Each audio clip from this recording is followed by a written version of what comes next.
We have an honor guard today.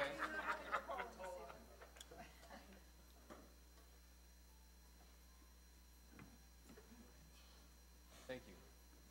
I pledge allegiance To the flag of the United States of America and to the republic for which it stands, one nation, under God, indivisible, with liberty and justice for all. Thank you. My colleagues have received several minutes from previous meetings that we've had. They are minutes from the January 4th organizational meeting, minutes from the January 7th special meeting, meeting from the January 11th special meeting, and minutes from our last business meeting, which was January 28th. I will now entertain a motion to approve the minutes from the previous meetings. Second. Moved by Commissioner Powell, seconded by Commissioner Campos. All those in favor of accepting the minutes, please say aye. Aye. Any opposed? President Evans, I Yes. was not at the January 11th meeting. Looks like the January 28th meeting, Okay. I was not there. So you want to abstain from those? If I may or vote no, I thought we couldn't abstain, so Okay. those two I want to vote no on. Okay. Thank you. The minutes are passed. We will now, I'm going to move right on to our speakers list. We do have many speakers, and because we're supposed to be getting this impending winter storm, they say it's going to hit late night, so that's between 8 and 8:30, so I want to try to move this meeting along pretty quickly. So please forgive me if I cut you off in mid-sentence. I'm doing it only because I need to move quickly and expeditiously because of the weather. So I'm going to start with speakers addressing an agenda item. The first speaker I'm going to call up is Tequila Francis. Is Tequila here? Tequila Francis? No? Dayla Smullen. Is Dayla Smullen here? Dayla? Okay, come on up. Dayla, if you can just come on up to the podium. And you have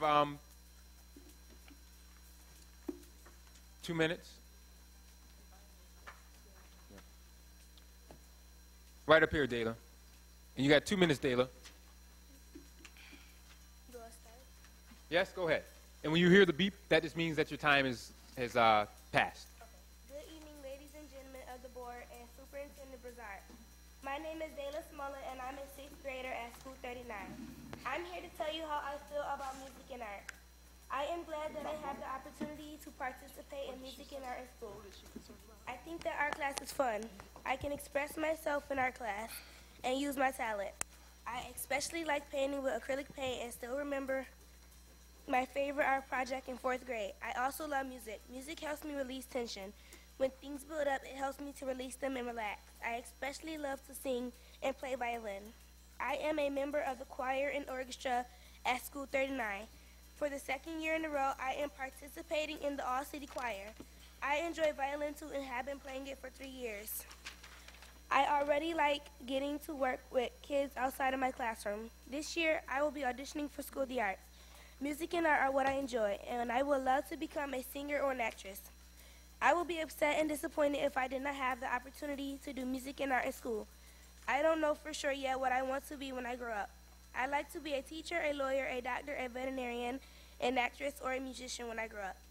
One thing I do know is that I like school and I always do my homework and stay on track. I don't get easily distracted and I like to participate. I really love music and art and I want them to always be a part of my life. Many or all of you had the chance to experience music and art in school. My mom and I researched and we know that district has less money to work with. But I will leave you with one final thought. Please don't cut the arts. Thank you. Laverne Thompson. Is Laverne Thompson here?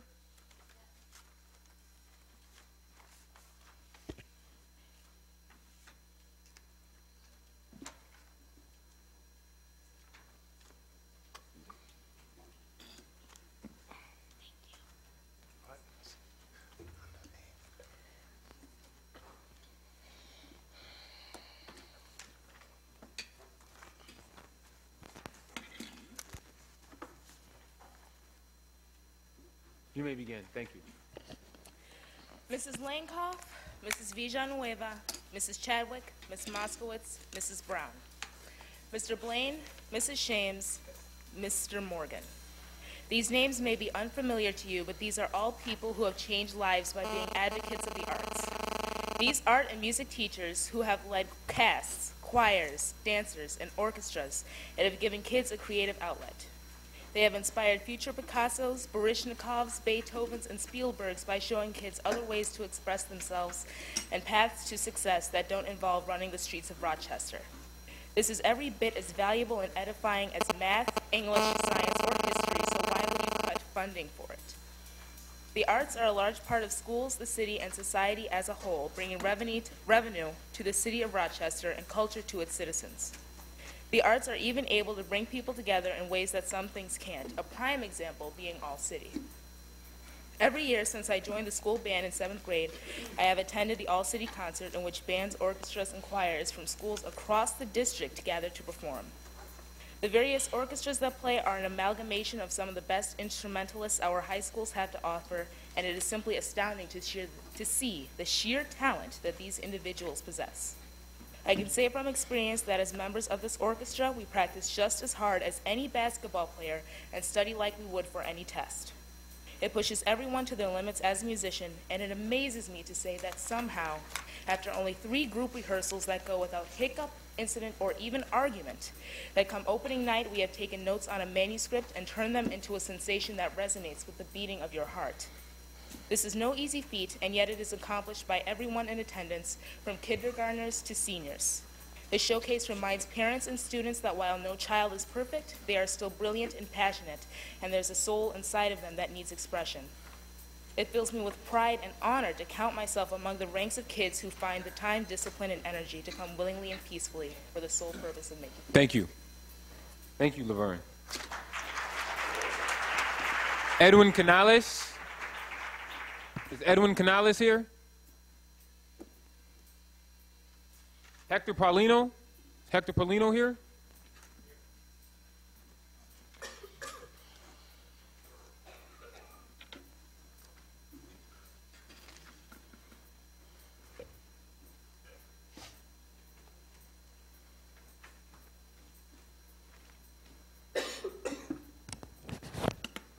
Okay, Hector. Good evening, everyone. My name is Hector Paulino, and I'm a junior at Edison Tech High School. I would like to thank the school board members for giving me the opportunity to speak about the art and how important is art in my education. Being in a school that specializes in technology careers, the field that I decided to study is graphic design. Art courses are strongly required to pursue a bachelor's, a master's, or associate's degree in graphic design. And actually, all fine arts degree requires some art education. For example, a portfolio. You're supposed to have a portfolio when you are applying to a college. By incorporating art and technology, I will be able to be more prepared for the transition between high school and college. Art education helps those who want to pursue a career in college and be academically prepared for the rigor expected in college course. Years of research shows that art is closely linked to almost everything that we, as a nation, want for our children and demand for our school: academic achievement, social and emotional development, civic engagement, and equal opportunity. The Rochester City School Board Policy Manual states, "Our education builds self-esteem, fosters imagination and creativity, and allows for the expression of talents and feelings. These qualities are important to a student development." If the school board policy number 4320 states, "The arts are considered a basic component of the core of learning for elementary, middle, and high school," then tell me why is art not in our core education? Thank you. Thank you. Jack Jones. Is Jack here? Jack Jones? Jack Jones.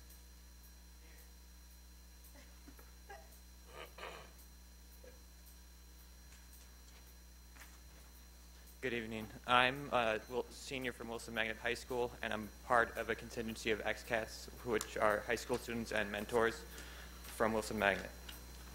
and we have some concerns about FIRST robotics.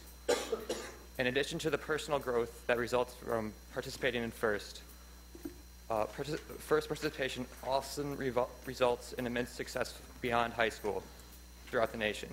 FIRST has had and continues to have a profound impact on the lives of students that take part. Of the 42,000 students that are involved in FIRST across the nation, 88% of FIRST alumni will attend college.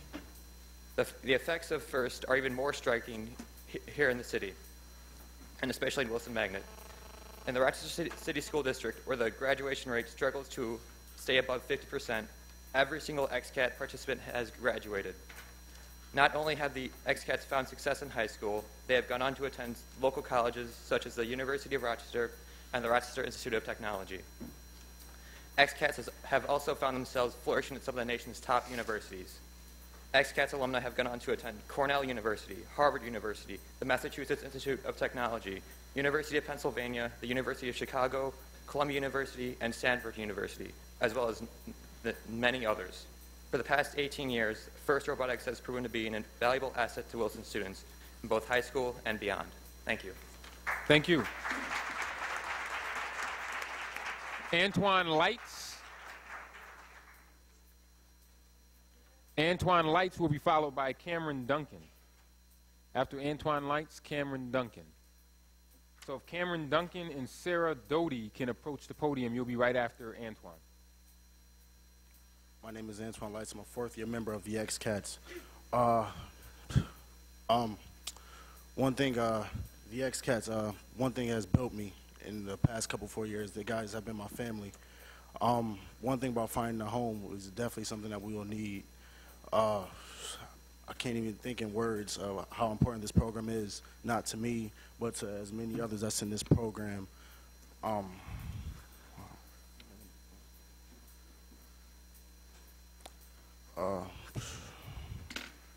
of a little nervous right now.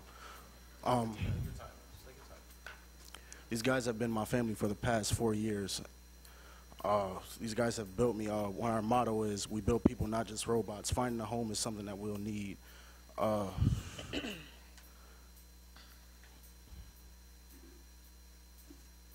Excuse me.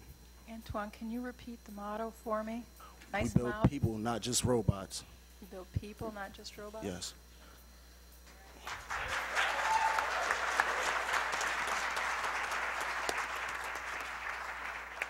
Cameron Duncan, and then Sarah Doty.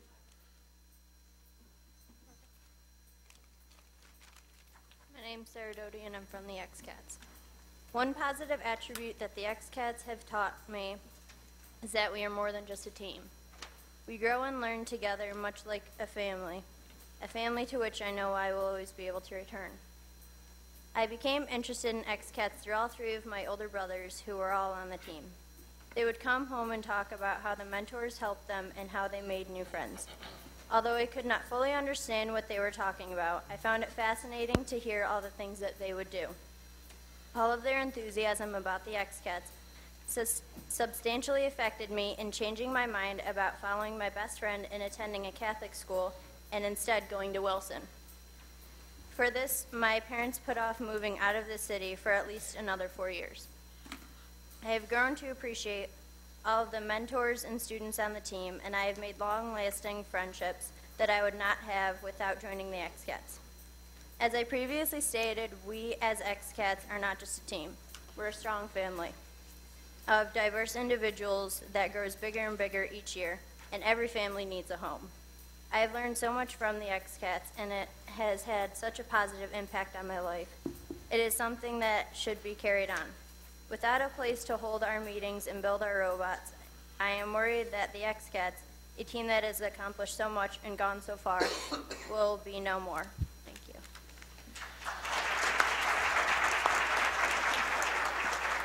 Giovanni Martinez. Giovanni Martinez will be followed by Gabrielle Trevino and then Timothy Ellison. So if Gabrielle and Timothy can also approach the podium, you will be following Giovanni. So Giovanni, Gabrielle, and Timothy, if you can approach the podium. And Giovanni, you may begin. Hello, my name is Giovanni Martinez. I'm an alumni to Wilson Magnet High School as well as the XCATs. I've been on the XCats for 4 years, 4 wonderful years with this team. This team has helped shape me as an individual. As many of the board members probably know me by now, I was the valedictorian of Wilson Magnet High School. I've been a recipient of many prestigious awards for Hispanic Heritage Month, as well as been helping my community. I find that the XCats is not a team, but more of a family, as we've all stated. I try to bring more people from the school as well as the community to understand the concepts and the ability that this team has to build someone. As Antoine stated, our motto is not that we build robots, but the concept is that we build people. The robot is just a vehicle that we use to bring forth the ideas of technology, math, and science, to show that science and technology can be put together as a sport as well, as compared to varsity sports such as basketball and baseball. But yet it has the integrity to show people that there's still better out there in the world. This world is full of problems, such as the economic crisis, the global warming. These ideas and problems that we have can be solved if we start with our children early, to understand the concepts of math, science, and the importance of them. And with such teams such as the XCats and other teams in FIRST, we can bring that to the community. But when we lose teams because we can't afford a home, then we cut off our way to help others as well. For instance, you see these children here, you see them in their highlight and such. This student right here, personal friend of ours, his name is Jay Lopez. He was also a member of the team for 4 years, as well as his brother Dan Lopez. Jay currently goes to school at UPenn, and he comes and checks on us to see how we're doing. And I believe he somewhat owes his success to the XCats because of the help from our mentors and our team members. So I ask you, board members, to please give us a home. Thank you. Gabriel Trevino. Okay. Hello, board, public. Thank you for being here tonight. My name is Gabriel Trevino. I'm also a senior at Wilson Magnet High School, and kind of to attest to the legacy of greatness that the XCats has, I'm the current valedictorian. I'd like to talk about how the XCats has helped connect me to the world around me. In my 3 years on the XCats, I've been able to meet students from New Zealand, Mexico, London, Hawaii, and all parts of the U.S. and Canada, and I think it's important to know that the XCats lets me, not only broaden my community connections, but really on a global scale, it allows me to succeed.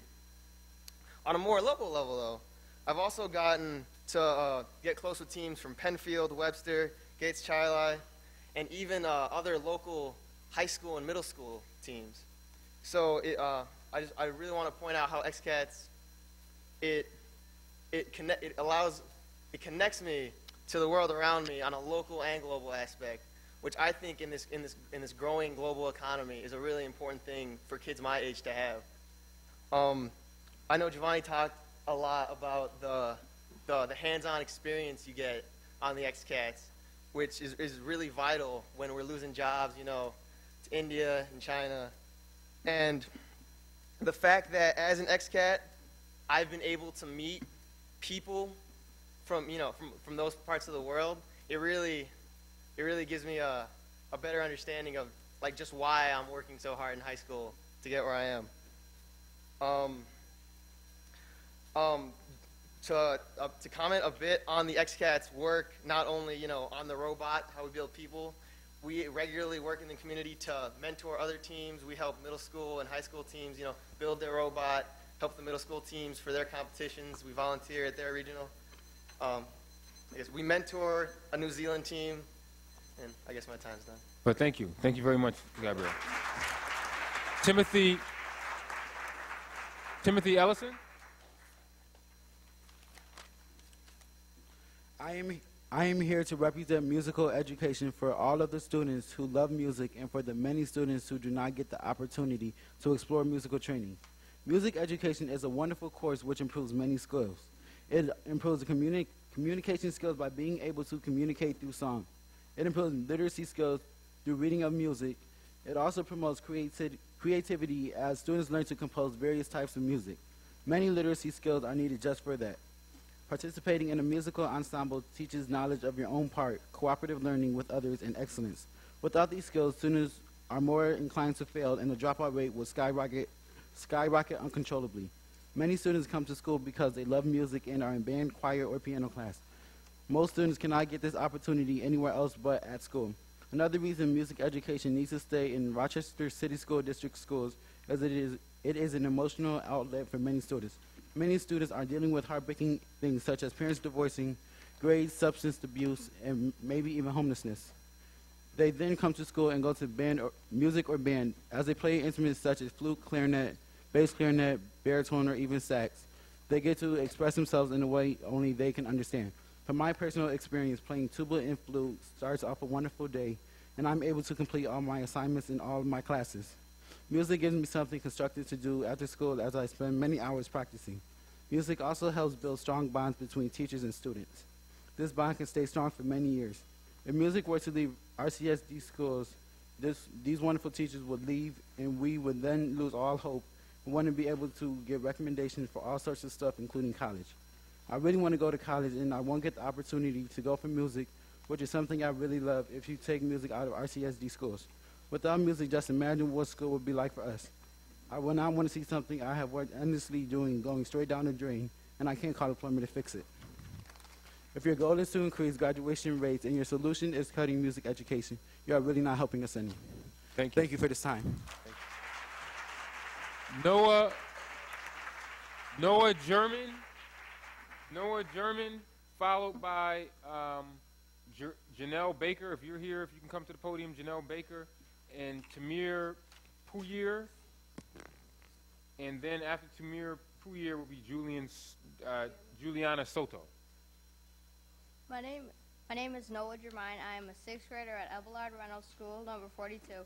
I've gone to school 42 since kindergarten. I think it is awesome. We have teachers and staff that really care about the kids. My teacher, Miss Gilbert, has even let me stay after and play on our brand new smartboard. I'm here tonight because I just found out that kids across the city might not be able to have art, music, library, or band because of the cuts.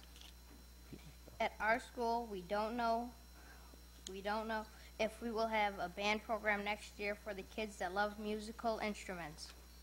I've been in the band since 4th grade. I have been playing percussion in my school band and think it has been the best idea I've ever had, and I would like to thank my mom and Miss Eccles. I have learned how to be respected, disciplined, and practice. I've enjoyed being a respected band member and a student of our school. It would be a tragedy if our instrumental program for all the kids that would like to play band next year. My sister Kezia in 2nd grade would be upset if she didn't get to play an instrument like her two brothers. I'm also concerned that art and library may be cut in some Rochester City schools. They are both very needed in every school to let our energy and have fun. Our school library just got a grant that lets us get new interesting books, and I would like to thank Miss Bannister for that. I love to check out books at the library. I understand that Rochester City School District doesn't have enough money for all of its programs, but cutting the arts would be the worst way to deal with this. It's not right if Greece and Irondequoit and all the towns around the city get to have great music, arts, and library programs, but we have to lose some of ours. Kids in the city are just important as every other child and should be treated the same way.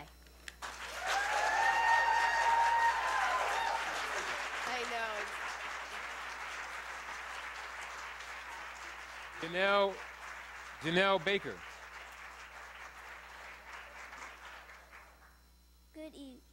Good evening. I am Juliana Soto.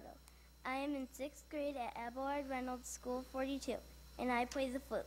My band teacher is Miss Eccles, and she has taught me a lot. She has taught me music, vocabulary, and all sorts of notes for my flute, especially the really high notes that flute players need to learn. A lot of kids are lucky to have the band program and Miss Eccles. My sister is in 5th grade and plays the trumpet. She won't be able to have band next year, and my other sister is in 3rd grade. My other sister in 3rd grade won't have her dream of playing the clarinet. That is sad. Band means so much to me that to let it be taken away would be very disappointing to them. I had a chance this year to work very hard on my flute. Band is an achievement that I have made, and I will be auditioning for School of the Arts in a few weeks. I want my sisters and other kids at 42 School to begin band in elementary school so they can achieve like I have. Please don't take the band away. Thank you.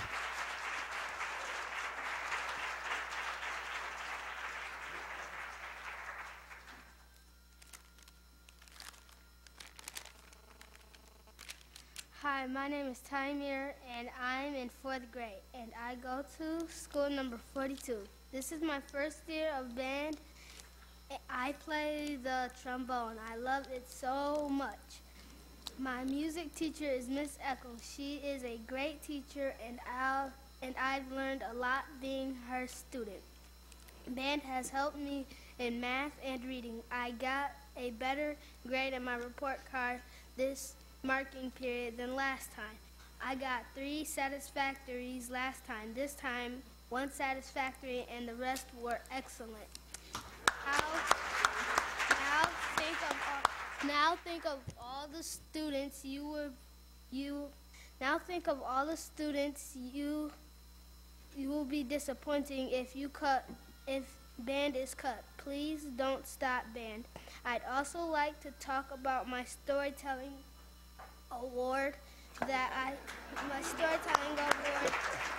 got last year. The library teacher, Ms. Bannister, worked with me and I got first place. It's encouraged me to read books more. Please don't take away our library privileges. We learn a lot in library.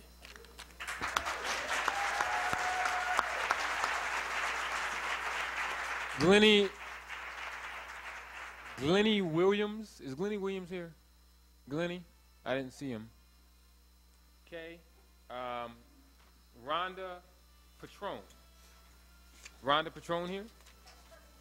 Rhonda Patron will be followed by Elaine Francesco. And after Elaine Francesco will be Tammy McCoy. So feel free to start making your way towards the podium.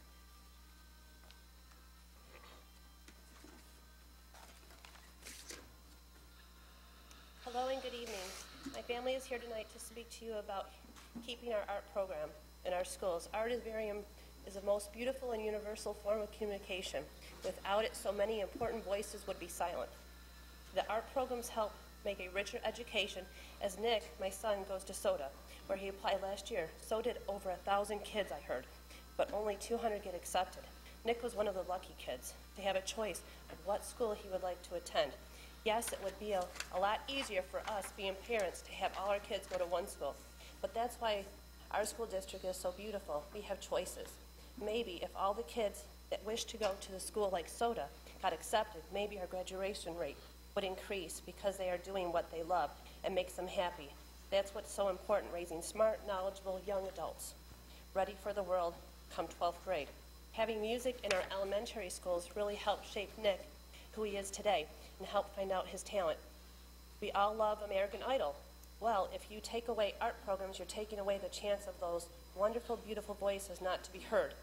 It will be a terrific, huge dissatisfaction not giving my other 2 kids, Samantha and Giovanni, and other young kids a chance to explore their talents and help shape them to who they will become.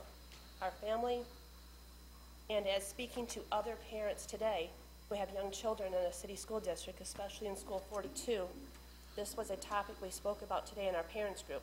All the mothers were so concerned that our kids may not have the same chance as us growing up to be able to take the music, choir, band, and other art programs. I know we all have to tighten our belts and wallets as well as we had to do in our family. But please, look elsewhere for our kids' sakes and save the art programs. Thank you and good night. Thank you, Ms. Patron. Elaine Francesco. Elaine will be followed by Tammy McCoy. Tammy McCoy, after Tammy McCoy will be Charlie Richardson. Hi, it's me again. While everyone else is flapping around about mayoral control, mayoral responsibility, mayoral oversight, mayoral, it's my turn to play with the ball. There are chores to be done. The work continues. Daily evaluations and decisions that will impact students, teachers, instructions, and outcomes now and next year. And budget season had opened. Always challenging, this year even more so. Early days yet, but I've heard a 10 to 20% cut for next year in our building. I can't hope this is across the board for all schools. It would be devastating. But I also have to hope it's not a penalty for success in one building. Mr. Broussard, you have said repeatedly that you want to keep cuts away from the classroom. On behalf of all students, I ask you also to keep them away from the arts.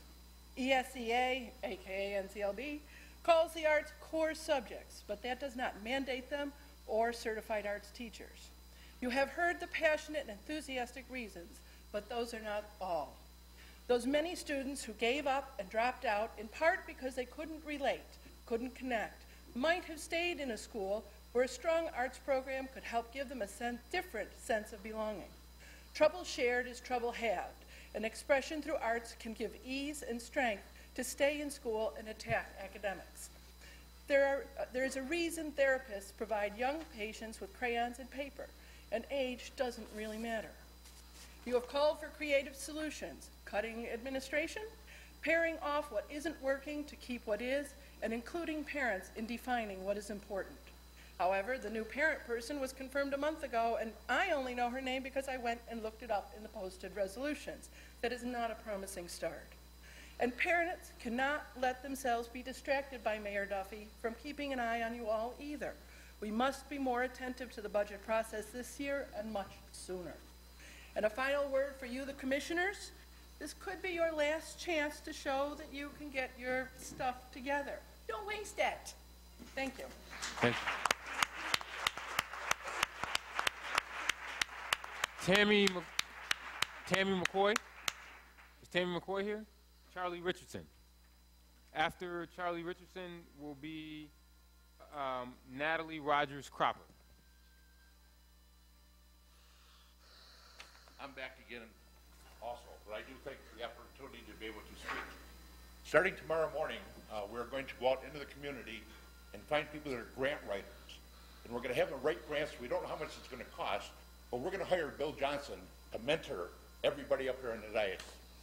We'll have him come in and mentor you so that you can learn how to do what he done for many years. I'm disappointed again, as President Evans knows, and also Mr. White. Mr. White took me to lunch the other day, and I thought he would do that before election time, not after. But I'm thankful, and I did support him when he was running again. But there's a problem. There's been a problem for 4 years, and most of us were here, okay, that I've brought up. You all have packets on your desk. And I'm going to read this. There's a mission statement.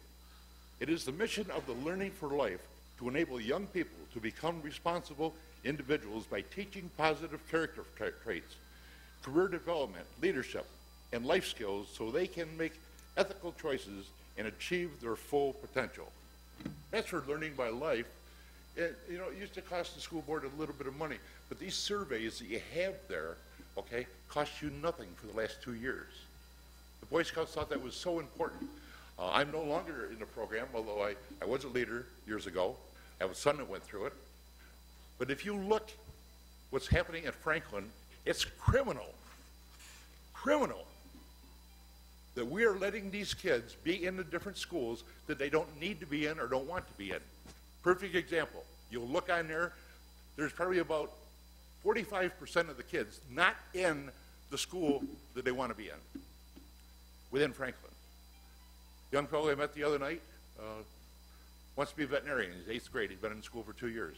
And I asked him, I says, what school are you in? He says, finance. He says, finance? Why aren't you in bio? Well, my mom, for 2 years, has tried to get me in bio. But it can't happen. We can no longer, I understand, but we can no longer, okay, no longer let this continue to happen, that we're putting kids in the wrong schools. They're not having the opportunity. Like these kids out here tonight. Right. That's a wonderful thing. So if you would, I'd like to have somebody on the board, or Mr. Broussard, set up an appointment with Marcy Martin, and at least acknowledge that this was done. Yeah. Thank you, Mr. Richardson. Right? Thank you. Natalie Rogers Cropper.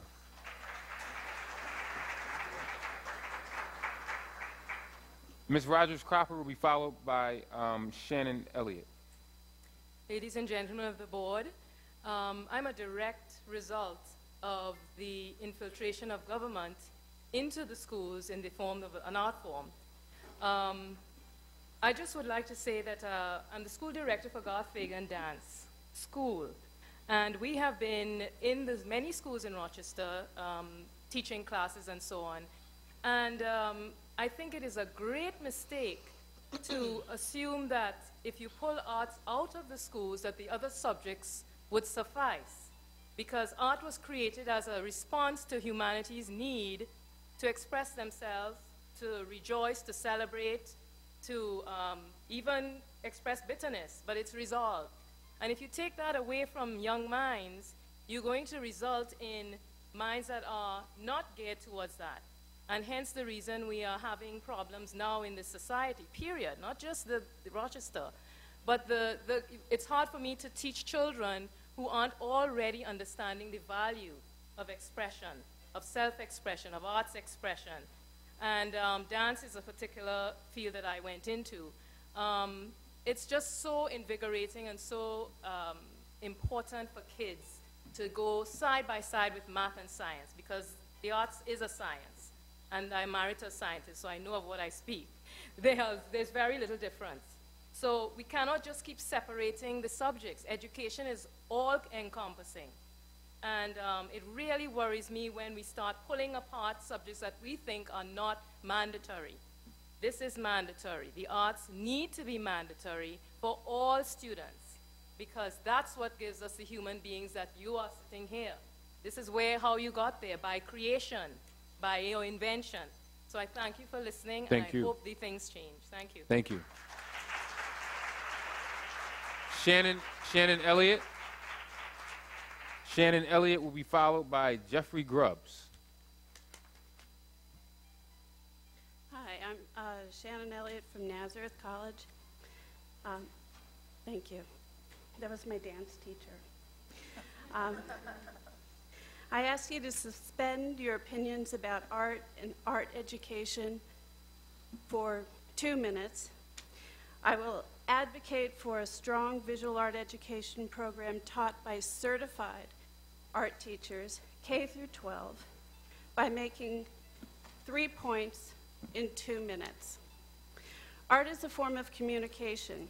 We are living in a conceptual age, no longer a manufacturing one. We are bombarded by thousands of images every day.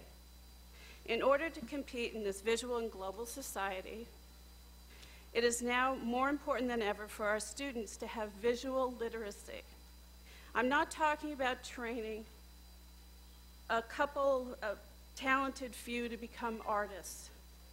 We don't teach English so that a few can grow up to be novelists. It's not what I'm talking about. Rather, I'm talking about preparing the next generation of people to have the ability to think creatively, solve problems, and participate in a democratic society. Just as no one would come out and say, I can't read a sentence if my life depended on it, and laugh, we should no longer hear, well, I can't draw a straight line to save my life. It's time to step up and realize that we live in a visual world. Creating art, point 2, is part of what it means to be human. The hallmarks of our greatest achievements from all over the world are seen in a culture's artwork. Art is not a frill. It is at our core. And I will speak very fast. Thank you. Art saves lives. Art in schools prevent disengagement. It provides students new ideas for future careers, in new media perhaps, in jobs that parents don't even know exist. In a 2009 study of New York City high schools, the data showed that schools in the top 1/3 high school graduation rate provided the most art courses, more students took art, and had the most certified art teachers than any other schools. Ms. Elliott, I'm going to have to ask you to conclude there, I please. drove here in the snow, and there are people that didn't show. I'm going to make 2 more sentences. I'm going to have to ask you, if you can be very quickly, as It's I 2 said, sentences. because of the snow, I'm just going to ask you to conclude quickly. When I taught art in New York City in a junior high, students would tell me, this is the only reason I come to school. And I know that Rochester City Arts teachers hear that as well. And if you are a Rochester City Art teacher, raise your hand if you have heard that. Thank you very much. Thank you. Jeffrey Grubbs.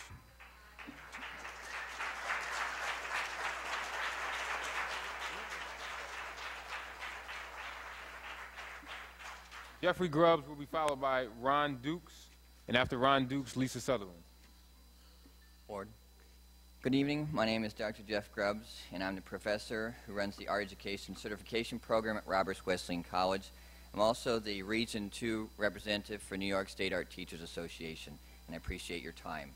I come before you today as an educator, administrator, and educational researcher convinced that cognitive theory proves that quality art education helps students cognitively, emotionally, and psychologically, and many other things, but I'm here for 2 minutes. So, if quality education is your focus, cutting art and the art teachers is not the answer. I would suggest administration overhead. The arts are an ill-structured domain of knowledge, and most other subjects in schools are structured domains of knowledge. Let me clarify that. When you're talking about this is from Arthur Eflin's Art and Cognition book, if it's a structured domain, it's coming from the natural sciences. If it's an ill-structured domain, it's coming from sociology and behavioral sciences. You follow me? The behavioral sciences are in a different animal, and it's more. And I'm going to go with assessment here for a second.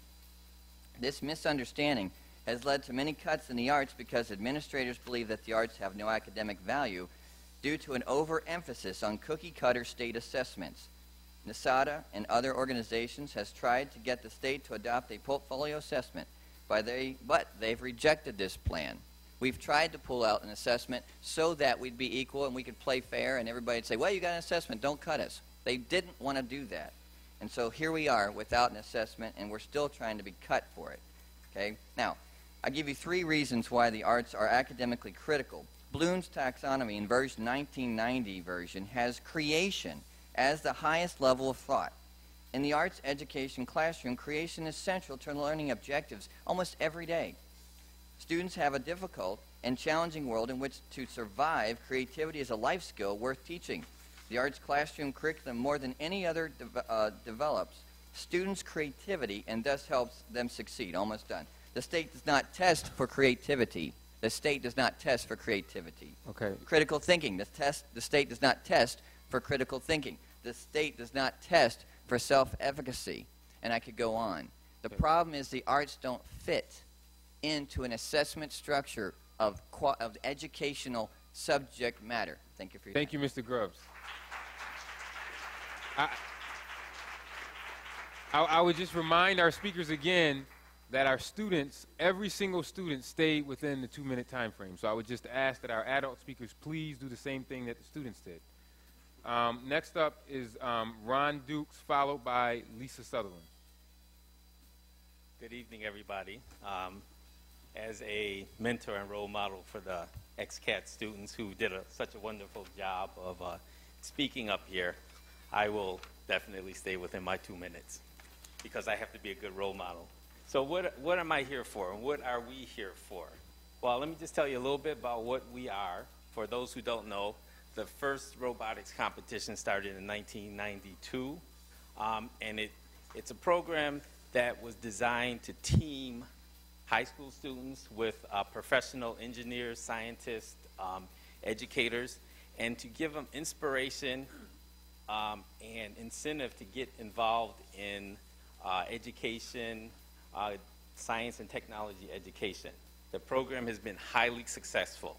We started with 25 teams in 1992. This year, there's close to 2,000 teams worldwide. There's teams from Israel, there's teams from Great Britain, and all over the United States, South America. We are the XCATs. We started in 1992. We're one of the most successful teams in FIRST. We've won the Chairman's Award, which is the top award in the competition 2 times. On a personal note, my son was on the team the first 4 years, graduated from Wilson High School, went on to UB, went on from there to Arizona State, has a master's degree in industrial engineering, and currently works for Rolls-Royce as a commodity supply manager. So there's numerous stories. What we're here for is to talk about what I'm calling a crumbling of teamwork. The program was all designed about corporations working with schools, teaming together to provide an environment and a framework so that students can get inspiration and get experience in what engineering is about. And now that my time's up, I'll pass it on to Lisa, and then she could continue. Thank you. Thank you. Lisa Sutherland. Thank you very much, board members, for listening to us. Pick up from where Ron left off. FIRST is a partnership between corporations and schools, and it's been a very successful one. Unfortunately, corporations are also subject to the same budgetary issues and economic issues that you are. And in September, the XCATs will lose their build site. What that means to the FIRST community within the city of Rochester and within Monroe County is the loss of a team that has been known for being a builder and ambassador. We are people who go out, we help. We help other teams who compete against us. We help other teams to win. We help other teams to grow. We help other teams in the city school district, in the suburbs. We are ambassadors for the city school district, both in the city as well as in the suburbs. We are one of your best ambassadors because we're the people who the kids who people see and go, wow, look at them. Those guys are really great. Our mentors put in, I figured it out this year, our mentors put in over 2,000 hours of volunteer time for this program, just in the XCATs. What we're asking for from you isn't anything to build us something new and bright and shiny. We're asking you to give us something that already exists. Empty space in a building, someplace where we can continue the legacy of 19 years of success, 19 years of graduating students, of building successful adults, of advocating for the city school district in a really positive way. That's all we're asking for. We would love a brand new shiny building, but you know what? We'll take what you can give us as long as we continue to exist. Because to us, existing and continuing the legacy of the XCATs is really what it's all about. Thank you very much. Thank you. Ann LeVar. Ann LeVar. And will be followed by Diane Hamilton, and after Diane Hamilton is Robert Hughes. Good evening, members of the board. My name is Ann Laver. I am a parent and member of this community. I am here tonight because I understand that the school board is considering cutting funding to the arts within the school district. I believe this would be a grave mistake that would have far-reaching consequences for our community. I approach this issue on a personal level, that is, as a parent of a 2-year-old. This past summer, my husband and I decided to buy a house in the city when we could have opted for the suburbs. Both educated in public schools, we want the same for our son. However, it is talk of cuts like this that make us reconsider this plan. There are many parents like us out there, even within our neighborhood, that are of the same mind. I urge the school board to strengthen arts funding in the city schools. Otherwise, we risk losing dedicated and committed parents to private schools and suburbs. I also can't help but view this issue of arts funding in Rochester through the lens of an event planner for the Eastman School of Music. I am also a doctoral student there. I doubt that anyone here would argue with the statement that the strong arts and culture scene in Rochester is this community's greatest asset. It is what sets us apart from other mid-sized cities. It is what attracts people here for conferences and visits, and it is what made my husband and I decide to relocate here ultimately. I believe that the future of this community depends on the prosperity of the arts. The school board and the community need to invest in this future by instilling the value of the arts in our children and youth. We can only do that when all children and youth in this city have access to arts education at all levels. Anything less seriously undermines our common goal to make Rochester the best it can be. Thank you. Thank you. Is Tequila Francis here? Tequila Francis? Ms. Francis, if you can approach the podium. You were our first speaker on the list. You have 2 minutes. Is it snowing outside, Tequila? It is? Bad? We don't have windows in here, so we have to get weather reports. Hello, my name is Tequila Francis. I am a 10th grade student at Northwest College Preparatory School.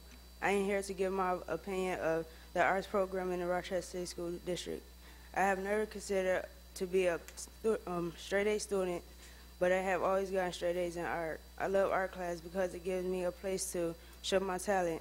Some people are smart in math or English. I am smart in art. In art class, people look up to me.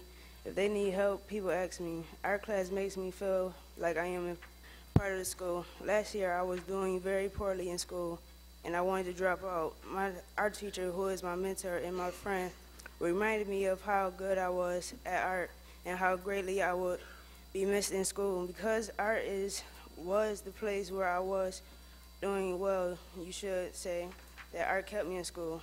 If I didn't have art in a place where I could express myself and show my talents, I would not be here, which will only be adding to the district dropout rate.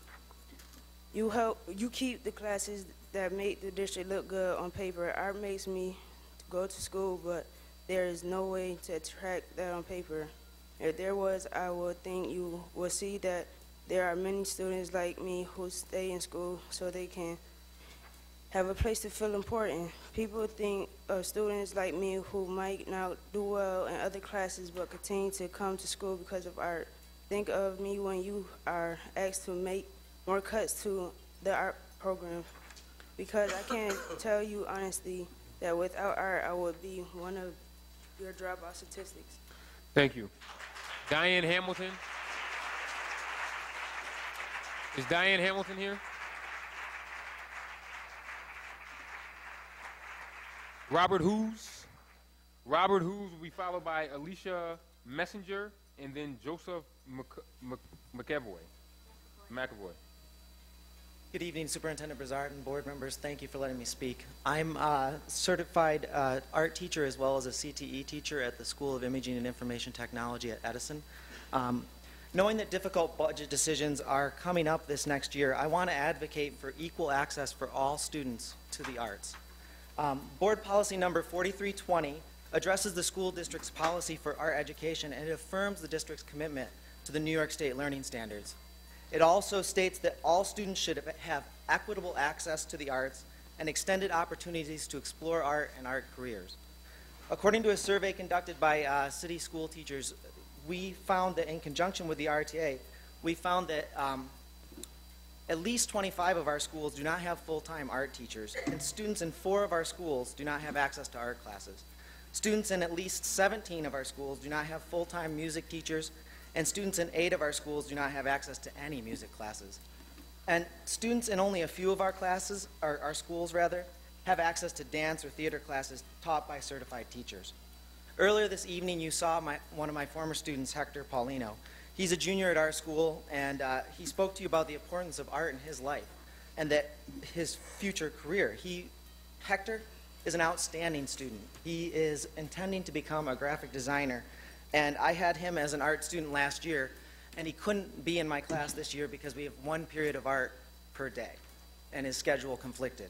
At a suburban school, Hector would be able to explore many different kinds of arts and develop his portfolio over the course of 4 years in high school without sacrificing other academic courses.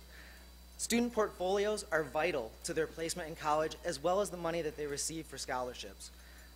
I want to recommend that as a board, when you're looking at cutting, and I know that things like that have to happen, that you would consider fulfilling the promises of policy 4320 and making sure that all students have equitable access to arts and that Hector can go wherever he wants to go for school.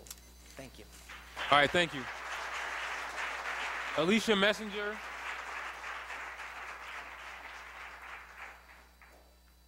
Followed by Joseph McAvoy. Ladies and gentlemen of the board and Superintendent Brizard and community members, my name is Alicia Messenger and I am a vocal music teacher at School 39.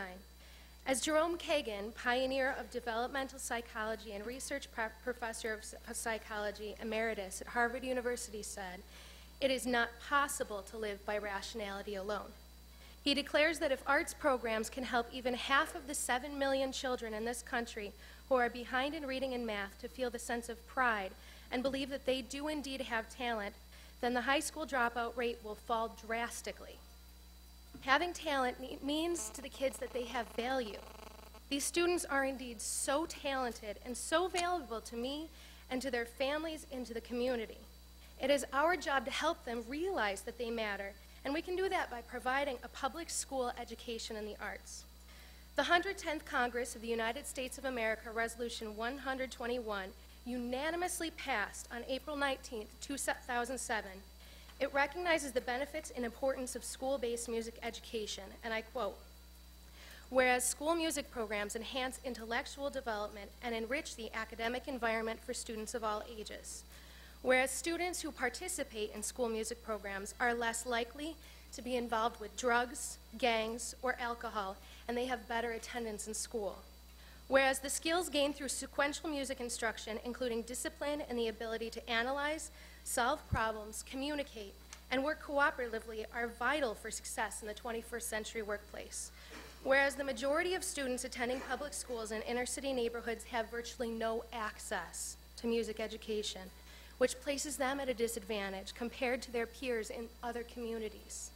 Whereas the arts are a core academic subject and music is an essential element of the arts, and whereas every student in the United States should have an opportunity to reap the benefits of music education, now therefore be it resolved by the House of Representatives that it is the sense of Congress that music education grounded in rigorous instruction is an important component of a well-rounded academic curriculum and should be available to every student in every school." Thank you.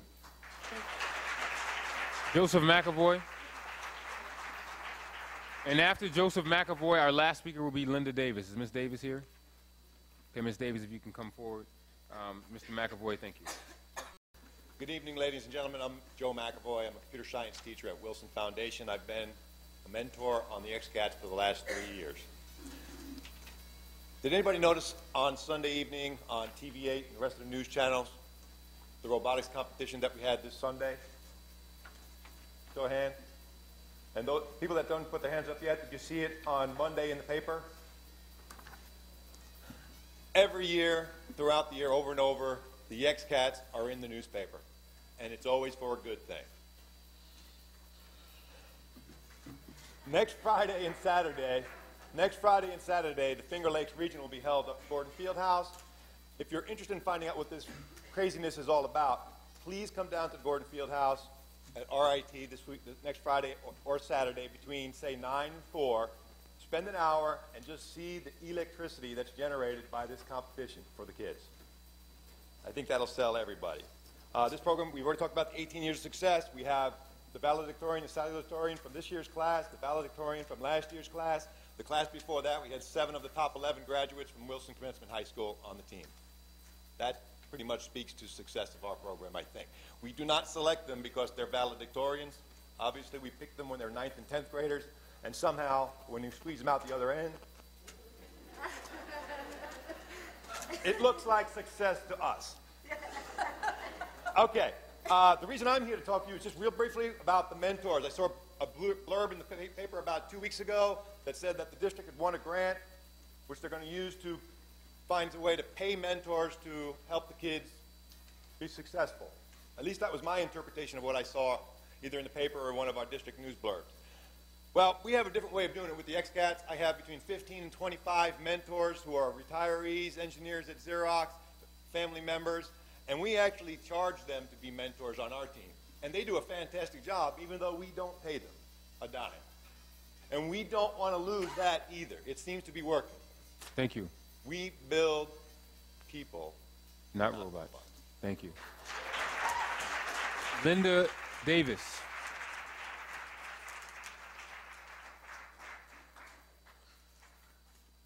Hello, I'm Linda Davis. I'm an art teacher at Monroe High School.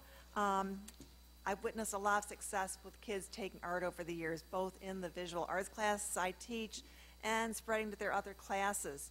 So one reason a lot of the kids come to school every day. I hear that all the time from them. All kinds of kids find success in art and they don't find it elsewhere. And you know, sometimes they've been struggling for years and years. They take an art class, they find out they can do something, and then, hey, they find out they can do other things in their academic classes, in reading and English and science. It's repeatedly been studies shown that kids that have a lot of art do well in school. The more art they have, art, visual arts, music, dance, theater, spreads to the other classes. They're the kids that tend to do well. I'd hope that we wouldn't have any more art cut. It's really hurt. We've had it cut at Monroe. Kids haven't gotten to classes they wanted to get into. I hear it from them all the time. Yeah, Miss, I wanted to get in your class. I wasn't able to get in. What should I do? And again, we've had art teachers cut, music teachers cut at Monroe, and it's for the kids that want to have it. I have a student this year who's a senior who has tried to get into art every single year since his freshman year. He wants to go into art for a profession, going in for an art school after high school. He has not had the portfolio he could have. He's missed scholarships because he hasn't been able to have that opportunity.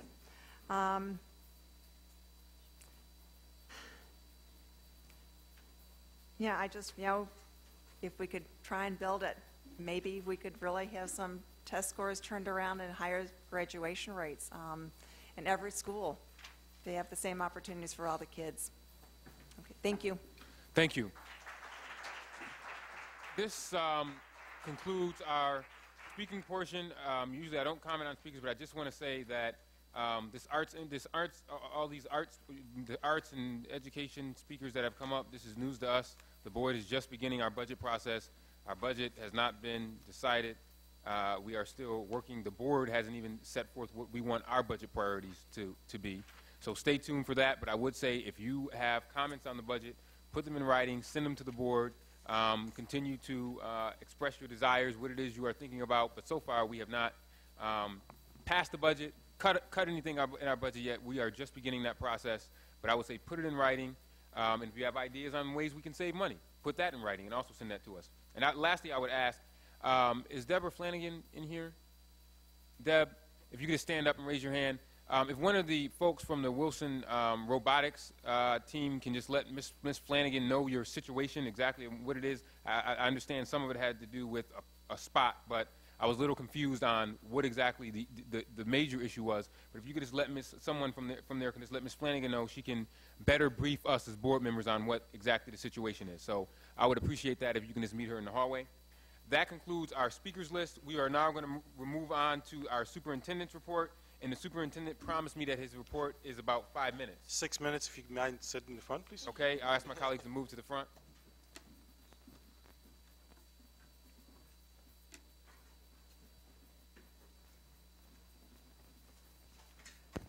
And Commissioner, I'll start talking as you're moving down. I was hoping to be the first to invite everyone to the Finger Lakes Regional for the first robotics, but the XCATs beat me to it. Just for the record, when I was principal, my school was Rookie of the Year and won the Chairman Award. So I'm a big fan of the FIRST robotics. And for what FIRST stands for, it's for inspiration and recognition of science and technology. Dean Kanan from MIT put the program together. It's an amazing program. I, too, was not aware of your situation, so if you would mind communicating with me as well so we can help, would love to actually do that. So if I may bring up Kevin Klein, if you're here, Kevin, or just stand up. Okay, just come up. We're thrilled to announce the appointment of Kevin Klein, current principal of Andrew J. Thompson School, number 39, to the role of principal of the Integrated Arts and Technology High School. This is Kevin's 25th year in the Rochester School District. He started as a social studies teacher at Monroe High School and then Wilson High School. He moved on to become the Director of Social Studies for the district in 2002. By 2005, he became New York State Council for Social Studies Administrator of the Year. At that point, he moved to School 39, where he's been principal for the past 5 years. Kevin brings experience in integrating arts and technology into the classroom, making a point here, in the spirit of collaboration with the community. The Integrated Arts and Technology High School will open in September 2010 in partnership with Expeditionary Learning. So thank you, Mr. Klein, for taking on this position.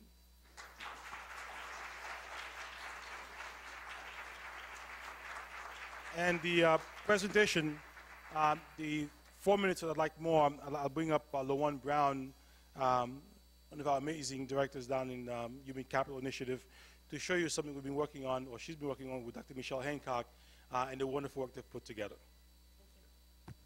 Good evening. I'll try to be brief because I know the weather's bad. And I remember something that Malik said, be brief, brother, be brief, when you came to speak to students at Wilson. One of the initiatives that we've been working on is a new recruitment campaign to encourage people to move to Rochester and work in our district, because we found that when we went out to different recruitment venues, people would look at us and say, well, why do we want to come to Rochester? So this is a brief 2-minute clip that shows some of our current teachers of color that work for the Rochester City School District, as well as other teachers.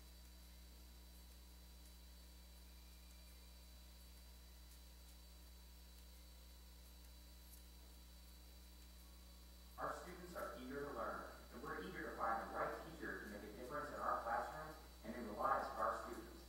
So take a look at what some of Rochester teachers have to say about their experiences in the City School District and the City of Rochester, and find out more about what we have to offer. One of the work in urban district because I grew up in an urban environment, and my future was bolstered by someone who impacted me in the city. So as an adult right now, I want to give that opportunity to a child growing up in the city. As I grew up through elementary, middle school, high school, a lot of things that happened, those positive things that happened, my interaction with teachers, as well as coaches, motivated me to come in and work. I grew up in a suburb, and I pretty much knew what that like. It means that it could have been better. So then I got to go teach for a summer in Brooklyn Heights, and I taught there, and I realized I loved the pace of the city. I loved the people that I worked with, and that every student that I worked with was from a different background, came from a different experience, more so than one background of like a farming community or the suburbs. I wanted to come to Rochester City School District because I'm from Rochester and wanted to contribute to the success of some young individuals in my own community.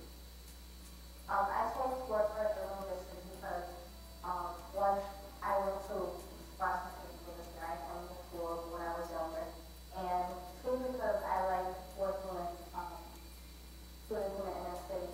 I enjoy their experiences. I can relate to a lot of their experiences that they have in the household. I was just teaching at the grade 7 content.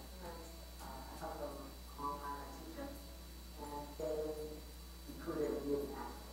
And they were telling me that to come into the classroom and visit the classroom and see what's going on, and I could bring in my challenges of teaching, rather than coming in and some lessons with them or music lessons with them. That's something I was good at. And then eventually we moved to counseling, and then I was encouraged to college to become a teacher. And that setting was always the more natural setting that I was in as a second coach.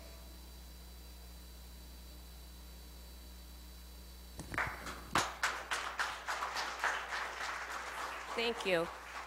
I do not in any way, or HCI doesn't in any way, does not think that that one video is going to be the magic trick to get more teachers of color in our district. That's just one avenue that we are using. I've traveled around to various recruitment events, and I find that as far as Washington State and as close as Maryland, we are all struggling with the same issue of getting teachers of color. Specifically, teachers of color in our critical shortage areas. Examples of critical shortage areas are bilingual ed, dual certification in math and science, special ed, speech and hearing, visually blind. These are areas that we don't see a lot of teachers of color going into. Myself, as well as other members of HCI, have gone to area colleges and begged and said, if you want your student teachers to come into our schools, you need to make sure that they have certain subject areas that we critically need. So that is something that we're working on with our area colleges. So those statistics on the screen right now are just examples of, it's a national statistic stating that this is not a Rochester issue, it's a national issue. Commissioners, I have prepared a binder for you with this PowerPoint, so I'm going to be brief, but I also want to make sure that I have an open door policy, and I invite any of you to come to my office, sit down and have a chat with myself or other HCI directors so you can find out what our processes and procedures are, what our website's about, what the whole recruitment initiative's about. It's not a secret. We want you to be part of it. I'm not going to go over all of the data. Tom, you can click through the data if you want. One of the things that we found was that when we went around to the recruitment venues, that a lot of people didn't want to come to Rochester.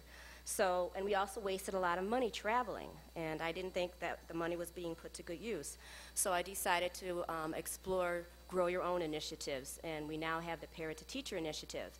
And it happened really fast. Colleges signed on quickly. Buffalo State College has offered to allow paraprofessionals to start taking classes now without having to pay. Rochester City, because they already received tuition reimbursement, the Rochester City School District will reimburse Buffalo State College as opposed to the student. If you turn to, Tom, if you could click to the Grow Your Own Para-Teacher initiatives, this is an example of the percentages of paras that we have in our district. Specifically, if you want to look at the data pertaining to teachers of color. Then the next slide shows a self-report survey that we did of interested candidates in the Parent to Teacher Initiative program.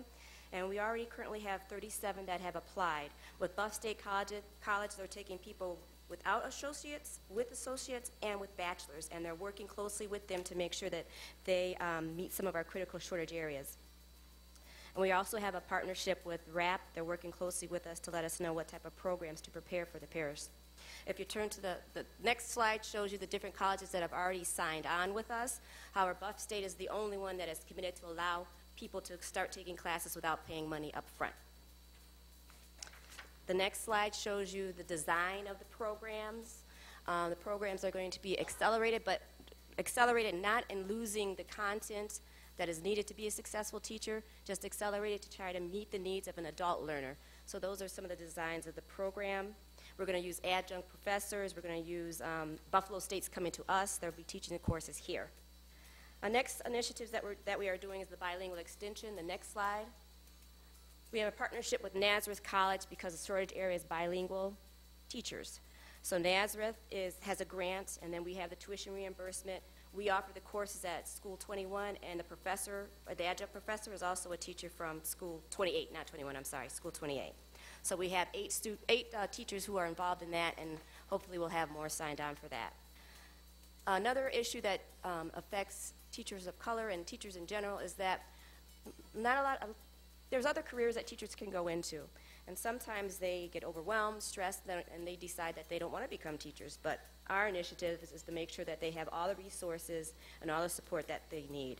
So in addition to the recruitment initiative, we also have counseling initiatives and coaching and careers in teaching, trying to keep teachers in our schools. And this came really evident to me when 2 African-American male teachers came to me and said they were thinking about leaving Rochester City School District. So immediately myself and Dr. Hancock pulled them in and had a consultation with them to get them to stay.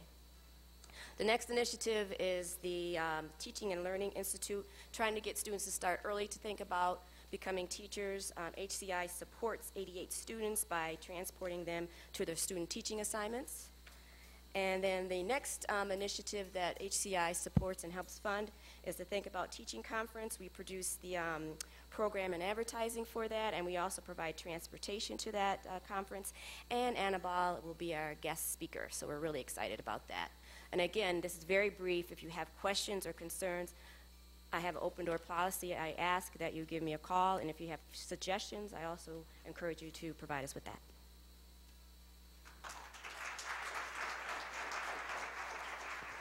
And we also have a brochure that's going around that Luan and Dr. Hancock put together that I think really is a wonderful document that looks to recruit folks into our district.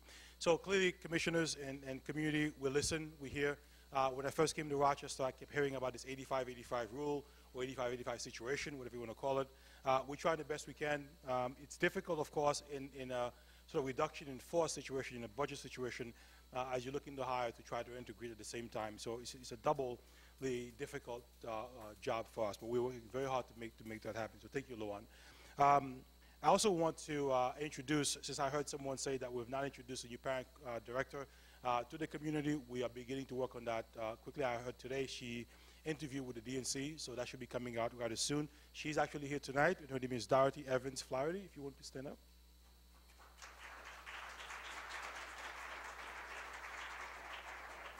As you know, the board approved her position the last board meeting. She started last week. So she's getting up speed, and hopefully you'll get to meet her very, very soon. So thank you, Mr. President. My report.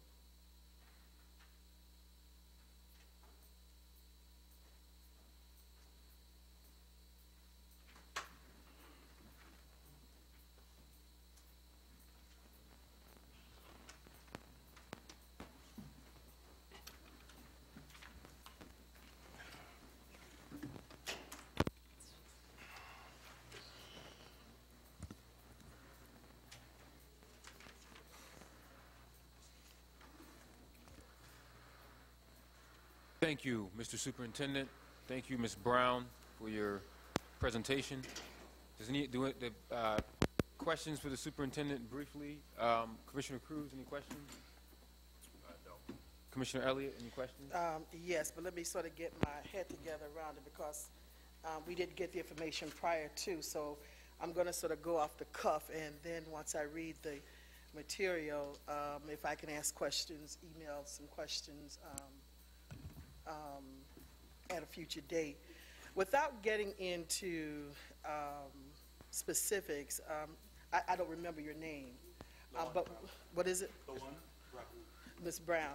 Without getting into specifics, and I'll go through you, Mr. Superintendent, what were the barriers that these two black men had that were causing them, if you could speak in generally about it, that was causing them to consider not staying at the district? They didn't feel like they had support within the building or within the district, and they were considering, one had been in the suburbs and came to the city to work, and then the other one was considering going into the suburbs to work. They didn't feel like they had support in the school building or enough resources. Okay. And then I know personally that there have been persons of color, particularly African Americans, who have applied and were not considered. So I'm not sure of all the details there, but they have been applying, and I do know that there are people out there that want to work in the district but have not been able to be hired. Then, and I'll say this also lastly, and I'll read the material, then get back to you. You've talked about the paraprofessionals. One of the things that I think that, and I think I see President Margie in here, but one of the things that I've been trying to fight for on this board, particularly when it comes to African American men and African American women, 75%, Margie told me, of the paraprofessionals are black females. And so, but we only pay them $9.33 an hour. So I'm asking the president to talk to us more about increasing that, because if you're interested in having them as teachers, at $9.33 an hour, they've got to go somewhere else and find other jobs. And so they don't know that there may be some opportunities for them to consider right here in the school district, not at paying them $9.33 an hour. And so I would, Mr. Superintendent, some way negotiate with the RAP union about increasing those salaries so that if they are interested in staying around and perhaps pursuing teaching as a career, that we may have a greater pool and people who are really committed. Annette, you're correct. That's one of the barriers that we've had when we've sat down and talked with them, because a lot of them do have second jobs, and that's why we're trying to really cater the program to their needs to help to assist them in that area. But you're absolutely right. Yeah, and I would just say this for the record again: we could pay secretaries $1 zillion. We could pay our paraprofessionals more than what, and because they are on the front lines. Thank you, And Mr. I just would like to speak to your statement about people who are applying. We have an online application system, and we also have an extensive website. And I'm going online, pulling people that are teachers of people of color, and I'm checking for certifications. And we do have a process where we want everybody to have all their information in before we bring you in. But we are reaching out there, and I do encourage you to come and sit down and look at I can show you the online application. You can invite and show me. you. I'll come. And one last thing that I'm reminded of. There is a diversity study that was done for the district. Are you familiar with that, Mr. Superintendent? Have you all seen the diversity study that was done? It got put on the shelf. I have not seen it. And it's a good, I'll send copies, and it's a good report. And somehow it just got put on the shelf. We did it. It goes on the shelf. We didn't take it seriously. So I will email copies of I do have it, so that it's a very good report that we really consider. If we're serious about it, we'll consider this study, because it was a very well done study. Okay. Thank you. One thing I failed to say is that our numbers did increase from 2005. My predecessor, Graciela Perez, did do a good job, but not enough. And then it did go down last year because we had the reduction in force. Oh, and I'm sorry, one other last thing. point, Last point, Mr. President. Let me just also say, we can't just get people of color just because of their skin color. They have to have, in my view, they have to have experience working in the urban environment. They have to be sensitive to the urban environment. And I would argue that the disconnect becomes in when you have people who are not sensitive to the urban environment as reason why we have a challenge in our district the way we have, because they don't people who are not sensitive to the urban environment have a very small clue in terms of how to manage and how to teach those children, So unless they have love, so, and then that's. So perhaps, Commissioner, what we can do is perhaps we'll invite you to partake in the Haberman interview process. It's called the Haberman interview process. We put that in place to screen for, again, not just people of color, but good, qualified individuals, no matter what the color they are, to teach our kids, but to understand the urban environment. So we can do that for you as well. And my thing is, just because you're certified doesn't mean you're qualified. Absolutely. Okay, thank you. And I agree 100% with you. Thank you. Commissioner Powell, any questions? No. Commissioner Campos? No. Commissioner White? Yeah, first of all, I want to thank the superintendent and his staff, Michelle Hancock specifically, for answering some of the questions. I had a series of questions that I had asked, and these materials apparently get to some of those questions. And Ms. Brown, I think, just answered one of the questions that I wasn't sure was answered by the questions that I had asked in the wake of the whole flap over my son, who was one of those rare African-American male teachers. Less than 2% of the United States public school teachers are African-American males. And so I continue to have an ongoing interest in the subject and will not relent to any politics or discussions about my intentions, because this issue, as Ms. Brown has indicated, is too serious for us to leave to politics. I would agree with Commissioner Elliott that we have not done a good job in the past, and this is no reflection on Ms. Hancock or Ms. Brown. In fact, it appears that Commissioner Elliott is correct. There is a report, and Ms. Lee and I think Ms. Flanagan will recall last week or two, I asked for a copy of that report. That report, I think, if Commissioner Elliott and I are on the same page, was done under the Manny Rivera administration. And it pointed out that there was an 85 cent, and it very honestly and forthrightly indicated this district had a serious problem. And what is interesting is I saw quite a few people shaking their heads saying they had never seen this report, which I think perhaps Ms. Brown may be reinventing some work that others have already done. So a couple weeks ago I asked that people locate that report and dust it off, and we need to take a renewed look at that report. One question that I don't think was answered, but it may be in these materials that we just got, was why is it, and again, I have no shame in using my son as an example because I think he is reflective of some of the anecdotal stories we've heard for years. Why is it, and you don't have to answer this now, but this was one of the questions, why is it that my son was able to, within a 2-week period of time, get a job as a substitute teacher with all the requirements? Maybe the requirements are different, but I can't imagine that these two suburban school districts will allow him to substitute teach in a district. He was basically able to get a job, just started working 2 days ago at Rush Henrietta School District. Why was he able to do that in such a short period of time, and yet, and again, this is just an inquiry, I'm trying to figure out how we can improve what we do. The district couldn't seem to process, and I understand there was a process. What have we looked at what they may be doing differently? Because my fear is that we may, Commissioner Elliott talks about some people being turned away, that we may be turning away people and they may be finding other opportunities because we're not maybe operating perhaps, I don't want to say as efficiently, but operating differently. Have we considered what they might be doing that we might do a little bit differently? I think we are operating efficiently. In the past, people have gotten through without fingerprints. People have gotten through without an original transcript.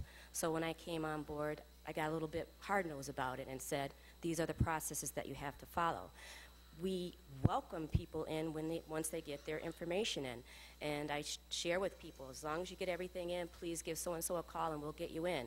So I'm a stickler for process and procedure because I want to make sure that we have highly qualified teachers and substitutes in front of our students. And also, Rush Henrietta does not get the volume of candidates coming through their door. Rochester City School District is also one of the highest paid substitutes. So we got a lot of people, qualified and non-qualified, who are trying to get through the system. So we're just trying to manage the volume and make sure that we are efficiently getting every document in. And we communicate with people via phone and email. You know, the thing about the fingerprints, and you may not have an answer to this, but I would imagine, and I could be wrong about this, that Rush is also looking for fingerprints too. So again, I think I said I didn't think we were operating inefficiently, but could we perhaps operate differently? And let me give you an example. Again, I can use Archie Allen, or I can use my son as an example. My son was specifically told that they did not need any more substitutes. And I've heard other people, Commissioner Powell has said that. So there was no inquiry as to whether they were qualified, certified, capable, competent. It was that they were told, and again, Commissioner Powell has an example, Vicky Govia even told me, when your son applies, he's going to be told. He might be told. There's no room in the inn. So that's an example of maybe could we be doing something differently. Are we still, and I asked this question, are we still telling people up front that there is no room? We do not need substitutes. Because that's what my son was told. That's No, what Commissioner we're not. And Rochester, like other districts, if you look at other district websites, they have an abundance of substitute teachers due to our current economy. Now, when we sign, and Narlene can speak to this, when we sign on a certain amount of subs, there's a cost to the district if we do not use those. So I'll let her speak to that. Okay, briefly, too. Hi, my name is Narlene Reagans. I'm the Director for Temporary Employee Services. It is not our interest at all to turn away any employee or any candidate that's looking for employment. But with our economic conditions, we are getting an abundance of qualified applicants. How soon we hire someone really is contingent upon where they're at in that process. If someone comes to us with a completed application, 3 letters of recommendation, their transcripts, and we can get them fingerprinted and cleared, they're in our classroom that fast. I mean, there's nothing that we're doing to slow down the process. But if we don't have a completed application and we don't hear back from the candidate, it can slow it down a little bit. But let me be clear about that. That's not my issue here. My issue was, from the very outset, was people, black and white, brown and blue, are being told, and this is my question, I think you answered it, Ms. Brown, are being told, we do, before they even screen anybody, before there's a request for fingerprints, we're being told, it was clear to me, that no, we do not need substitutes. And my question is very simple, not how you process the applications, but are we still saying that to people? Are we looking at their applications electronically and saying, wait a second, this is a bilingual female, we probably don't need to be telling her we don't need substitutes. So I don't want to hear about the process. My simple question is, up front, are we still telling these people we do not need substitutes because we have too many. Right.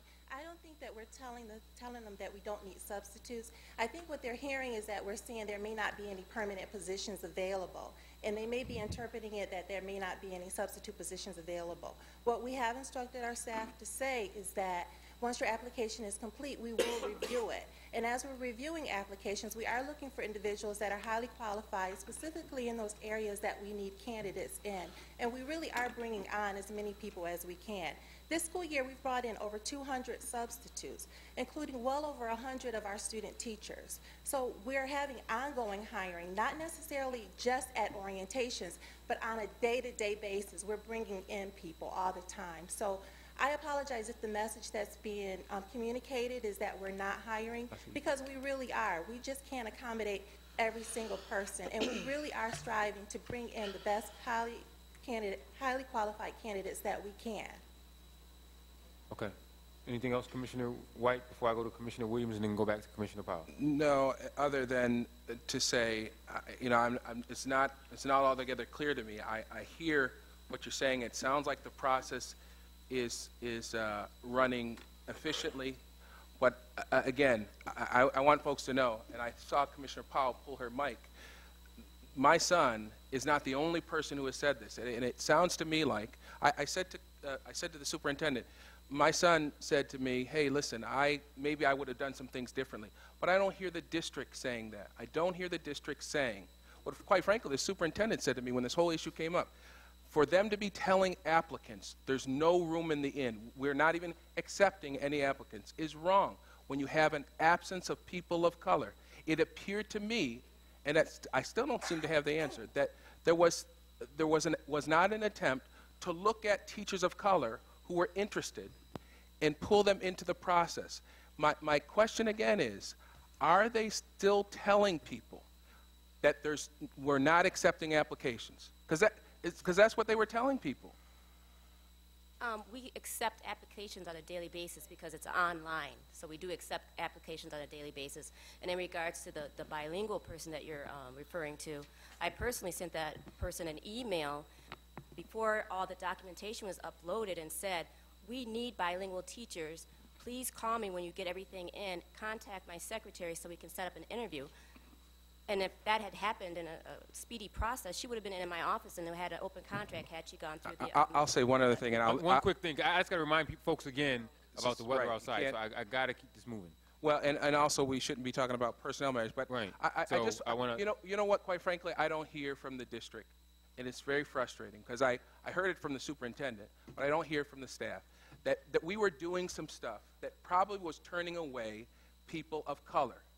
And it wasn't just people of color. It was, again, Vicky Govia told me she had instances of it. Commissioner Powell had instances of it. I don't hear you guys saying, you know what, we probably were doing some stuff by telling people, no, we don't have a need for substitutes. And we probably weren't properly screening those people that we were telling no. I don't see why people can't just say, we were doing something then that we're no longer doing. Let me let the superintendent respond to that, staff, and you guys can take a seat. I'll let the superintendent take the questions from here on, and then if he has if he needs the staff, he can call the staff back up. So, Mr. Superintendent, please respond to Mr. White, Commissioner White, and then I'll go to Commissioner Williams to see if he has questions. Go back to Commissioner Powell and then Commissioner Cruz. Then I need to put a button around this conversation, and if we want to do it at other times, we can do that, but we need to move forward. Go ahead. And Commissioner White, I responded to the question without first talking to the folks in HCI. I can tell you that these two individuals work very hard in getting folks into the district. So if you would like, same invitation to Commissioner Elliott, please come down and see the process, see what they do. I know that we've revamped quite a bit downstairs in trying to get folks. We do get a lot, and compared to Rush Henrietta, we have a very large school district. I mean, we're the largest, honestly. Well, third largest now in New York State. The volume that we get is much, much higher. The fact that we had reduction in force last year, we have permanent subs. We have permanent subs in most of our schools in the district. The need has not been as great this year compared to the past. But please come so we can be specific. They're well documented in terms of the two individuals. They can show you exactly what's been done, and they can show you the process as well. These two, the folks we have downstairs now understand the need for highly qualified, highly effective. And of course, the shortage areas and folks of color. So we'd love to show that to you if possible. Thank you. Commissioner Williams, anything? No questions. Thank you. Commissioner Powell and then Commissioner Cruz. Okay. It's not that I don't believe what I just heard, but I don't believe what I just heard. The scenario that Commissioner White outlined to us all in the board, wasn't that an application wasn't taken. And I heard you say, we take applications daily. I don't doubt that. But the scenario we were given was no orientation was offered, no date on the calendar. It seems to me that one of the mildest, most compassionate, most customer-friendly things we could do is to put a date on the calendar. And then when people show up, how many of you have put your application in? If you haven't put in your application, please go away. How many of you have submitted your fingerprint card? If you haven't submitted your fingerprint card, please go away. You're not ready for us. But without an orientation, folks are getting the message that we don't care to take those applications, whether they were sent or not. And I understand the circumstances. I understand fully that the cuts that we did last year meant that the teachers who were still looking for work had first priority on full-time substitutes. I understand that. But how hard is it to offer customer service to a potential employee in the form of an orientation session? I don't understand. Commissioner Cruz. Thank you, President Evans. I think this is a huge concern. The implications of this, you know, from years from this point forward are tremendous. The district is going to continue to have this kind of a need. I'm wondering, being the new person here, I can ask the stupid questions, but is this part of any particular committee assignment, or that we can get into a little bit more details? Unfortunately, the school board meetings aren't really the time to get and dive into this. Whereas you'd have that kind of an opportunity at a committee level to be able to do that. I mean, to look at the processes and look at the culture and look at all kinds of responses we do give people. And also, I think what I'm not hearing is an appeal process for folks who might be having some difficulty. You know, what's that appeal process, and where do they go in order to get those questions answered? I'm sure if there is, pardon me, if there is one, but I think those kinds of questions should be answered. There should be that kind of a setup in terms of information, so anybody goes on the website can get that stuff immediately. I think the other thing I'm concerned about too is this: when you say that, and I understand processes coming from the banking environment. Before I came to the city, I can talk to you about processes. But one of the things processes do, if they're not dealt with right, is that they tend to exclude people. And when you exclude people until they get everything in, that concerns me. I think there's other ways of handling that so that you can have a maybe phase in, so that if you can get the minimal things in, an application, resume with some of the more minimal things in, that you're at least allowed an opportunity to talk to somebody, maybe the orientation or maybe a preliminary interview even for one of the better candidates, and then you can follow that up later on with the second phases, which you now have 14 days to get the rest of your stuff in or whatever it's going to be. But I think at least that way you're allowing somebody to interact with the staff and saying there is some hope here, and also to get a better understanding of what's going on and what they're up against. Because I can tell you, you go on a website, and as a parent of a college student, 2 college students, going on websites to get things done is probably the most difficult thing you can do, because you don't have everything in and nobody wants to talk to you until you have everything in. And I think those are kinds of issues. So I think, those are the kinds of things that I'm concerned about. But again, it's just not the night to be able to get it. I think you're exactly right, Commissioner Cruz, and I think they say one of the most important connections is between the teacher and the student while they're in that school day. So if colleagues want to engage in an in-depth conversation about the human resources process, I would recommend that there be an extended presentation at the Excellence in Student Achievement Committee, the Teacher Achievement Student. I would ask Commissioner White to put that on his agenda, and maybe they can even go through the process. What is it called? Will you weed out people who don't fit into the urban environment? The Haberman test. Perhaps that can go there, and we can hear more about that issue. So I would recommend that be the venue for the types of in-depth, extended conversations, because Mr. President, but I would also suggest that we reconsider revamping the Personnel Committee. This board, or whatever, prior to us, abolished the Personnel Committee. How do you abolish a committee, particularly when more than half of the budget is personnel? So maybe the board in its board retreat would like to reconsider revamping and bringing back the Personnel Committee. And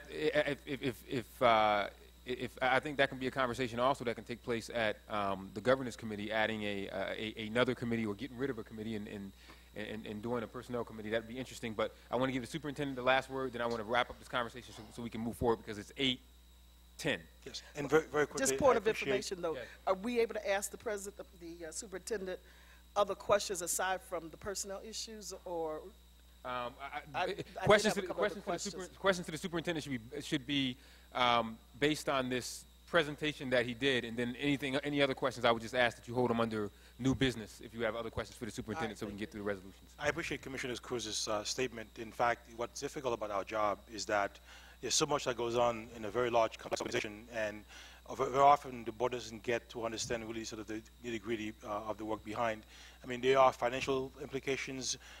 We are one of the very few districts in this country that have a unionized substitute pool. You don't see that almost anywhere in America. So there are implications to everything that we do. We'd love to engage you in whatever venue to explain what we do. So perhaps the questions can be based on solid information. Thank you. All right. We're now going to move on to board reports. I'd ask my colleagues to, in the interest of time, to be as brief as possible in your reports. Before we get to your reports, please, I would just ask for a motion to extend past the 8:30 hour. Second. All those in favor? Aye. Okay, we are extended. We'll start with standing committee reports, and we'll begin with our student rep. Yes, I'm kind of upset that my students are leaving. I wanted to give the XCATs a quick shout out. There we go. Anyway, first I just wanted to thank HCI, Luan Brown, it's always good to see you, as well as Mr. Brizard for that presentation. Quite frankly, I really believe that a teacher comes from within, and it was that kind of video and that capsule to look at a teacher's perspective and interview of how they have been in the classroom. I agree with what Commissioner Elliott said is, it's qualified and certification. I really believe, and also quantity, experience. Many teachers that I have come across, they either, I can connect with them or I can't, but I really enjoy that because I think that that's where you get the heart of a teacher, is understanding where they're from. So I wanted to thank Mr. Brizard for giving me the information on the Junior Achievement Program. I was able to learn about that. I wanted to congratulate all the scholars who were awarded tonight, to know how proud I am of them. A lot of times I wonder why I do what I do, but it's the 4.0s and the speaking out on behalf of the programs that make us who we are, that keep me advocating. And I also wanted to commend Timothy Mitchum for coming out and sharing his talent. He's a role model to those who are aspiring to showcase their talent, and I always enjoy watching him and listening to him perform. SLC met yesterday, February 24th. We were delighted to have Mr. Brizard in, as well as Mr. Mott, correct? Yes. From the Buffalo District. We did an interactive called Inside Me Drawings, and what this was towards was to show people that we can't judge a book by its cover, and we can't have mixed notions and perceive people and make assumptions about people that we don't even know. We drew a full body, and a lot of part of the body, each kid was able to talk about what represents them. They were able to draw symbols. And for me, that shows that perceptions can go a long way. We also talked about our partnership with the Rochester School for the Deaf, as well as Gates Chili High School, to talk about some of our differences in districts. What do they do that might work that we haven't tried, or what do we do that they want to learn about? And I think it's really important to look at a community with a disability, because we can definitely relate to them, because they're still teens and are in school like we are. Our next meeting is March 24th, and that concludes my report. Thank you. The Audit Committee, Commissioner Williams. We did not have an audit committee meeting this month. The next meeting is scheduled for March 8th. Thank you.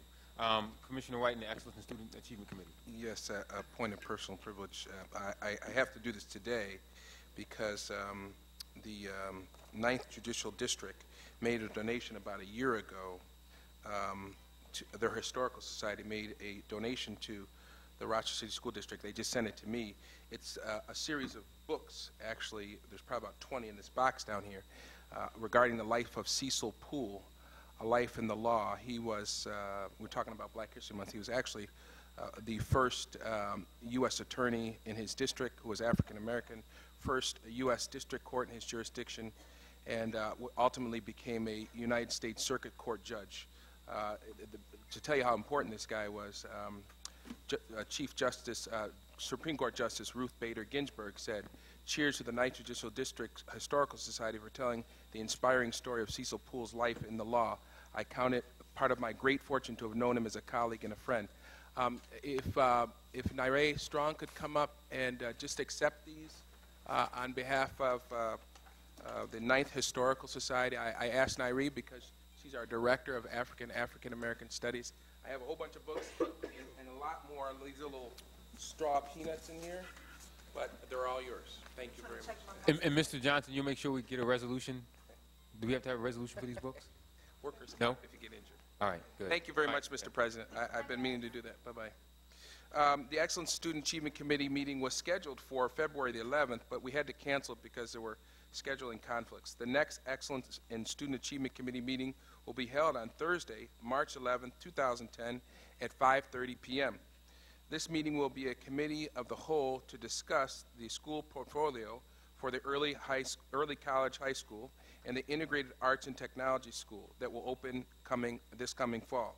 There will also be a discussion on school naming at this meeting.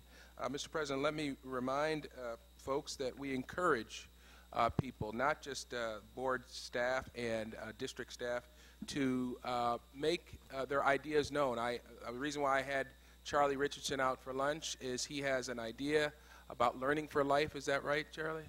And I have invited him, as I have invited other organizations, to present their ideas, organizations that are receiving district money, organizations that want to receive district money, to make a presentation. So we're going to have a good one this coming March, but I would encourage people that anybody can speak to ESA and tell us how we can do a better job. Thank you. Mr. President, hold on. I'm reading a note here. Jean-Claude, you want to help me out here? Your writing is about as good as mine. I know, it's awful. Just on March 11, it's not just about the arts and technology in early college, but the entire portfolio. The 9 high schools are on the list, the future of those 9 high schools, and our plans for a number of schools in the city. So it's an important meeting for the community. We anticipate a lot of interest that we'll be discussing. And I think that's a committee of the whole, right? Yes. Yeah, we did say that. Okay, committee yes. of the whole. Yep. Okay, good. Thank you, Mr. President. Thank you. Very brief report from me. Again, let me thank the district's Black History Month Committee chaired by board staff member Jackie Morgan. Hard work again. If Jackie is still here, great work that she always does. The fashion show kickoff again, a taste of show, soul, and the observance meeting tonight. Thank you so much. Also, I just wanted to thank Commissioner Cruz and the policy committee for the resolution that you have in your packet tonight, adding a parent representative to serve in a non-voting advisory capacity to board committees. Thank you, Commissioner Cruz. That's something that the board has been talking about for a long time. And then lastly, I'm calling a public hearing on Tuesday, March 9th at 5:30 p.m. As I said in January, I wanted to try to do it earlier than that, but our schedules has just been so busy. So I'm calling a public hearing Tuesday, February 9th at 5:30 to hear March 9th, I'm sorry, at 5:30 to hear citizen feedback on the recent proposal for mayoral control. I know it's overdue, maybe a little late, but I did want to follow up on what I said I would have in January. Oh, and lastly, I wanted to mention my trip. As you know, I'm one of the representatives to the National School Boards Association Federal Relations Network Conference. I attended in Washington, D.C., and I'll just hit on one point that I think is important. Mr. Superintendent, I talked to you about in a planning meeting, and I had the clerk do some research. The jobs for Main Street, it does apply to school districts. So I'm hoping that we can do more research on that and try to see if we are eligible for some of that money that's coming down. It was one of the biggest things that they talked about that we lobbied for in Washington, D.C. was this Jobs for Main Street bill that was supposed to pass both houses of Congress, and it does apply to, we checked, teachers, firefighters, and other public services. So maybe we can reach out also to Michael Casserly at the Council of Great City Schools to see how we can do that. And also, No Child Left Behind, bipartisan group of senators and House people are actually supposed to do work to actually make sure that it's reauthorized and changed in a way that's going to be beneficial. So stay tuned for that. It's only 2 years late, but hopefully we'll see some movement on the No Child Left Behind bill. And I look forward to maybe coming to the Community and Intergovernmental Relations Committee with Commissioner Elliott and talking about maybe how we can benefit from that also that Jobs for Main Street as a board. Maybe we also can discuss it at the retreat this coming Saturday.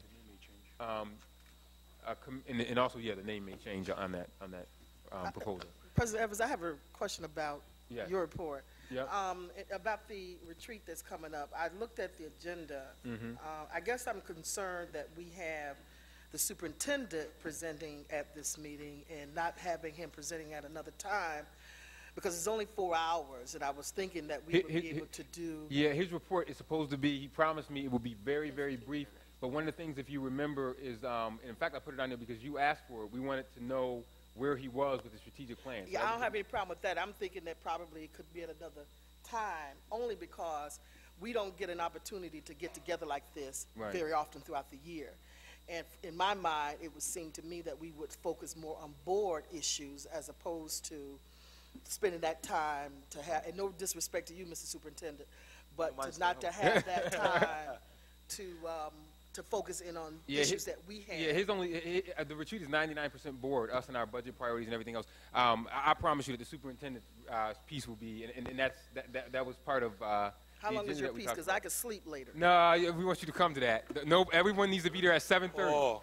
Everyone has to be there at 7:30. No, not against you. Oh, no. No, because everybody's time is important. Yeah, but it'll be, Commissioner Elliott, I promise you it won't be more than 15 minutes. It's only a check-in because we want to make sure that we said we were going to keep the superintendent, his feet to the fire on that strategic plan, and we want to make sure that he take 10 minutes just to say where he's at, what he's doing, and that's it. And I think I did, Mr. Superintendent, send you an email with regard to the plan. I remember in the Center for Governmental, the CGIR committee last year that we talked about giving us updates about your plan. So I think I did send you an email about that. So it'll be very brief. Commissioner, thank you. Yep, Commissioner Campos in the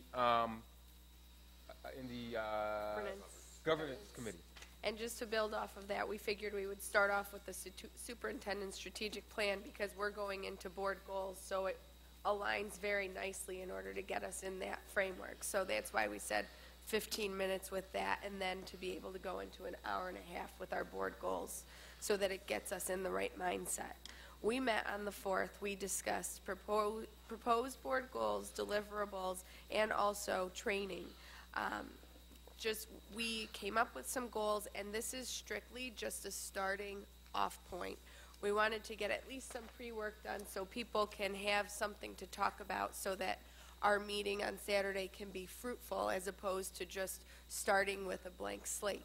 So these are they're obviously not in stone. There's just some proposals, and they're meant to be changed so that we can get input. Also, at the meeting, the committee discussed and compiled a list of board goals and objectives for the 2010 and 11 year, addressing the following areas: academic achievement, fiscal oversight, performance management, school safety and environment, and customer service. The full board will obviously be discussing these in the upcoming retreat with an anticipation to presenting the goals for the 2010-2011 fiscal year to the public next month in March. Also, I was able to attend the Federal Relations Network, which President Evans talked about, and I just wanted to give a shout out to 2 schools that I went to go and visit over the past couple of weeks, which is school number 17. I went to go and see a couple of classrooms, and man, you can tell when teachers have great classroom management skills, and you can tell when kids are learning, and I definitely saw that at 17. And then also at 9 today, one of the things that was happening is kids, they had a webcast, one classroom somewhere else in New York State, and the kids in school number 9, and they were quizzing each other on African American history. So it was just really neat to see. You know, we talk about the world is flat. That was just a perfect example of that. And our next committee meeting is scheduled for Monday, March 8th at 5:30, and at that time we'll continue the discussion of the board goals based on what's happened and also work plan. Thank you. Thank you. Commissioner, any questions? I'm sorry, any questions for Commissioner Campbell? Commissioner Powell in Finance. Thank you. Before I get to the Finance Committee, I should say I spent yesterday and the day before lobbying in Albany with the Big Five. Jim Fenton, I discovered, was the administrative representative, and I think it was a positive experience for him because he had a chance to talk to his counterparts in the other Big Five schools. But I'll tell you that for my part, I have never been so disheartened in all of the years I've gone to Albany. I have never seen so much dysfunction and finger pointing, and they had terrible news for us. And that terrible news was that the assemblies, and it may have come out in the news already, but the Assembly's budget projections were $1.2 billion lower than the governor's, so that the governor's proposed budget would have to be radically overhauled and restructured in order to produce a balanced budget. So it was, I mean, that was bad news, but for me the very discouraging news was the reliance on standardized testing and race to the top, the enthusiasm for race to the top dollars, notwithstanding that it means focusing on test scores and not the soft skills and not our civics lessons. I'd like to go into that briefly over coffee perhaps before we start our retreat to give you a better flavor of what I'm talking about. I was also especially discouraged in our last meeting, which was with Commissioner Steiner. The tenor of the meeting was one of blaming the teachers for the failures for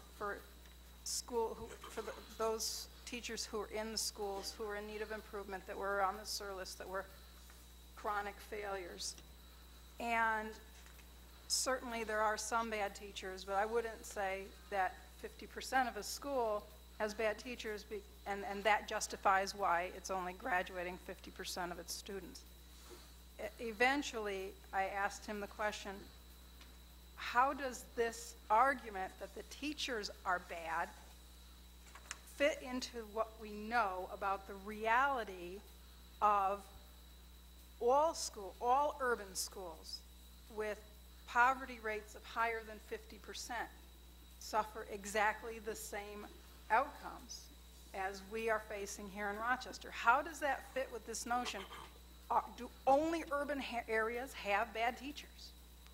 How does this fit with what we know about the effects of poverty and the concentrations of poverty in our urban areas? And the first glimmer of hope was that Commissioner Steiner actually was listening very carefully to that. And he didn't have an answer, but he was listening very carefully to that. My fear is that we're going down a path of authoritarian solutions to problems that cannot be fixed with authoritarian solutions. So that was my last 2 days. Getting back to the Finance Committee report, however, Finance Committee met on Thursday, February 18th. We reviewed the monthly financial reports. This is the point in our calendar where we do budget amendments, and we considered the budget amendments. There is an increase in our budget because of federal grants that have been awarded. This is consistent with our calendar cycle. So there are both increases on the revenue side and increases on the expense side. We also had the quarterly student activity funds report and a very light agenda in terms of procurement final payment resolutions and the sort. So I'd like to at this time offer up a motion to approve the finance report. Motion to approve the financial report. Is there a second? Second. Seconded by Commissioner White. Any questions or discussion on the financial report? Hearing none. Commissioner Williams. Just alluding to what Commissioner Powell was saying, and looking at the new budget, well, the proposed budget, the overall budget went up by about $16 million from the original budget back in May. Will we spend all of that additional $16 million in between now and June 30th? Ms. Martelli, you want to have Ms. Martelli? Ms. Martelli, if you can come up. Did you hear the question, Ms. Martelli?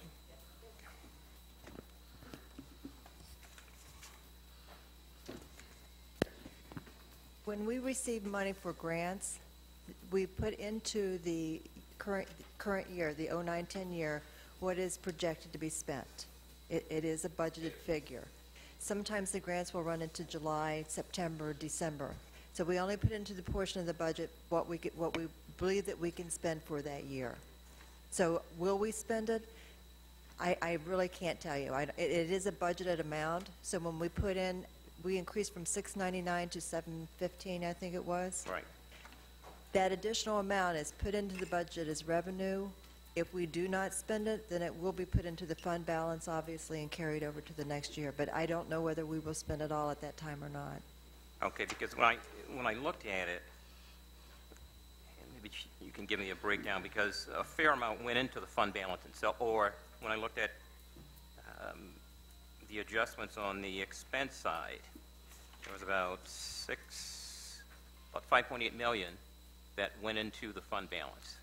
Okay, then the rest of it, I was trying to go through to see just where the adjustments were, and it looks as if none will go into our total compensation piece. So it says we None will aren't go into what? I'm sorry. into the total compensation and benefits. So it doesn't look as if we are increasing our headcount at all. No, we are not. Okay. Some of the grants will cover headcount, and but you would have to look at each individual grant to find out what would be covered as a headcount and what would be covered for materials and supplies. Okay. Right. But when I'm looking at the total number, in May, the total compensation piece at benefits came to about $488. In the proposed budget, it goes to $489, so about $1 million overall.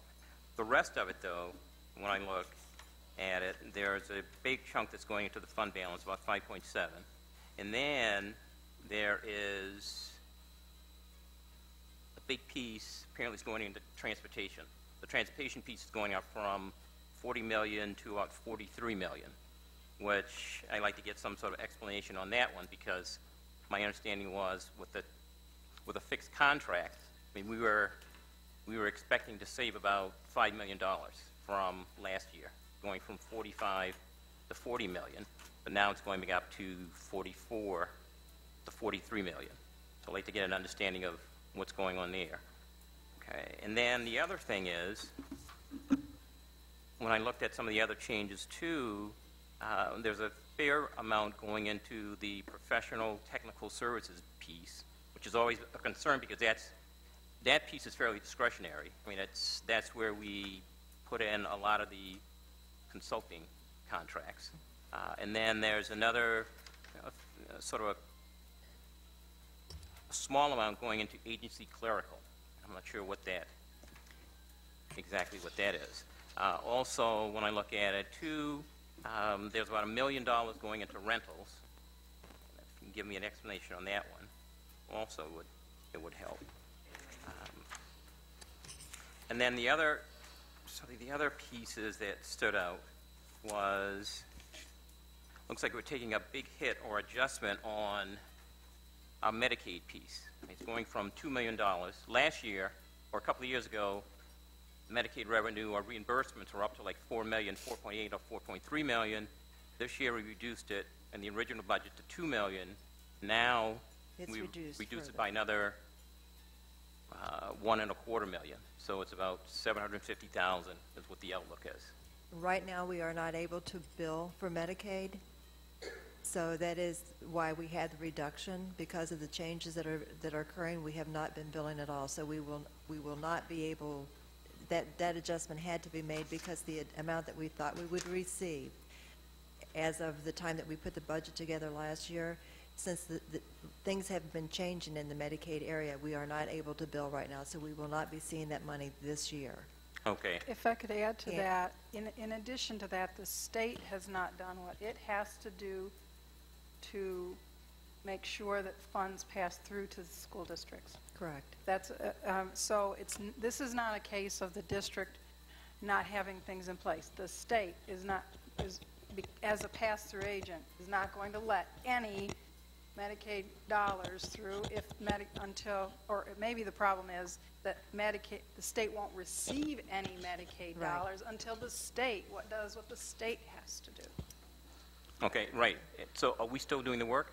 And if so, We're still doing the work, but we cannot, have to by allow- law, we have to do the work, but we are not able to bill for that at this time. and then we're covering that, we're out of the fund balance or where? Or It'll be contingency? covered out of the fund balance or savings that we have in other areas.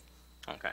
And the one other question, too, when I look at the E-rate revenue projection, it's gone up by pretty much, well, gone up 100%, from $1.7 million to $3.4 million. Now, last month, if I remember, there was an issue where we were paying out, I can't remember how much it was, to... Right, the IC, right, the telecom, telecom company. And we were paying it out because the rate that we had expected, or the reimbursement that we had expected from the E-rate was a lot lower than what it actually came in at. The E-rate funding or the E-rate revenue that you see there, that is from prior E-rate billings. Okay. So it's from prior years, and we did receive more from prior billings than what we thought we were going to. Okay. So that's why that is increased over what we had in the revenue for what we had as projected revenue. We probably will not be receiving any more E-rate fund for it. We will not recognize any more in this year for prior billings. My understanding is we are all caught up with prior funds from E-rate. Okay. All right. And then also, just one other, I'll be brief. I see the appropriated fund balance for the general fund went from $2 million to $8 million. So there's $6 million you put in there. That was What- put in actually the last amendment, I believe. Yes. Okay, right. Okay, but still that's part of the 16 million. The two cannot be related. In what you're looking at as far as our available funds, we estimated that we would be using, I think it was $8 million from our unappropriated fund balance. If we do not use that, that will go back in. But what we needed to balance out the budget and also to stay even is we put that $8 million in there to help cover any costs, which were add backs that we had with adding building-based subs, with adding music teachers, psychologists, all of the other funding that we had to do. We placed that in as a cover because we did not have funding for that, for the add backs that we went through the year. Okay, and then when you pull that out, it'll be reflected in the total compensation piece or the headcount piece, or not? If you're using it to put If back. we were using it for that or any other items, if it was not used, it will go back into the unappropriated balance. Okay. And then the last question in the smaller piece, I've noticed also that in terms of the food service fund, we're taking a hit of about $500,000, which is from the other cafeteria sales. What impact will that have on the outlook for the food service piece in terms of, because by law, I think we have to at least break even. And so we're going from 16 million, about 16.8 to about 16.2 with that hit. Does that impact our overall outlook for profitability? For 10-11, or for profitability, I would have to look at the information, the detailed information to give you an answer for that. Jerome? And Jerome can also answer that, too. Good save. No, Commissioners, we will be break-even by year-end because we noticed the trend early enough to make some changes that we expect to break even by year end. Okay. Okay. Okay. Thank you. Financial report, question? Yep, I mean, yep, or comment? Yep, and Okay. I do rely heavily on Commissioner Powell and Commissioner Williams, but, and perhaps this can be answered relatively quickly, and I might have missed it as Commissioner Williams was getting answered the question. For those of us that are not that familiar with this stuff, it says, this is page 2 of 3. It is the title of the page is City School District Revenue Summary as of January 31st, 2010. And again, I apologize because I think Commissioner Williams covered this. But it says appropriated fund balance for general fund, 2009-2010 original budget, 5/7/2009. Let's see, under the appropriated fund balance for general fund, it says 2.1 million. See that, Joyce? Yes, I do. And then if you go to the next column, It's 8 million. dated 11/19, it says 1.8 million. Right. And I assume, if I'm reading this correctly, your proposed budget for 2009-2010, you go over the 2 columns over, it says the same number, 8.1 million. Why did it jump? From the 2 to the 8? Yeah, to the 8. It was due to the fact that there were a lot of things that were put back into our budget after it had been approved. There were items that we had to add back in. There was no funding for that, so we had to pull from the fund balance in order to cover that. So when we added back several of the programs, some of the FTEs that are originally cut in the budget, in order to cover that, we had to pull money from the fund balance to cover it because we did not have revenue at that time to cover it. The arts, music, the psychology, Arts, music, social workers. yeah, all of those that were added back in.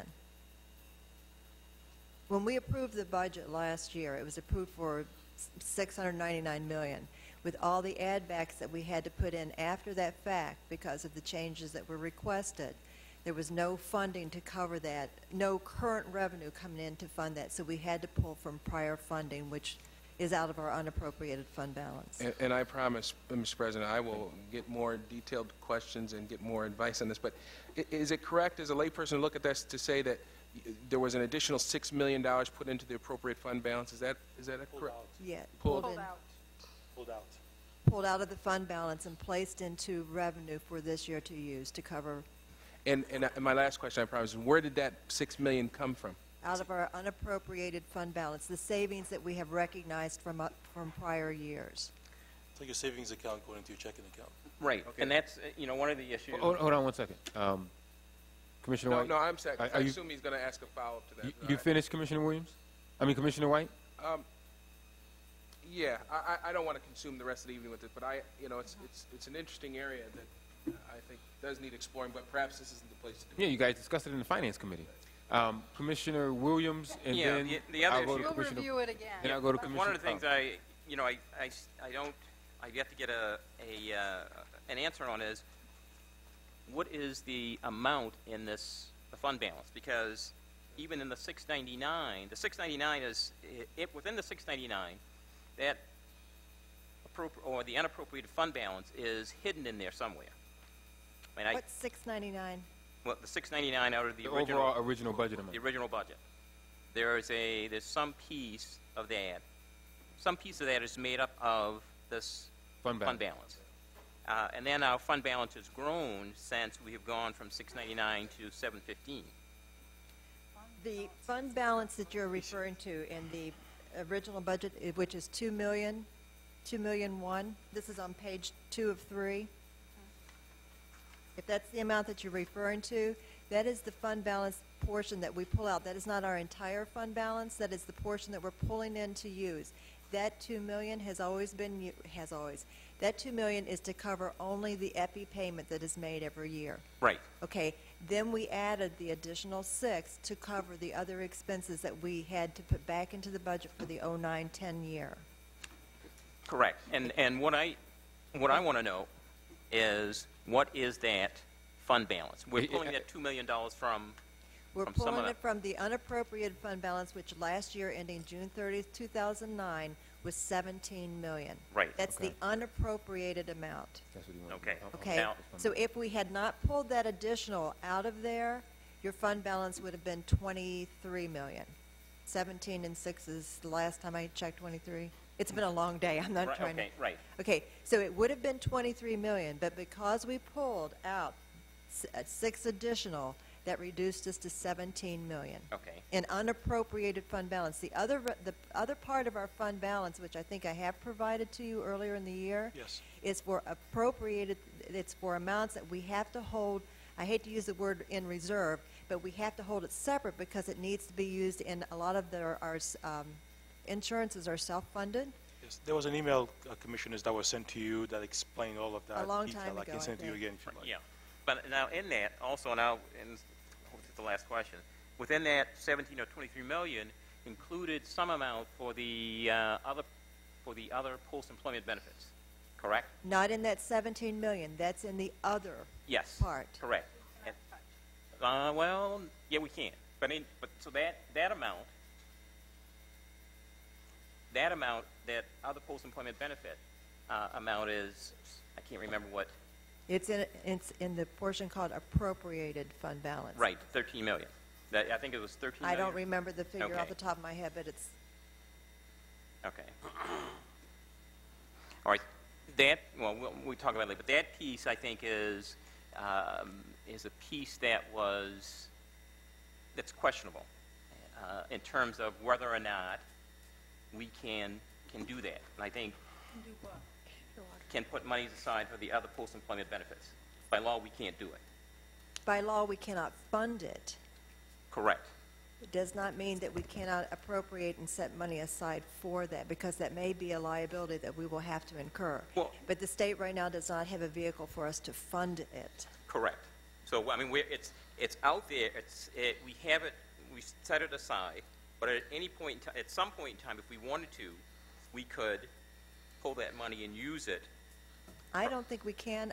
I'll have to check. All right, I don't think okay. we All right. The comptroller himself All right. indicated that we need enabling legislation to make that All right, happen. you can get follow-up clarification on that, please. Okay, and the last. And then last point, Commissioner Williams, The before last we point call is, the question. so initially, unappropriated fund balance was 17 million. Now, with the additional 16 million in revenues that we received, will any of that go into this unappropriated fund balance? I won't know that till the end of the year. Your fund balance is only increased or decreased at the end of the year once you have reconciled all of your revenue that has been recognized and all the expenses that go back. It's the difference between your revenue expenses that gives you the amount that may go into or needs to come out of your fund balance. That's how the fund balance grows, and that's done once a year. Okay. All right. All those in favor of accepting the monthly financial reports, please say aye. Aye. Any opposed? Any abstentions? The ayes have it. Thank you very much. And guess what, folks? Get ready, because we'll be dealing with budget for a while longer. Commissioner Powell, if you can conclude your report. Yes, okay, so we're finished with the monthly financial report. We now have the quarterly student activity funds report. And I put a motion forward that we approve this report, or receive this report. There's a motion on the quarterly student activities report. Is there a second? Second. Any questions or discussions on the student activities report? Hearing none, all those in favor of the student activities report, please say aye. Aye. Aye. Any opposed? Any abstentions? The ayes have it. Thank you. Commissioner Powell, anything else on your report? Well, if we need to go into detail about the resolutions, I'm sure we will on a resolution-by-resolution basis. The only thing I need to say about the Finance Committee is that the next meeting will be March 18th, 5:30 p.m. in 3A on this side. Thank you. Commissioner Elliott in the Community and Intergovernmental Relations Committee.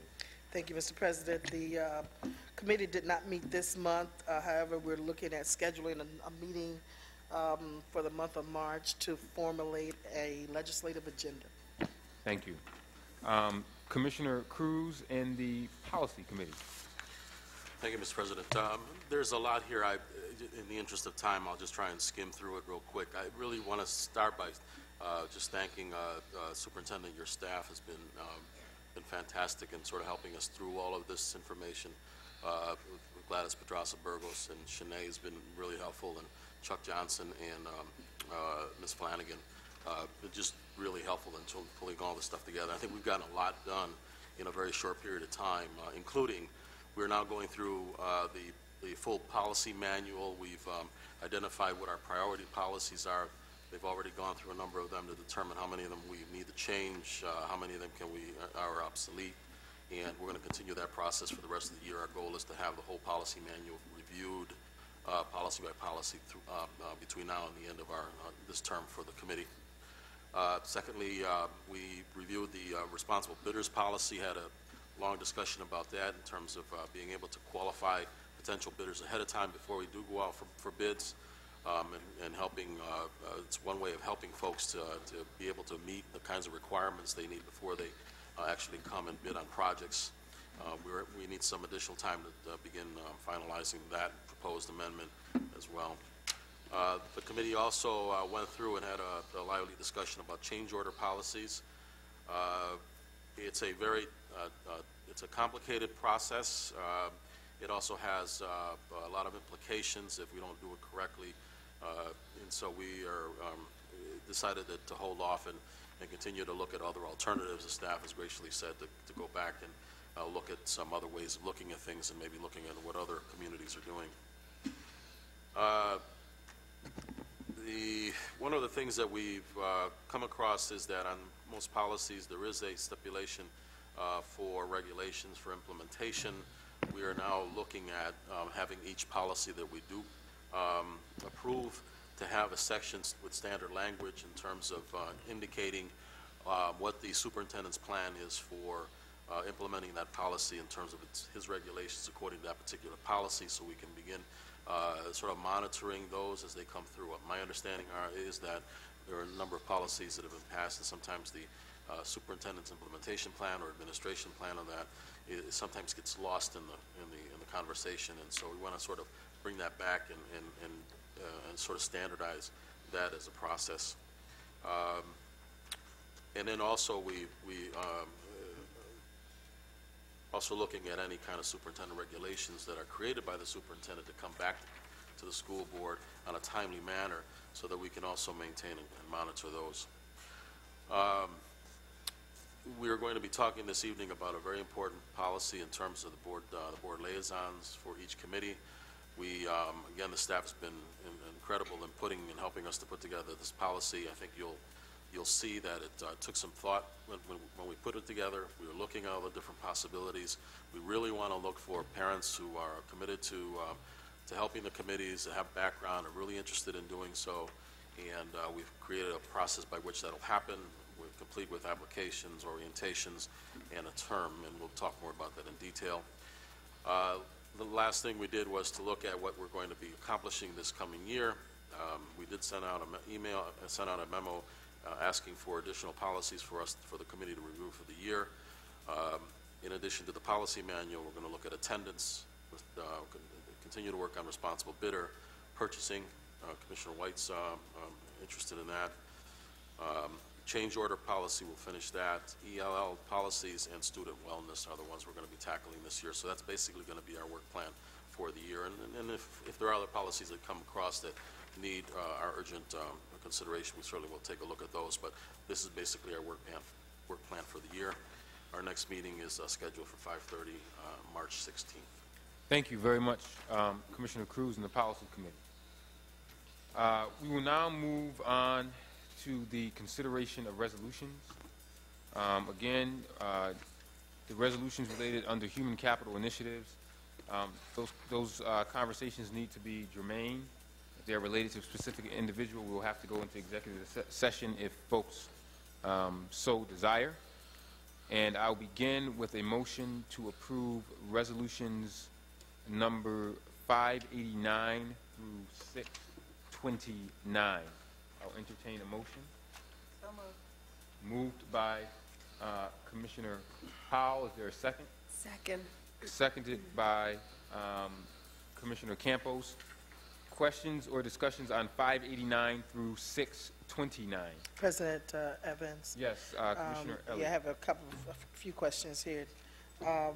Why does an acting program administrator make $101,000 and an acting I think his assistant principal makes $70,000. General question, Superintendent. Sure. Dr. Hancock? It is dependent upon the number of years of service in our district. Okay, thank you. I may have asked that question before. It sounds familiar now, but so forgive me. Anything else, Commissioner Elliott? Yes, how many African-American teachers, and I don't know if Ms. Brown mentioned this, but how many African-American teachers have been granted tenure this year? I wouldn't have that number off the top of my head. Could I get the information, Mr. Superintendent?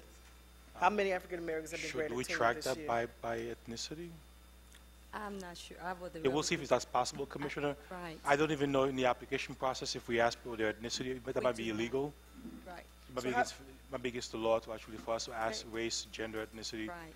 So we may not be tracking that kind of information. So how are we talking about recruiting teachers of color if we don't track it? Recruitment, you get to meet people. Typically, what we do through our CIT program, Career in Teachers, with Marie Costanza through our mentors, that's how we find out the ethnicity of our teachers. Could you repeat that Of our again? new teachers. Typically, we find out the ethnicity of our teachers through our CIT program, the Career in Teaching program, through our mentor teachers, and we find out because sometimes people will tell us just in the interview process we'll know and we'll track, and we can get that information in terms of the numbers of how many African American Hispanic teachers through our IT. But when our teachers come on board, there is nothing on our application. Right. We have I don't believe it's legal. But you probably, it's not. But you probably could figure out how many teachers, like for example, if Malik Evans comes in as a teacher, and in 3 years, if Malik Evans is still there and he's granted tenure, so there's probably some way, it probably would be a tough exercise to do, but you probably can. But we have done that through our CIT program with Marie Costanza, our director, and she has been able to track that. Yes. Okay. Away for us. to be very clear, also very careful, we follow federal law. We make sure that we don't sort of perhaps reverse discrimination. So it's very important that we follow protocols and not hire people just because, as you say, Commissioner, they're African American or Latino, that we had the best candidates for the job. We are very interested in diversity, which is why we have the RAP program with the paraprofessional and teacher assistants. But we also have to be very careful that we don't create issues. But we do track retention rates in our district about how much we retain teachers of all ethnic backgrounds. Okay. We do have retention data. All right, thank you. So, Commissioner Elliott, any more questions related to 589 through 629? Yes, Mr. President.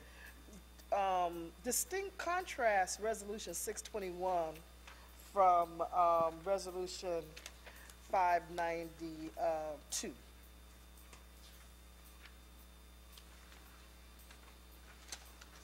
It's the same person, so I'm not sure what's going on there.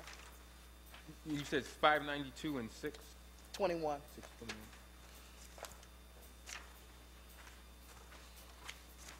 $592. One's an appointment.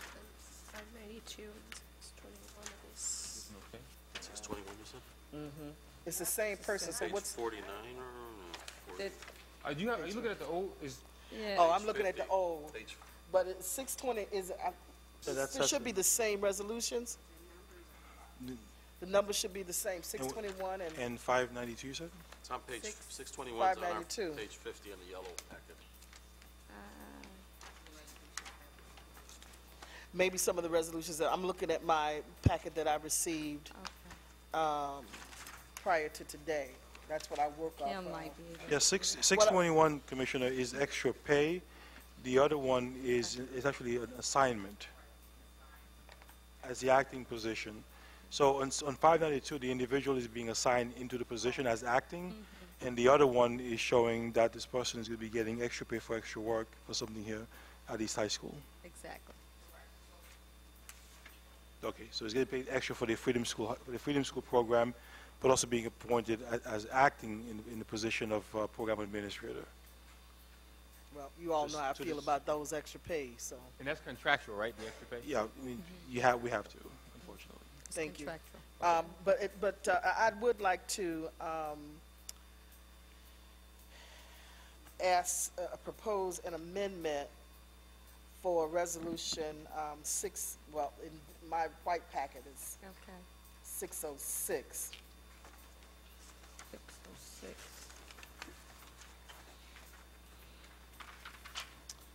to separate the person who works at number 33 school. Again, my concern is that when these resolutions come to us, they come to us in a time in which we can vote, and that our votes are legitimate votes. So if I'd like to make a motion, is 606? Do you all? 606 is family medical leave of absence. Is that a family medical leave of absence, Yeah, that's Commissioner? family medical leave. And that individual starts May 15. Right. She's saying she wants to I go want down to- the other three. Or because it's still only one? Yeah, it's after the fact. I would just vote no on all of them, Commissioner. No, that's not what I want to do if I could. But Commissioner, I mean, as we explained, I guess, in the past, we don't always control this Family Medical Leave Act. It's a federal law. If they apply, if they backdate it sometimes, because you may have someone actually taking days off, and they realize they may need extended time off, and they'll backdate it. We don't always control that process. The individual employee has So the with right. the one that says November 30th, you're telling me that we could not get any information for 3 months? The person may have been out on sick days, or Okay. perhaps without pay. Until I understand it better, because I guess I just don't accept that. It's unacceptable to me. I don't understand it clearly yet. Let me give you an example. Sometimes people may be taking days off and calling in Right. sick every single day, and perhaps realize they have perhaps a huge medical issue. Like cancer. Could be taking care of a parent, or may have a medical issue we're not aware of. And they become aware of it months later, and they decide to either retire and backdate their retirement, and or take a leave and backdate the leave. Why would we do that? Why would we It's accept? not us. They have a right to do that, Commissioner. Okay, I don't want to, because I'm not getting it. But for the meantime, what I'd like to be able to do is if I can have, make a motion to amend 606 and to separate out the May 15th through June 30th and make that resolution 606B. There's a motion on the floor to amend Resolution 606 to make it 606 B for the dates of May 15th through June 30th. Is there a second to that motion? I'll second it. She just wants to vote separately? Yeah. I got no problem with that. I'll second. All right. Seconded by Commissioner White. Any discussion? Yeah, the only discussion I would have is if, Commissioner Elliott, if I understand you correctly, you just merely want to not vote yes for that one. Is that right? Right, because I don't understand it That's well fair enough, enough. and That's all. particularly in light of the controller's audit, I really want to be on the side of safety than on the wrong side of things. But, Mr. And I don't President, understand it well enough. Point of order, there, Mr. Point of order, Commissioner Cruz. Thank you. I think the appropriate way would be to do that is to sever Resolution 606 out of the bundle and then vote on it separately. Yeah, that's what we're doing. That's what we're doing. Yeah, I'm but- asking for, You're asking to create a Resolution 606 be in the same breath, so. to separate it. That's the only way we could really do that. Yeah, so we would vote on 606 separately as Yeah.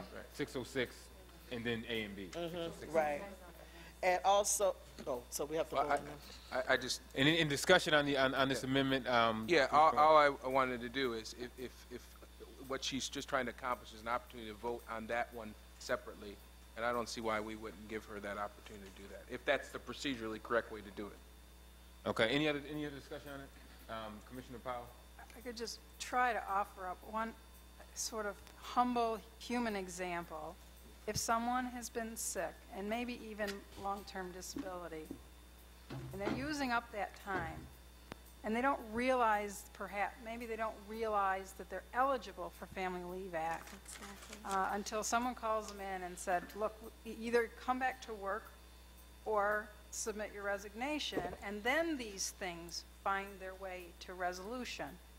Because very often, families are so caught up in the problems of their lives that the last thing they're doing is going to HCI and saying that this isn't going to resolve itself easily or Yes, that's quickly, typically what and what am I going to do when I run out of sick time?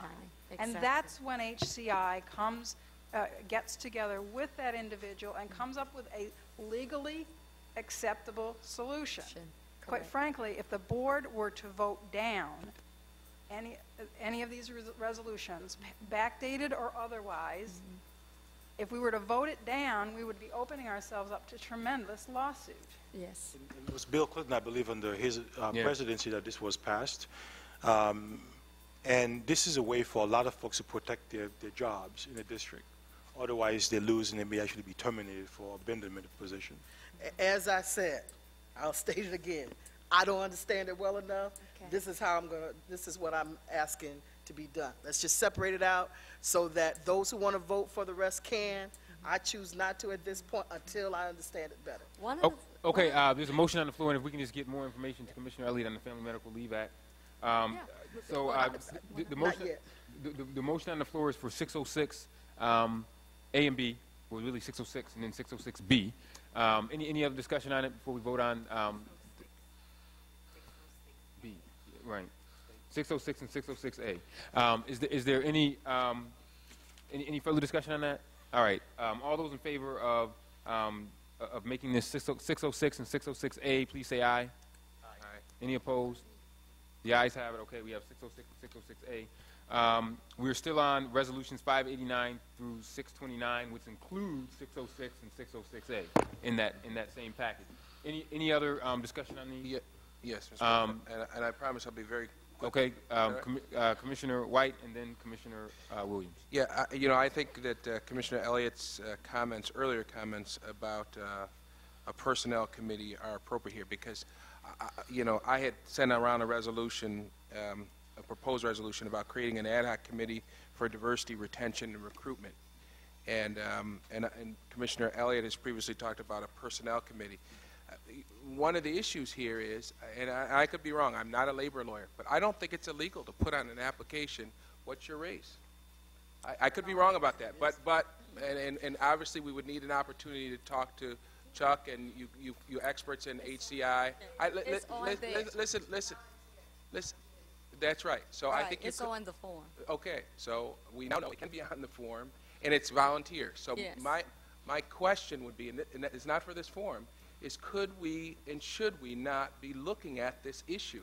And I don't know if this is what Commissioner Elliott is saying, but this is what I'm saying. Did we get to this point because we haven't been, and I'm not blaming anybody here. I'm not saying anybody's been inefficient or ineffective, but maybe we ought to be looking at this issue because we are in a bad situation, notwithstanding the recent efforts, but we are in a bad situation, and maybe we should be encouraging people when they're applying electronically to understand that they can designate what their race is so that we can encourage people of color to apply to this district. So, but again, my point merely at this particular point is to merely say, I think we ought to really begin to look at this issue from the board's perspective, whether it's from a personnel committee or an ad hoc committee on retention, recruitment, and diversity. I don't know what it is, but I think the board has to begin to step up to the plate because this report that Manny Rivera issued 5-6 years ago, maybe even longer, literally, as Commissioner Elliott has said, has sat on the shelf and collected dust, and the board, while HCI may have been doing some stuff, the board has not done anything to move us forward on this issue. And I think the time has come for us to do something. I just want to make you aware that report that you're referring to, that it has been well and alive in HCI. Because when I was Chief of Diversity and Leadership Development, I used that report for the past 3 to 4 years. Did you create it, Dr. Hancock? No, I didn't create the report. There was consultants hired under Dr. Manny Rivera to go out in the community, and at the time I was a principal, and they interviewed the community, administrators, and everyone.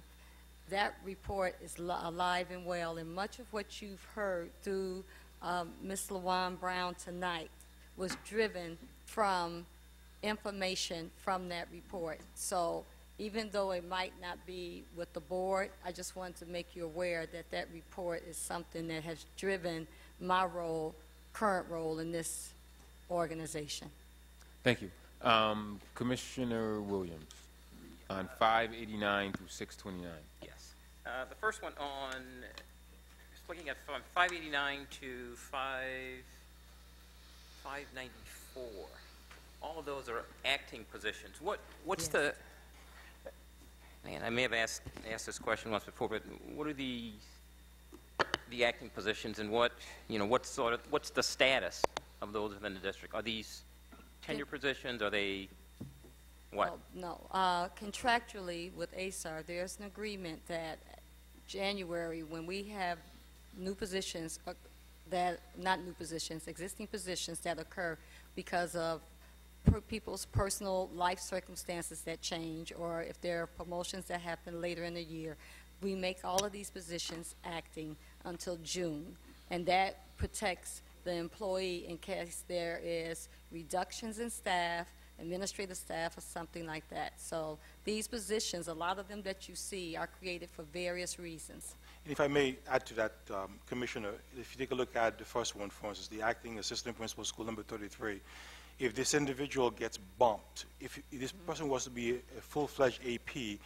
they would be bumped out of the system and have no job. By being an acting position, they can go back to their last position. So this is a way to protect them in a layoff situation that we know is coming our way. So these individuals are protected. They can go back to their last position. If they were not acting, first of all, it gives us leverage to place people that we need if we have a layoff, say from central office or any place else. So it gives us leverage, gives us flexibility. Second, it protects them in their job. Otherwise, they lose their job completely. Yes. Okay, and how, is there a, I don't want to say a termination date, but how long can an acting position, can a person, To the end of June. just till the end of June? No, the person can be acting longer than that. Longer than that, but what In fact, tonight you have one principal moving from acting to permanent position That's in true. this packet. Okay. Right, So but the we- majority in this packet are to Didn't June, happen but to some of them for the end of school year, we yes. will convert. Yes. Okay. It's part of our discussion often also with Vicky Gubia as we discuss personnel in our regular monthly meetings. The other, I'd like to offer an amendment also on 611 to separate out, there's that last, within 611, that last component, the Capturing Kids Heart Workshop. It's on 23 in the... 19 in the yellow book, I think. You said 611? Which one? Yeah, it's on 23. It's page 23, 611. It's Resolution 611. It actually starts on page 19. Right. But the one I'd want to separate out is the Capturing Kids Heart Workshop, because there's another companion piece to that, Resolution 647.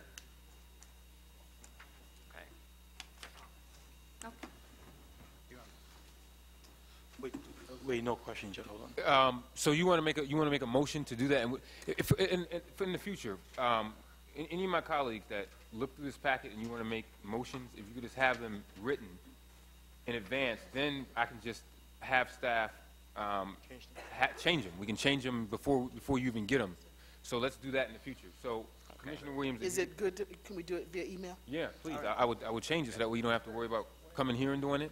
So, Commissioner Williams, if you could just give me restate that motion again, and what you want to call it 620. So you want to have a 623A.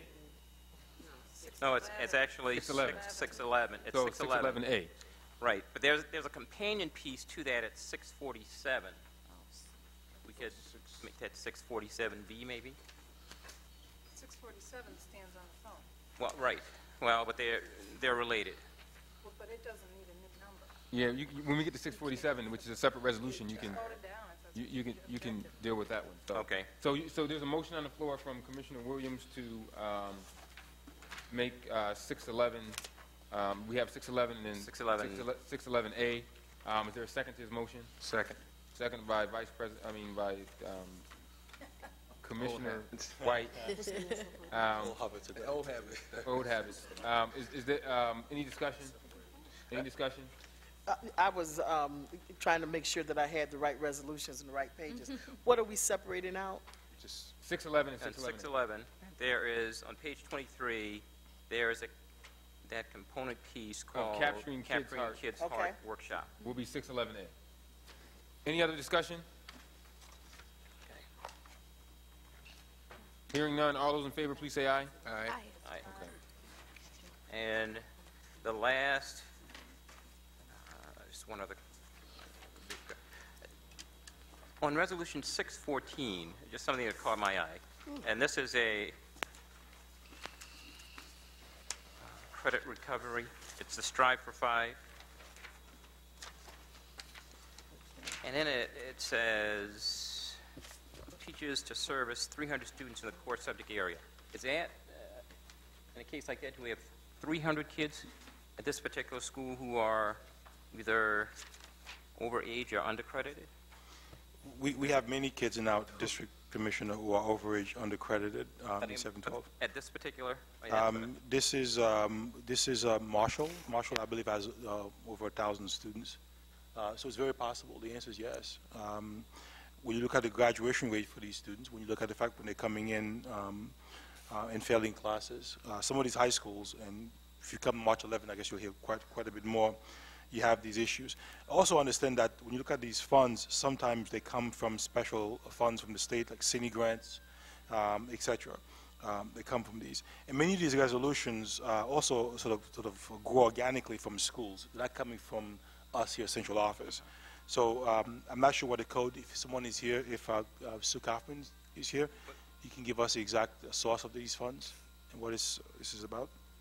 Well, no, I mean, what stands out is, you know, in a school of, 1,000 students, you get 300 who are over age or undercredited. Commissioner, we have entire high schools that have, I would say, 90% of the population over age undercredited, which is why I'm going to propose to you what I want to propose to you March 11th. Okay. When I was in 8th grade, I had a kid that used to drive and park in the teacher's parking lot. When you see that, you have a problem. The answer is That's not funny, though. No, that it's not. those funds are coming from their cine money for being a school in need of improvement, and it's part of their school improvement plan also. But these students have the chance of now graduating, right? Because they're going to be able to capture or at least get on target to graduate. Because they're going to be recovering. This is their credit. credit recovery. So you may have overage only in 7 and 8, and you may have overage and undercredited in 9, 10, 11, 12. So this is part of the school's attempt to get more kids on track toward graduation. Commissioner Williams, are you finished? Yes. Okay, Commissioner White. Yeah, just on these, you've answered, Sue, I think you've already answered my first question, which is what makes up the special aid fund? Where does that money come from? So I think she's pretty much answered that. Some of this money comes from the cine. There's multiple sources. You have cine, you have SUR. Yeah.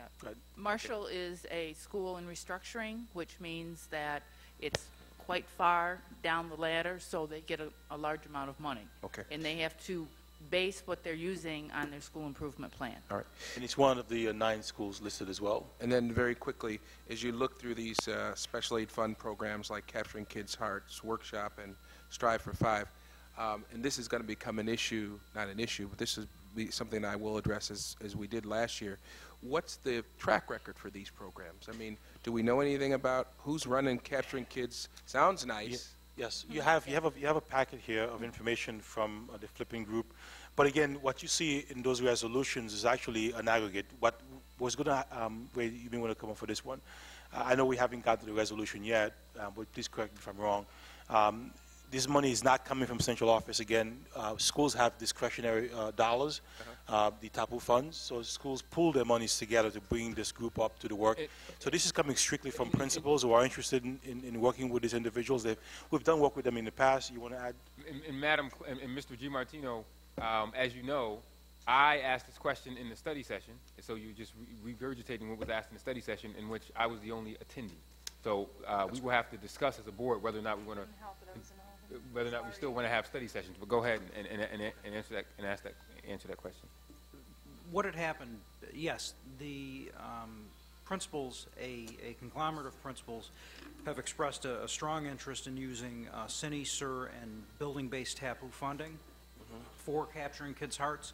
As you'll see, I know that you've requested to separate 619. That is an initial request to initiate a contract for number 6 school. What I found was that there were more and more principals coming forward to request to initiate a contract for the Flippin' Group's Capturing Kids' Hearts. I met with, a number of us met with the principals and made a determination that we would bring forth an additional request for not for funding, but for board approval, because ultimately I'm seeking a better rate from the Flippin' Group, and I've been in conversations with them, And essentially what I've conveyed to them was that we have so many principals who are interested that we are not willing, I took it upon ourselves, or took it upon myself, that I am not willing to pay the standard fee, but to renegotiate or essentially negotiate with John Scanlon and I have had this discussion to negotiate a better rate for our principals. So these are again TAPU and CINI and SURF funds. So what you're looking at is an economies of scale. We saw it coming, and folks, as we move toward school-based budgeting, something we'll pay attention to. So if you have 5 or 10 principals making requests, instead of having 5 or 10 separate contracts in these individual groups, negotiating different rates or perhaps a higher rate, we can look at the aggregate, we'll see what is coming pool, and then negotiate a better rate for our schools. But this is coming strictly from the schools. It is monies that they have at their discretion to spend. And finally, the reason there are 2 separate flipping group requests is because this request from Miriam Jurado for number 6 school, that was one of the initial requests for this PD, which then activated me having conversations with our contracts department as more and more principals came forward. So they already requested to initiate this contract. It was vetted appropriately through our contracts department. It was approved. Now it awaits board approval. All right, thank you. Okay. And they have some evidence here too. Commissioner Williams, briefly. Well, but this, so is this in any way the companion to Resolution 647? Yes. Or are they 2 different ones? No, it's a companion. Connected. It's the same group, different schools. Correct. Yeah, because that one's $100,000. The reason that's $100,000 is because there is a consortium of principals in-house or in district who are wanting or have an interest in contracting with the flipping group. If they do it individually, it's going to cost us as a district or per building more money. If we have a blanket contract, if you will, the flipping group is willing to negotiate, and ultimately it will save us. And if you take a look at the one with school number 6, Commissioner, this is to pay teachers who will take part of a training program with Capturing Kids' Hearts. The other one, the 647? 647 will train the administrators and bring a subgroup of teachers as well from buildings across the district for this professional development. Okay, well, maybe we'll talk about that one more when we get to that one. Because that one is the one I find most trouble, the 647. I mean, in terms of, $100,000 and for 3 days. It's a 3-day workshop. Going to this at $100,000, which is... It will actually be... All right, I'm just going to, we'll talk about 647 when we get to that, to that resolution in particular. Just one other last point. In going through all of these, I mean, we have Saturday classes, we have classes in the morning, classes in the afternoon. Have you ever given any thought, and this is, I know Commissioner Elliott put forth either a request that we consider extending the school day and or extending the entire year. Because here, I get the sense that we are, well, not the sense, to me it's really doing sort of piecemeal. Yes. I mean, some schools are longer, some schools aren't. Yes. Some We should have school year round, as far as I'm concerned. Commissioner. The cost of teachers going to training would be the same whether we extend it, if they're going to get this block of professional development. This is professional development time. No, this is something... Just real quick point of order. Commissioner Williams, your question was whether or not extending the school year or school day would be more appropriate than having some schools being longer, some schools being other. Mr. Superintendent, and then I want to move on with voting. Anybody that wants to vote no? It's a lot more effective as opposed to, because here it's really piecemeal. Commissioner, go ahead, Mr. Well, perhaps I didn't wonder we can discuss this a bit more. One of our lobbying efforts right now in Albany is to ask for the state to require a 200-day school year. I don't think it will happen in perhaps the next 10 years, but it is something we would like to see, the longer school year and longer school day, but it will require some intervention from the legislature. Okay. I'm doing a roll call vote on resolutions 589 through 629, which also includes the amendments of the A and B. The clerk has captured those. And I'll begin with Commissioner Williams. How do you vote on 589 through 629, these human capital initiatives? So yes on all except for 611A. I'm going to vote no for right now until we get more information on when we talk about 647. So yes to everything except 611A. So yes to everything for Commissioner Williams, except he's voting no on 611A. Commissioner White, how do you vote? Yes. Commissioner Campos? Yes. Commissioner Powell? Yes. Commissioner Elliott? I'm going to give my no votes. Okay. 592, 602 through 605, through 606, 610 through 621. Thank you. Commissioner Cruz? Yes, I don't. Thank you. The next resolutions are 671 through 673. I'll entertain a motion to approve resolution 671 through 673.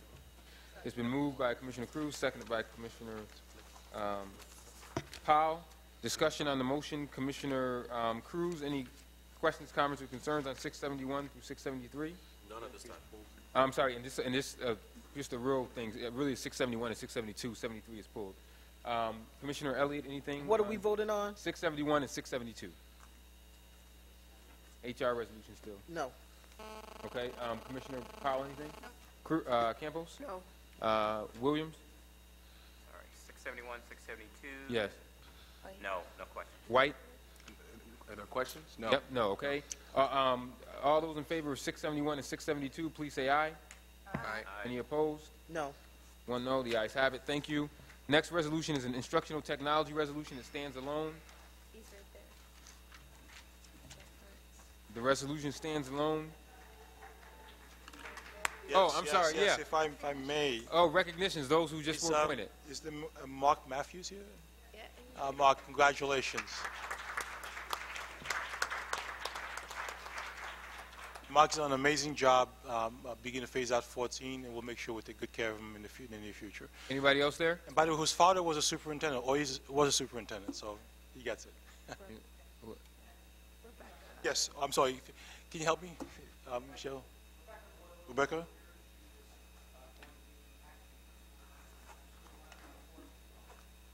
Yes. Congratulations, Rebecca. As you know, Rebecca's former principal just became the new principal of Arts and Technology. Anybody else? Any other folks that we missed that we not recognized that were Stephanie, appointed? anyone else here? They probably all are going home shoveling. Right. Resolution 631. Did I get a motion on that, Madam Clerk? I'll put a motion on the floor. Okay. This is to expand, read 180. Yes. Read motion for 631, which is read 180 first. Is it moved? It's in Right now. part of this. A part of this. Moved by Commissioner Powell. Is there a second? Second. Second. Okay. Any discussion on 631? Yes, President Evans. Yes. How do we determine if the money that we spend on all of these various programs are really having an impact? Given that we have a 46%, as they're saying, graduation rate, I think that the money that we're spending, may be for naught. So how do we know that this kind of money that we're spending is increasing graduation rates, is increasing ELA scores, Kristen. increasing math scores, because it seems to me that a lot of this money we're spending is wasted. Mr. Superintendent. I got this one. Thank you, Kirsten. Commissioner, you remember almost 2 years ago, we brought this forward. I remember having a long conversation with Commissioner White about Read 180 in the district. So perhaps I'll answer this and try to be a bit more global as well. This is a literacy intervention program. This contributes to helping graduation, but more importantly, what this does is help kids who are not reading at grade level, who are very many years behind grade level, catch up. So it's part of the interventions for literacy that exist in elementary schools and for the most part in our high schools. Right now it is not in every high school. I need to get this in just about every high school in the district. We have situations where kids come to elementary schools or reading perhaps first grade when they're in sixth grade. We have kids in our high schools reading fourth grade when they're in ninth grade. So this kind of program is documented. We have tons of evidence, and it's been shared with the board. Glad to share with you again on the efficacy of Read 180. It is a phenomenal literacy intervention program that is nationally recognized. So when you look at these kinds of academic support that we give to kids, so this is not the core reading class or English language arts class. This is for kids who are not reading on grade level. And we would love to take you to some of these classrooms.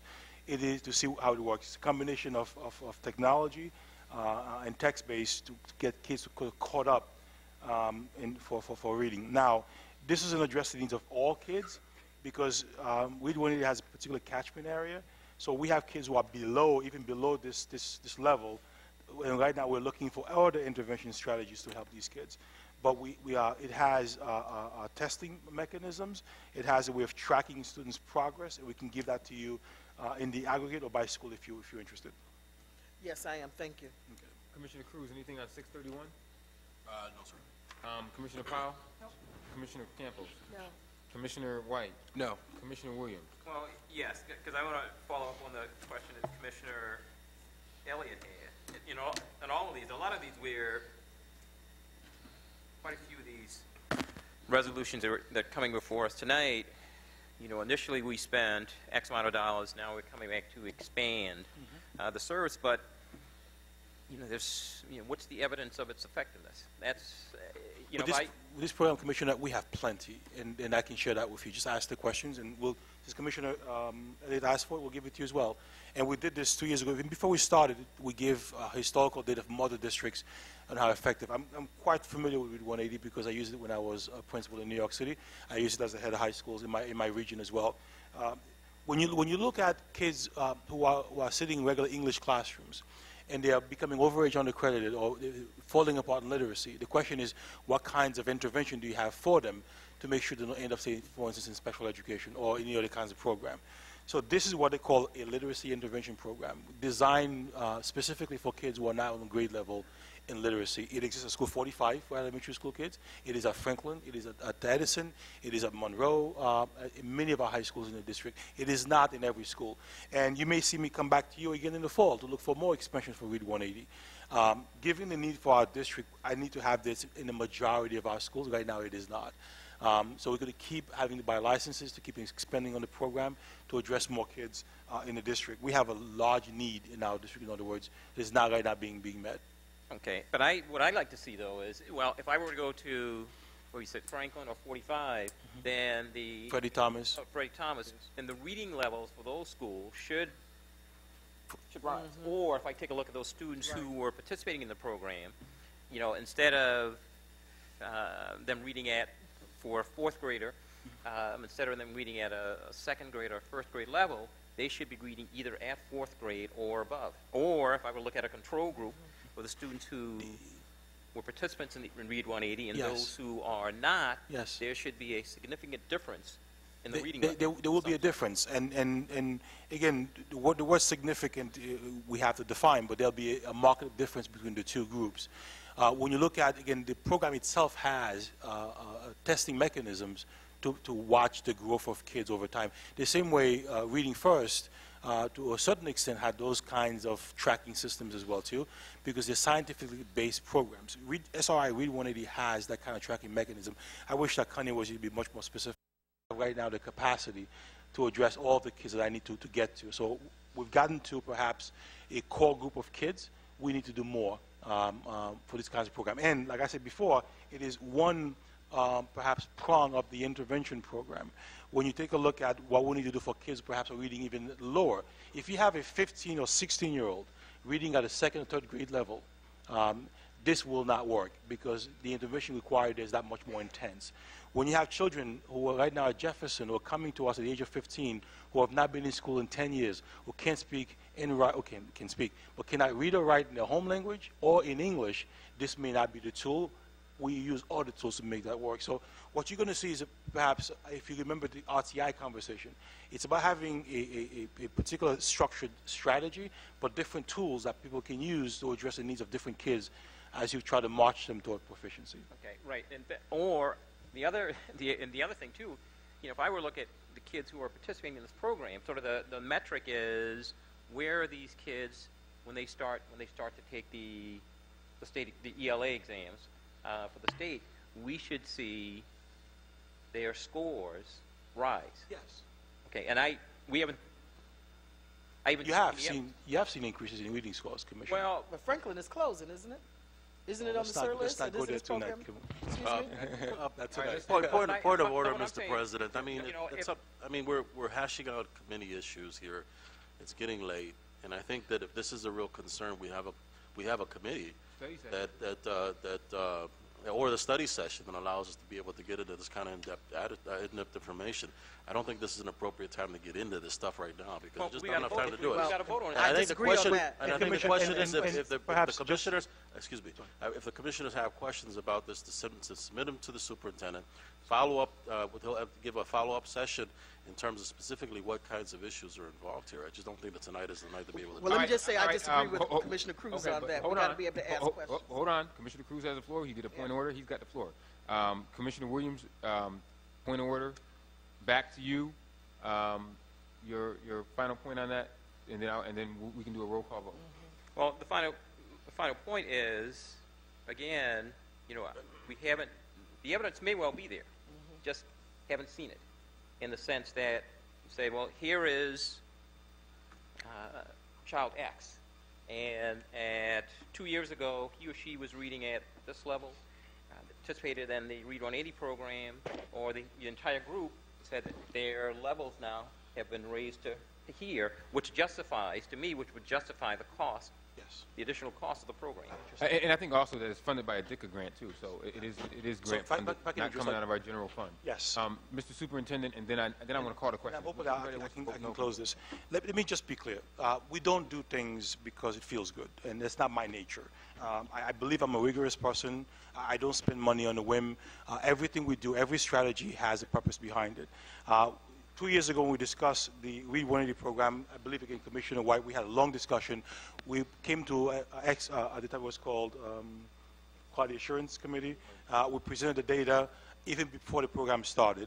This is a program I've been dealing with for over 10 years. The data is clear. It is something used across the country. It has been approved in the past by the board. Yes, Commissioner, there is tons and tons of data that will show you that this works. All we have to ask is ask the question, we can provide it. And it is not coming from the A fund, it is coming part of a state DNI grant because we are a DNI district. So it is funded by the state because they also recognize how important, how good this is in terms of providing the funding. They wouldn't have approved it if it wasn't something that was scientifically based and evidence-based. And this kind of work you're talking about, watching control groups, so we don't need control groups. We have kids who are in the program, kids who are not in the program, and I can show you the difference. And the fact is, if we want reading scores to improve, I need to provide intervention for kids. Otherwise, we'll never get to where we need to get to.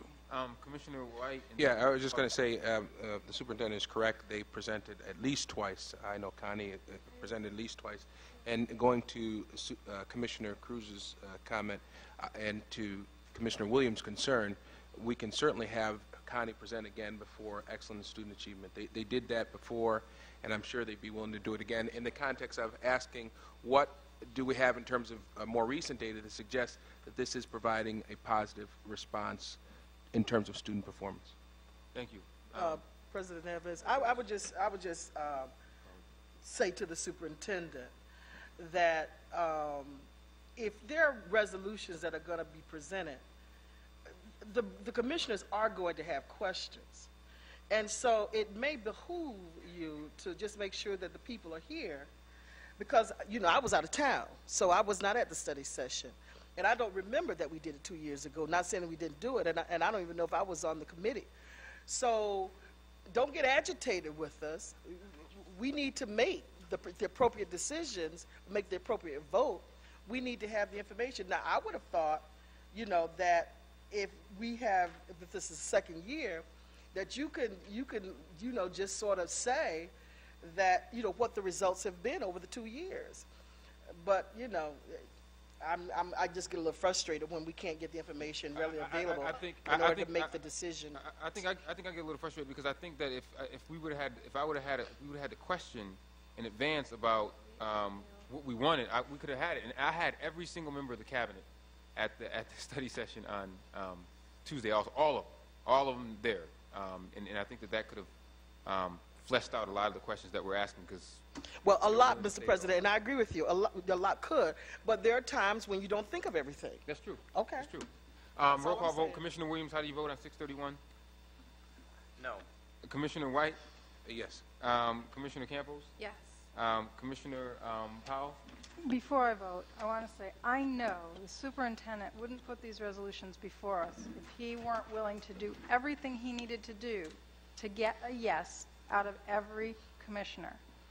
But if he doesn't know you have a concern, he can't possibly address it to the level of detail. And so, to Commissioner Cruz's point, if it has to come up early, we give these packets get put out 2 weeks ahead of the board meeting. This was part of the Finance Committee meeting a week ago. We had a work session 2 days ago.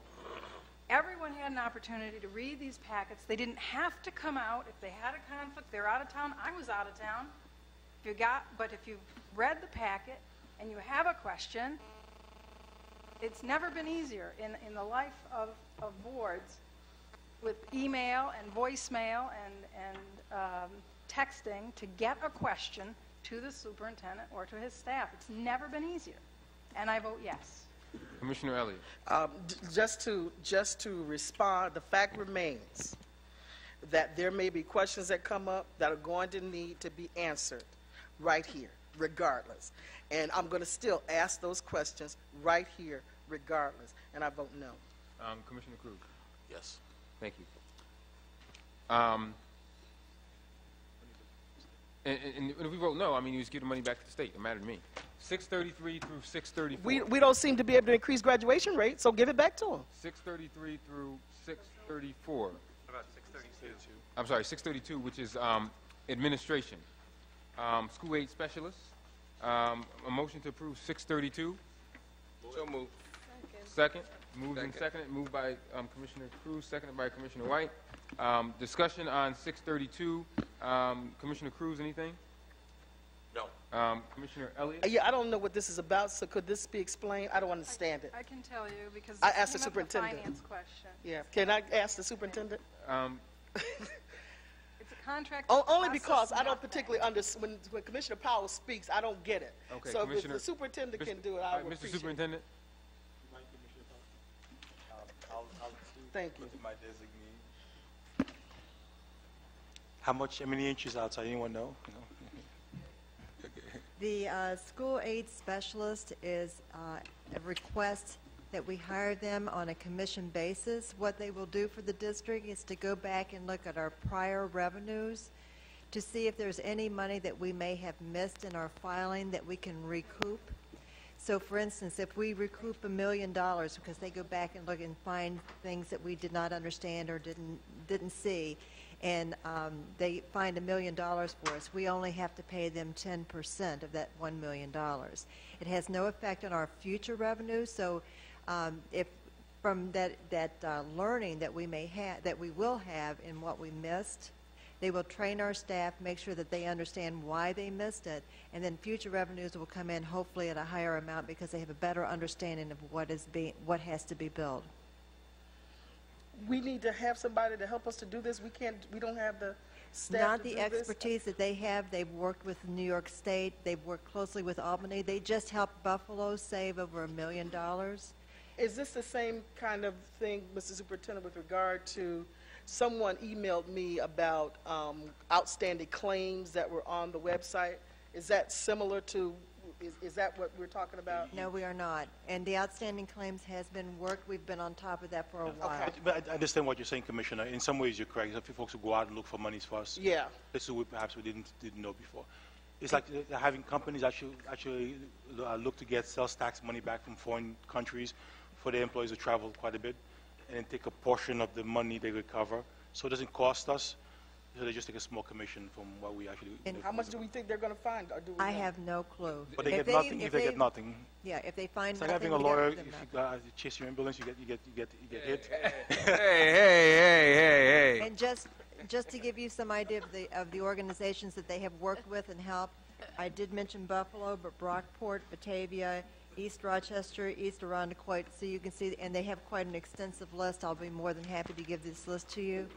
How much did they recover? I have no Okay. idea, but these are the organizations they've worked with. They've Okay. worked very closely with Albany, so they understand the rules, the nuances, and if you will, the loopholes that maybe we did not know or did not understand that we could possibly receive more revenue. Okay, thank you. Thank you, Mr. Superintendent. Commissioner Powell, anything on this? Commissioner Campbell? No. The only thing I'll say is Mr. Scanlon said in the study session that hopefully they won't find anything because we're getting everything we should be getting. So we'll see what happens. Commissioner White? Nope. Commissioner Williams? Yeah. Just to follow up, I mean, it almost sounds too good to be true. I mean, these guys are going to come in and they're going to spend X amount of time looking for revenue that we've missed. If they find something, you get 10%. If they don't find anything, We don't know with them anything. no harm, no foul. They just Right. go away. Exactly. Well, but then if they do, then it sort of begs the question of, what's our staff doing? I mean, I would suspect that a lot of the things that they do here, when you look at the BEDS data form, the student aid form the state aid form worksheet, this other piece for the system to track and account for children, which relates primarily to the homeless kids. My understanding is, I mean, the people your people in finance or in budget, they should have the expertise, or we should have the expertise to do that. If these guys come in and they find $5 million, what goes off in my head is, hey, what are our people doing? I mean, or And do you know what, if they find $5 million, that's what will go off in my head too, is why have we missed this before? But we've had many changes in staff. We've had a lot of changes in rules and regulations, federal and state and otherwise. And sometimes individuals are not given the training that they need to stay up on top of all the multiple changes. And reading law and trying to figure out what has happened sometimes is very complicated. So I don't know if they'll find anything. I hope they don't. It won't cost us a dime to find out. Right, but we are, our people and your people, they're in the trenches every day, so we should know this stuff. Okay. In between. Let's call the question. No, you can't call the question. Yes, I can. It's not a debate. You can't. This is no, a debate right it's not a debate. I'm seeking information. I second. You Second the This, call question. you can't call a question when I'm seeking information. This is not a debate. Can we get a determination from the parliamentarian? Chuck? You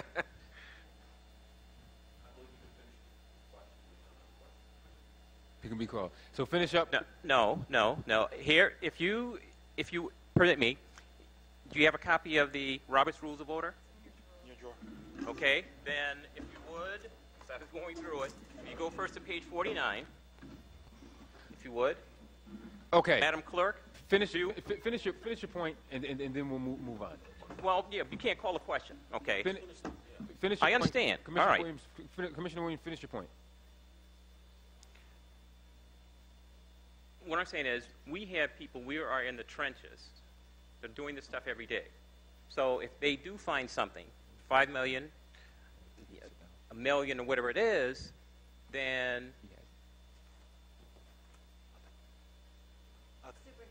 Superintendent. okay, then it begs the question in terms of what are we doing? Even if our people missed it in the past, then we have to look to see whether or not, I mean, the salaries that we're paying them, is it justified? If these guys could find money that we can't, then why not, for the most part, do away with the people who are doing the work and hire them? Because, Commissioner, their job is not to do that kind of work. When you take a look at the kinds of associations we belong to, including the board, with their membership in NISBA, their memberships in other organizations who help find an advocate for law changes. When you look at, even when you look at the stimulus funding that just came to us, the rules were not clear when we got the money, and they're changing on a regular basis. So these folks have the kinds of expertise to be able to now look at the law, but understand sort of the complex rules that we have within the funding formulas in New York State, as well as the rest of the country, to help us find money. Right now, for instance, we have an organization that wants to work with us in reclaiming dropouts. Their expertise in other states is to actually find dropouts, bring money back to the district, and take a percentage and bring those kids to completion. We've not contracted with them because our funding formula is so complex in New York, it doesn't fit the rest of America. So they actually are bringing their financial folks to study and look at what we do in New York to understand how they can help us drive that kind of work. In other words, if they would be able to reclaim 50 dropouts from the streets and bring them back, would the state increase our funding, and could they take a cut of that and bring those kids to completion? We don't know if they can. They don't know if they can, but they're going to study because they have that kind of expertise. So this is harmless. It doesn't cost anything, right? I understand what you're saying. If we find substantial amounts of money, yes, those questions should be asked. When you take a look at what NBC 10 found the other day, those small amounts of money that could be. TRS has those lists. People who have $1, it could be 42 cents. You never know how much it could be. It could be a small amount of money. It could be a substantial. If it is substantial, your questions are very valid, and we need to go back and look at our practices. But my thing is, it doesn't cost anything to do this, and if they find it, it's a bonanza for us. The question is, why not? Why not do this? Commissioner White, anything else on this? No, I'm set. Commissioner Campbell? No. Commissioner Powell? The best part of this, and forgive me if you already said it, Joyce, because I had to go to the bathroom, but the best part of this is if they find anything, it becomes a learning opportunity and it becomes professional development for the very staff who missed it in the first place. They learned the lesson. We never have to have these people back because our people now know what to look for and how to do it the first time round. Commissioner Elliott, anything on this? No. Commissioner Cruz, anything else? No. Commissioner Cruz, how do you vote on this resolution? Yes, sir. Commissioner Elliott? Yes. Commissioner Powell? Yes. Commissioner Campos? Yeah. Commissioner White? Yes. Commissioner Williams? Yes. I vote yes. Okay. We are now on resolutions 633 through 634.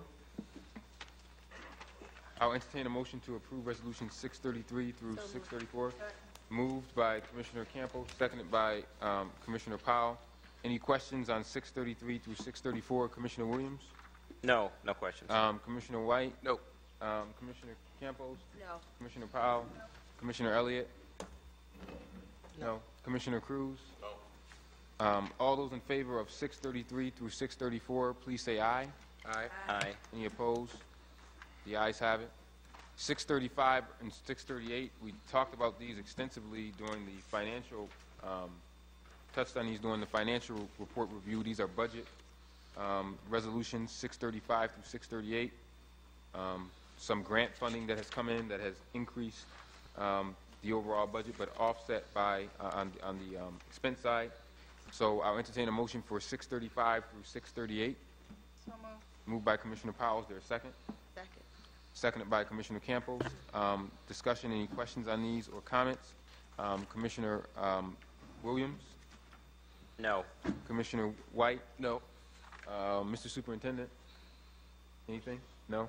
No comments? No. Commissioner Campos? No. Powell? The question is, do we have questions? Any more comments or No anything? questions. Commissioner Elliott? No. Commissioner Cruz? No questions. Thank you. 635 through 638, all those in favor, please say aye. Aye. Any opposed? Aye, with the exception of 636, I abstain.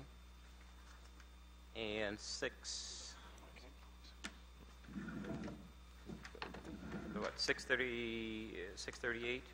We got 635, 638? Yep, 635 through 638. And all the others, yes. Okay, thank you. Madam Clerk, have you captured that? Yes. Okay. Thank you. We are now on resolutions 639 through 642, educational facilities. I'll entertain a motion to approve 639 through 642. Move it. Moved. Is there a second? Seconded by Commissioner Powell. Discussion on 639 through 642. Commissioner Cruz, anything? No questions. Commissioner Elliott? No questions, Mr. President. Thank you. Commissioner Powell? No. Commissioner Campos? No. Commissioner White? No. Commissioner Williams? No. Thank you. All those in favor of 639 through 642, please say aye. Aye. Aye, with the exception of 640, no.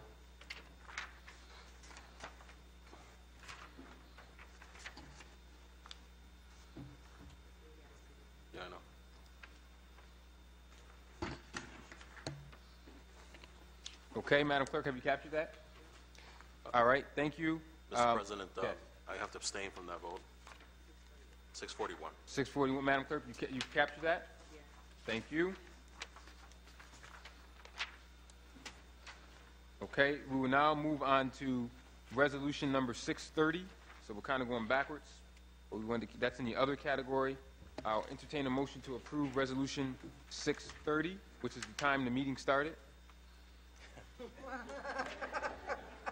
Is there a motion to approve resolution number 630? Is there a second? Second. Any discussion on 630? I have a note to have it explained, but I don't seem to be able to. Mr. Johnson? Or is it Mr. I'm sorry, Mr. Davis? I'm sorry, Mr. Johnson explained it in the study session. Go, Mr. I'm Mike Davis. I'm associate counsel, work with Chuck. What we're asking for is a contract approval for superintendent to enter into a broker of record contract with DG&M agency to serve as our broker of record to procure property and casualty insurance and provide risk management services, an evaluation of our insurance program, look at limits, deductibles, things like that. In the past, we have procured the policies individually, going to a broker, for example, to buy a business auto policy. Now we'll have one broker look at the whole district, make recommendations, and there might be some better ideas. We don't know yet. We're also doing it on a flat fee basis. The broker will be paid $50,000 a year. This is planned for a 5-year period. We'll be back here every year to have it renewed, but it would be $50,000 per year. The insurance policies would be written without a commission built into them, and the expected savings would be about 50% of the cost of the broker's work. Based on last year's program, that savings would be roughly $45,000, $50,000. Thank you. Is this a woman-owned business or a... Black-owned. Black-owned? Black man, Dale Trotz, Dale the Trott. principal. Right. All right, thank you. Yeah, Dale Trott.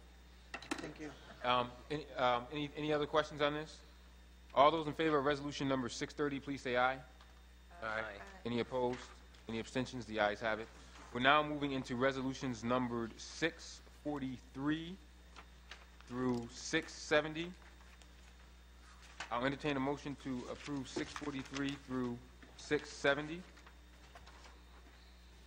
So moved. Second? Second. Okay. Any discussion on the motion, Commissioner Williams? Yes. Starting out 645. And just a point of clarification, 644 has been pulled. 645, yes. And on this one, why hire a psychiatrist as opposed to a statistician to do the research and provide the information? I learned this also in the study session. Ms. Pedraza-Burgos. That's the same question. Good evening. Dr. Wallace is working with us for quite some time. He's been with the district and been working very closely with the psychiatrists and the social workers. The social workers have just come under the Division of Youth Development and Family Services.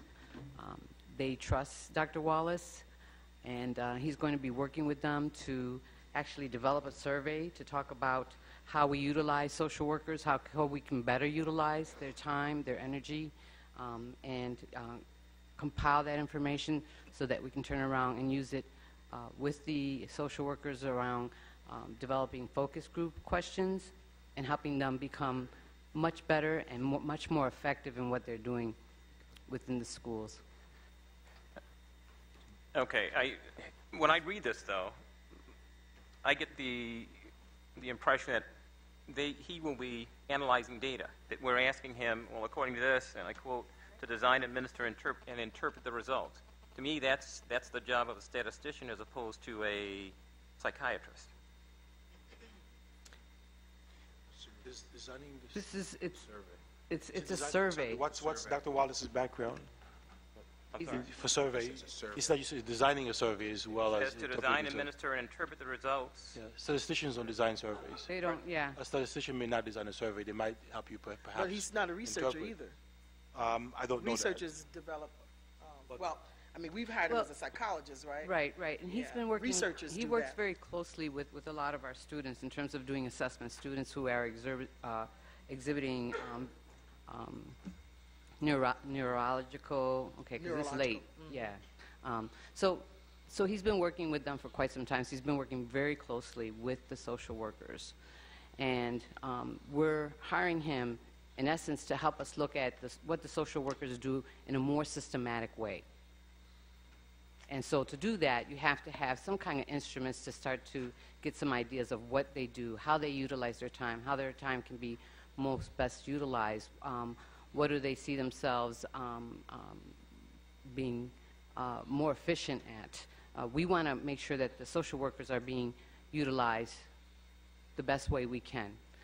We find that they're not being utilized, they're probably the most underutilized group that we have. We have a lot of kids who have social-emotional needs, and social workers can be working with them. These are general education students as well as special ed students. And I think also, I got, Ms. Lee, isn't this something I got in writing, the answer to the question I asked on this resolution? I think I did. That information is on the dais. Yeah, there's information on the dais, questions that I asked, also related to this in terms of number of people, number of students involved, the cost per hour, and a bunch of other things. But I think we missed Commissioner Williams' point. What qualifies him to develop a survey when he's a psychologist? And Commissioner Williams, you still have the floor. Yeah. Yeah, well, that's it in terms of what Commissioner Elliott was talking about. Yeah, what?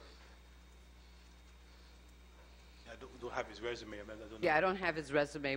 All I can say is that there's an established relationship because of the amount of years that he's been with the district. And so he understands what the social workers do and in terms of, since he is the one that's receiving referrals from social workers to test students and also making recommendations for what kind of treatments students should be receiving, but it's done more on an individual basis. So he has this history of looking at all of our students, but all of them on an individual basis. So now what we're trying to do is we're trying to look at it more systemically. Right, and therein sort of lies the problem in terms of conflict of interest, because he will be evaluating same people who are giving him referrals. No, he won't be evaluating them. He will be gathering. It's a fact-finding, information, data gathering process. Survey monkeys, pen and pencil type of surveys, and putting that together. Okay. Okay. Any other questions? Well, not on that one. I have. Okay, so you done with 643? Yes. Okay. All right, Commissioner Williams, continue 643 through 670. 647 is the one that is the real issue, and this is with the flipping group.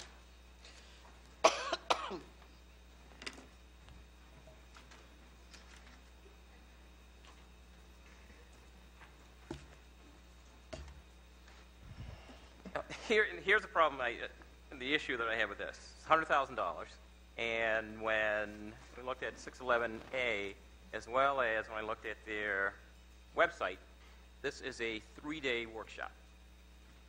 Okay.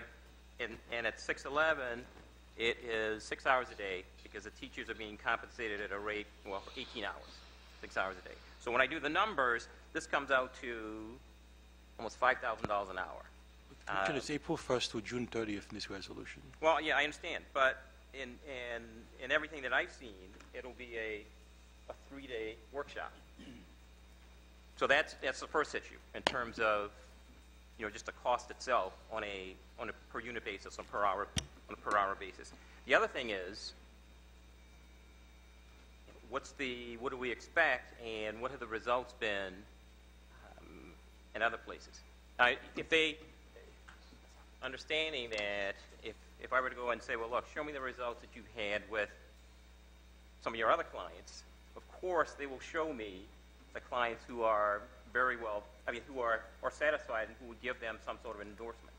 So it's tough to get an idea in terms of, whether or not it's truthful. And I'm just, and the last concern is the fact that, given the fact that we are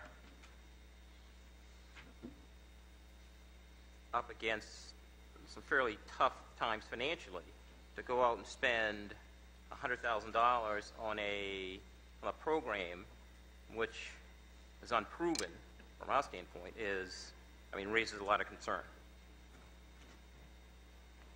With 647, again, let me reiterate that, as you can see, at the start of 647, the whereas, you can see that buildings began to contract with the Flippin Group. You can see that there were already money spent with the Flippin Group on an individualized building-by-building basis.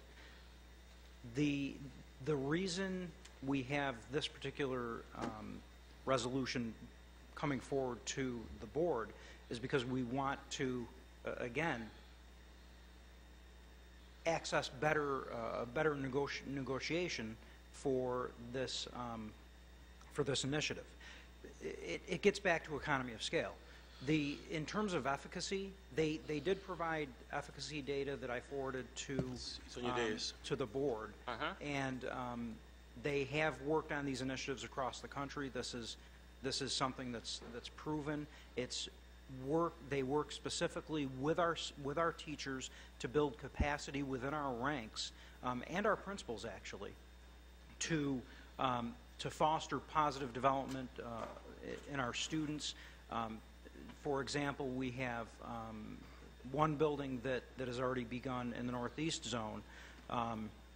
GMA has started this, and the teachers are very excited about it.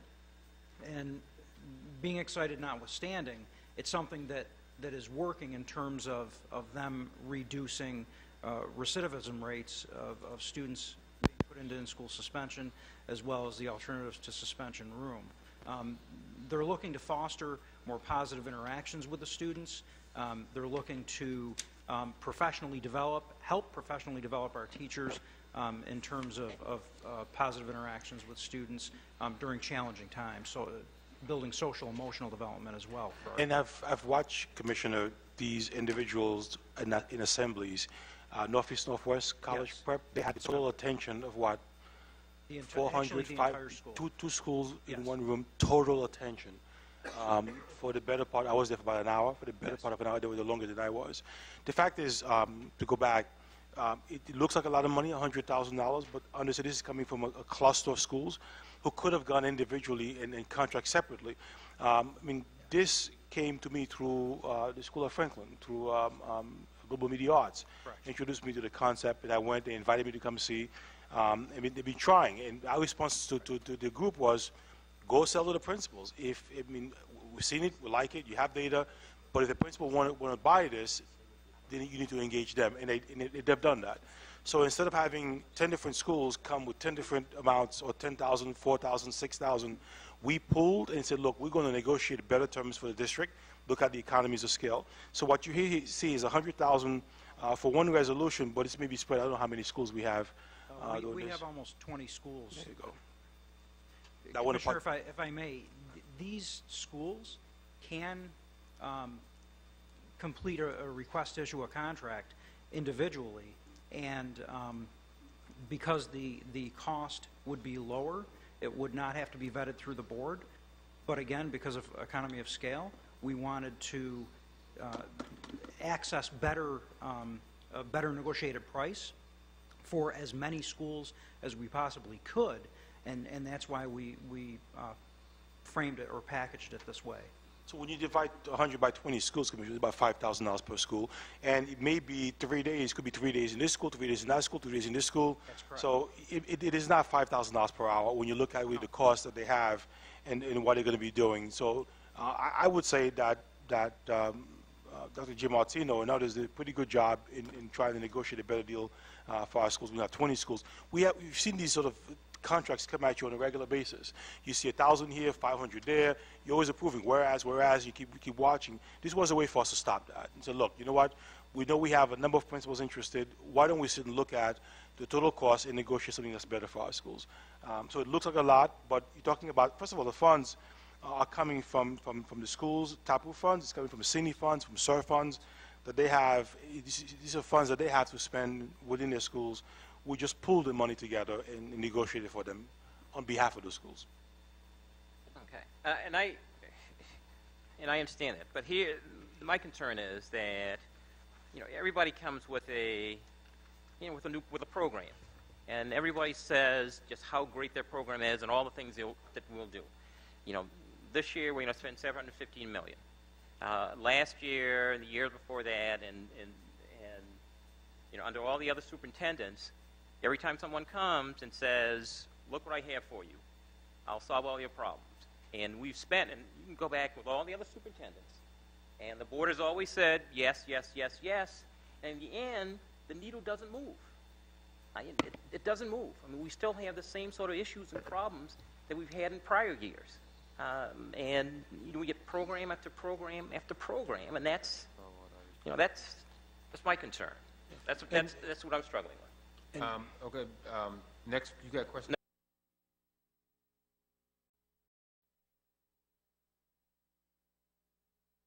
Yes, I do. Okay, go ahead and continue. Hold on, Commissioner White. I'm going to get to you. I'm just going to let him. No. My concern is if we leave the subject and he goes to his next resolution, we'll miss the momentum. No, I know, but that's my point. I don't want to have the back and forth over the.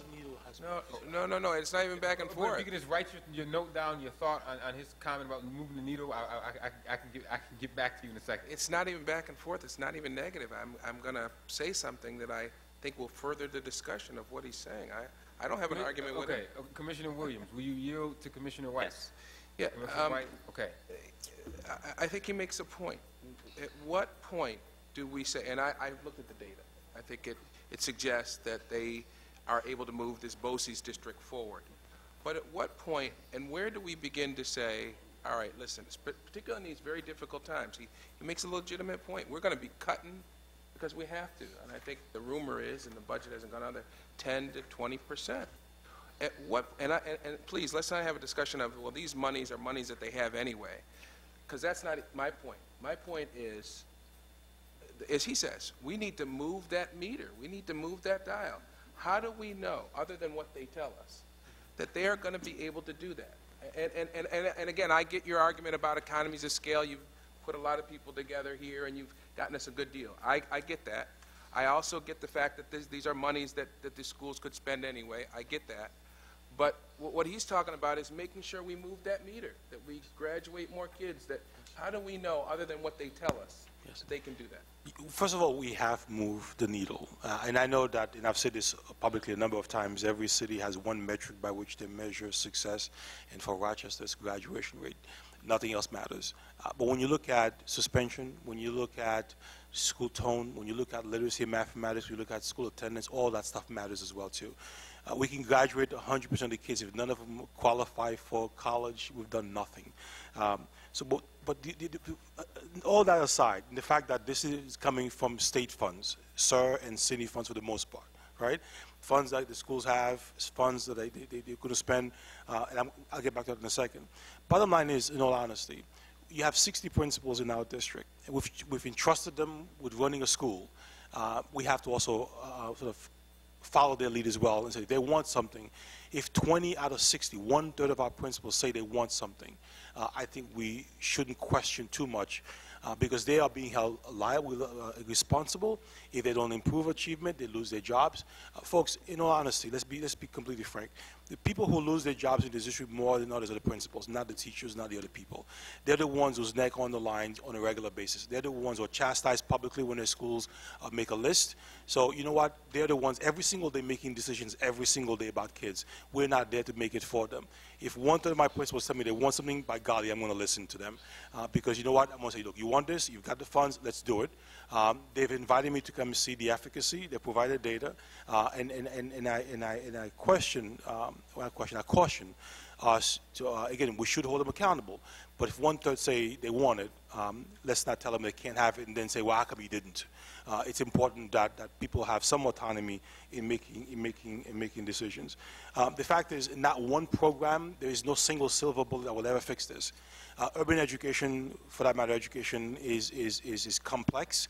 It's a web. It requires different kinds of services, multiple services to get to where we need to get to. So each program may move something. The last thing I'll say very quickly is about going by the dollars and budget piece. A few days ago, we got an email from State Ed. We got over $2 million in STEM, in academy, and other stuff. They just tossed this at us a few days ago. Money has to be spent by August 1st. So when we begin to present these resolutions for hundreds of thousands of dollars, we're going to get questions. You know what? State gives us money. We're going to spend it, and we're going to do the best we can to spend it appropriately for our schools. So sometimes, you know, it is outside of the A fund, outside of the regular budget from last May or last June. As we get federal grants or state grants that come at us, again, over $2 million. My CFO hasn't seen it yet. I just gave her the email this morning. And we're going to get $4.5 million for the 9 high schools that we have to redo. So money keeps coming at us. It is not that we're not being fiscally responsible, but when it gives you monies in certain categories, you've got to spend it. And I get all that. My only concern is that if you look at their data, they said in the control group, referrals went down 11%, and in the intervention group was 22% decrease in referrals or suspensions. Those aren't huge numbers in my mind. And again, this isn't about the availability of funds. This is about taking money that we've been blessed to receive and making the best of it. And my question is, how do we know that, and your point is, well, because the principals say they want it. Well, with all due respect, just because the principals say they want it, I'll steal Bob Duffy's phrase, the buck stops here. Not at City Hall, but here. For now, it stops here. And it doesn't stop, with all due respect to the principals, it doesn't stop there. It stops here, because we're the ones being held accountable for the suspension, ELA, reading scores, all that stuff. And my thing is, if their intervention group only experienced a 22% decrease, have we considered the possibility that there might be other programs out there that our principals may or may not have considered? You said 33% of the principals want to use this program. What about the other 66% of the principals? What are they doing? Have we considered that? This is a lot of money, which I agree we should take full advantage of. But if I take your numbers, and I might have misunderstood you, that means 66% of the principals out there don't have access to this program or don't know about it. Are there other programs out there? It is important that we move. I didn't say we didn't move the meter, because you are right. We have moved the meter. But can we move the meter more effectively? Commissioner, it's $5,000 per school. I don't think $5,000 is going to transform a school. So 22%, 11% for $5,000, I think is not a bad return when you look at, we're not talking about spending $1 million in 20 schools. It's $100,000 for 20 schools, $5,000 for training. So if that $5,000 will move and reduce 11 to 22%, I think it's well worth it. Okay. Yes, just Commissioner White, you can yield back to Commissioner Williams. Yep. Commissioner Williams. okay, just a few more. On Resolution 648, it's on this one. The prior amount that we had approved for the National Education Resources Group was like $700,000, and now we're looking for another $700,000, so it comes to like $1.4 million. Again, concern is, you know, for the $700,000 we've previously spent, what have we gotten? I have yet. I mean, what's the assessment, or has there been an assessment on their overall, on the overall work that they've done? Commissioner, this is the heart, in my opinion, of the reform in the district. This is the rewriting of the core curriculum in the district. It involves, and help me, Joyce and Kirsten, dozens of teachers who are part of this work. This has been ongoing since I got here. This is part of our overall framework with New York State to reform the curriculum piece. We are rewriting the math in ELA from grades K to 12 eventually. We did 5 to 9 the first year. We're doing 3 to 9 now. It involves the creation of benchmark assessments. All of this is funded by DICA. In future years, if DICA is not available, we need to move this to the A fund. This is the core reform to move the needle that we talk about. It is the core work of the Teaching and Learning Division. I'd also like to add that I believe in November, a letter was sent to board members regarding the NER initiative and how we had to parcel out the money. The money is driven to us out of different pots, and some Title I funds were used for the very first payment to NER, and because this is from our DICA funds, those funds weren't given to us until December, so then that's why you're getting it. We had to, in order to fund this appropriately, we had to divide the contract in two. And there was a very detailed letter that I helped author that went to the board to explain this entire funding source to you. Okay. And Joyce, DICA stands for? Well, we call it DICA, but it's really DINI, and the state calls it AOC monies, which is Audit of Curriculum money. And the superintendent has referenced that. We got an initial allotment of $3 million. The state has now given us an additional $1.6 million. So you're going to be seeing, like he said, more resolutions to spend this money. There are a number of directors that come together that have, years ago we had a finding, ELA findings, and we developed a plan. The plan is in the third year of its implementation. All of the activities in the plan have been approved of, have been scrutinized by the state, and we've submitted updates to the state. Actually, our plan and the way we format our plan is considered a model for the state, and they have applauded us because they can look exactly at what we want to do, and they can drive it right back to the dollars that we spend on each initiative. So you are going to be seeing more. We are going to be having more summer activities for NER, for the refinement of curriculum, and so there will be more payment of staff, and there will be another resolution to pay NER for the next year of the software leasing, which is going to be another $183,000. So, Commissioner, if I may go back, let me just perhaps provide some context. We've talked about this for over 2 years now. If you remember in my presentation, March 2008, and my deputies talk about this on a regular basis, I asked, what do we teach? We had over a dozen literacy programs in the district. When you have an urban center with poverty, you have high mobility. Where you have kids moving from school to school on a regular basis, if you don't have a consistent approach to curriculum, kids won't learn to read. That's one big, major piece of this. The other two is also begins to address what many of us refer to as the structural racism that exists in urban centers, where you may have a teacher teaching at this level, one teaching at that level. Doing this work was a way to begin to have the expectation that every teacher in ELA in this grade is teaching this material. How belongs to them, but the what we often talked about is our expectation. So we didn't go out. I could have gone out and contract with America's Choice or go to another company and buy curriculum and drop ship it in the district. Instead, we have teachers and administrators who are building it because it not only provides the ownership and a great material, but provides professional development in folks who are developing curriculum as well.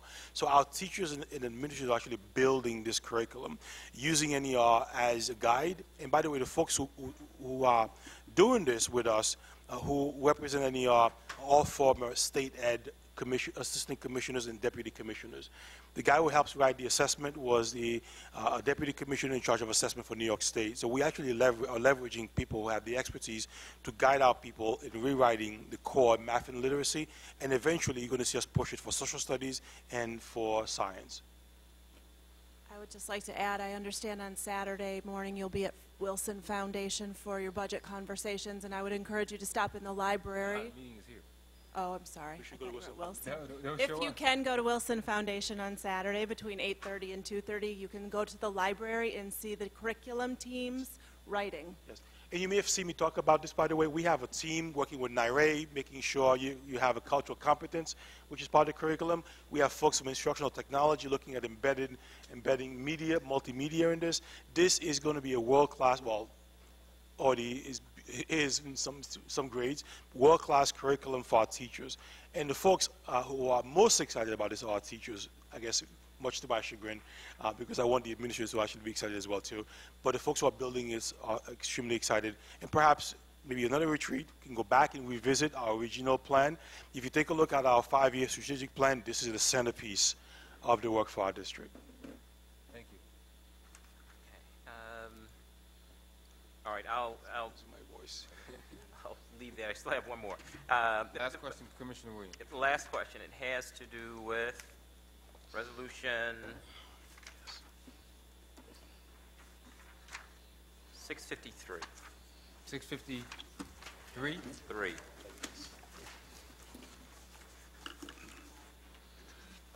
Mr. President, as we delay these proceedings, I noticed that they're looking like they're moving at that sweet potato pie. If there's any left, leave it there. And thank you for that point of personal privilege. At this point, my staff, See that trash can over there, man? If there's crumbs left, leave them. staff members who are not critical to the rest, if you need to go, you can go, please. John, your deputy, you must stay. Unfortunately, you got to stay. My attorney, Chuck, Chuck, you got to stay. But my school chief, I'm sorry, I'm taking over the meeting. Folks, if you're part of my staff, you need to go. I totally understand if you get home.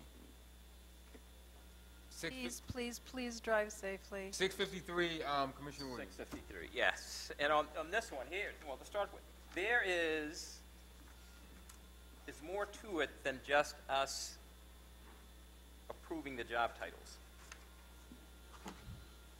All right? If I may, good evening, by the way. The statute which controls this is 2554 of the Education Law. And in that section of the law, subsection 2, it gives the Board of Education the power to create, abolish, maintain, and consolidate positions throughout the district, with one exception. It describes that it gives the authority for the superintendents in Buffalo and in Buffalo and Rochester the ability to form a group, and these are non-union positions, which in Rochester are called the SEG group. And it gives the superintendent under 2554 the authority to hire, to appoint and hire those individuals under the Education Law. And it's found not only just there, but it's also found in the SEG rules, which are in fact rules of the Board of Education, which gives the authority of the superintendent to appoint, hire, transfer individuals within the superintendent's employee group. And you not only find it there, you also find that as well in the superintendent's contract. He has the authority to appoint those individuals and to compensate them within the amount that's set forth in the budget. And so the SEG group is unique in that respect based on the exception built right into the Education Law and found in the SEG rules of the board as well as the superintendent's contract. If I may add to that, Commissioner, this part of this was presented last April as part of an SEG. We made some proposals for changes, not just in the titles, but also in the regulation. I believe you were the one who tabled it, or offered the table last April, but we didn't come back to it again, so we felt we would reintroduce and update the list. I still will ask, perhaps not at this venue right now, but the issue around the raises and the leverage is something I would love for us to revisit as well. We're going to have a conversation, and also I had this on a topic for the study session, so we could have had an extended discussion about this, because I know this has been the interest of Commissioner Williams. But we're going to have a meeting sometime in March. I'm working with the Auditor General to schedule to rework on the entire SEG and BEG piece also. And Mr. Commissioner Williams, you still have the floor. Right. Although under Article 4, the superintendent has the authority to appoint, compensate, discontinue the service of, and I think it's, well, evaluate, employ the individuals under what's covered, as it covered under Article 4. But only the board has the power to create the positions as well as determine the compensation levels of those positions via the budgeting process. If we go back to 2554, it describes that the superintendent has the authority to appoint individuals within the amounts budgeted, set out in the budget by the Board of Education. Certainly, the Board of Education establishes that budget. The SEG rules under Section 3 describes that the superintendent has the authority, and I'll read right from it, appoint, compensate, and employ and discontinue the service of the persons that are subject to the rules. And those positions historically have been positions created by the board and then from time to time discontinued by the board. Right. The titles. Okay. Well, the titles and the positions, or they're one in the, are they one? They are one and the same. The superintendent has the authority to appoint, but the actual job title itself is created by the Board of Education. Correct. And the board also funds it.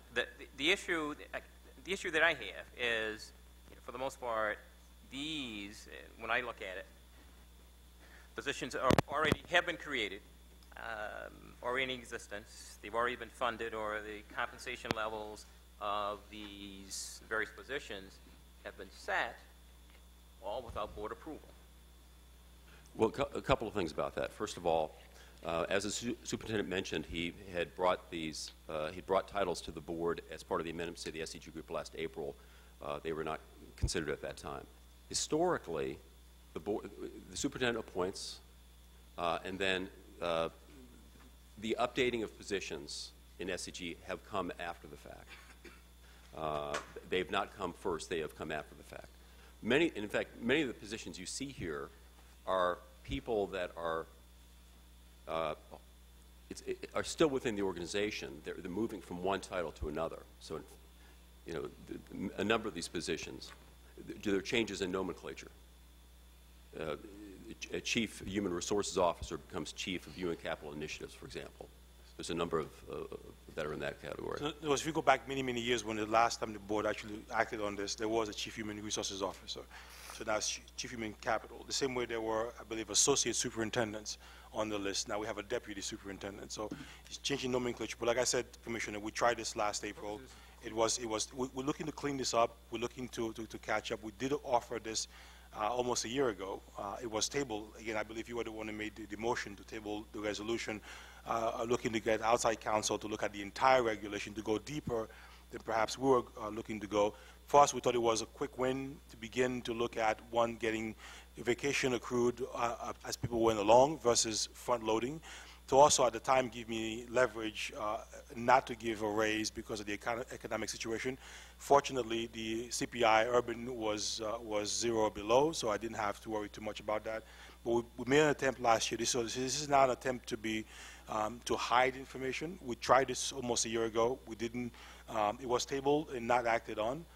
So we brought it back again, I believe, now back in, I guess, February 2010. Yeah, but the tabling didn't come from. The tabling had to do not so much. If my memory serves me correctly, there were no titles. Was at the back of the package. But even with that, there were titles that may well have been the case, but a lot of the titles here did not exist back then. And the primary reason for the tabling had to do with we wanted to expand. I wanted the board to do more in terms of more oversight and control. And at that point, the board couldn't get a majority of the board to act. The Commissioner, I said that, and I said you wanted to go deeper than we were. We felt that what we proposed at the time were quick wins. It was around salary. It was around accrual vacation. And by the way, even before I came to the board with this, I sat with my SEG group, and we talked about this. And they all thought that was also fair, that no one should be getting, say, vacations front-loaded every single year. You should earn as you go. This point of order real quick. This resolution is not about any of that. This is just about cleaning up the titles. Yes. And we need to have a separate conversation about the whole revamping of the SEG, which I've been trying to schedule with the board, but I can't get people to come to meetings. I agree. No, I think this is more than just the titles, because if we approve this, then in essence, we will have approved everything that has gone on prior to this. We will have approved not only the title, we will have approved the creation of the jobs, these positions. We will have expanded the SEG group. We will also have, in essence, approved the compensation levels, none of which the board has had, to my knowledge, has had any kind of input on. With respect to Mr. Johnson, and then let's move on. Go ahead. The budget has already been established by the Board of Education, and it's not being expanded by the by approving these titles. The budget that was approved by the board it remains the budget. And the superintendent has the authority under the education law to appoint within the confines of the budget that were approved by the Board of Education.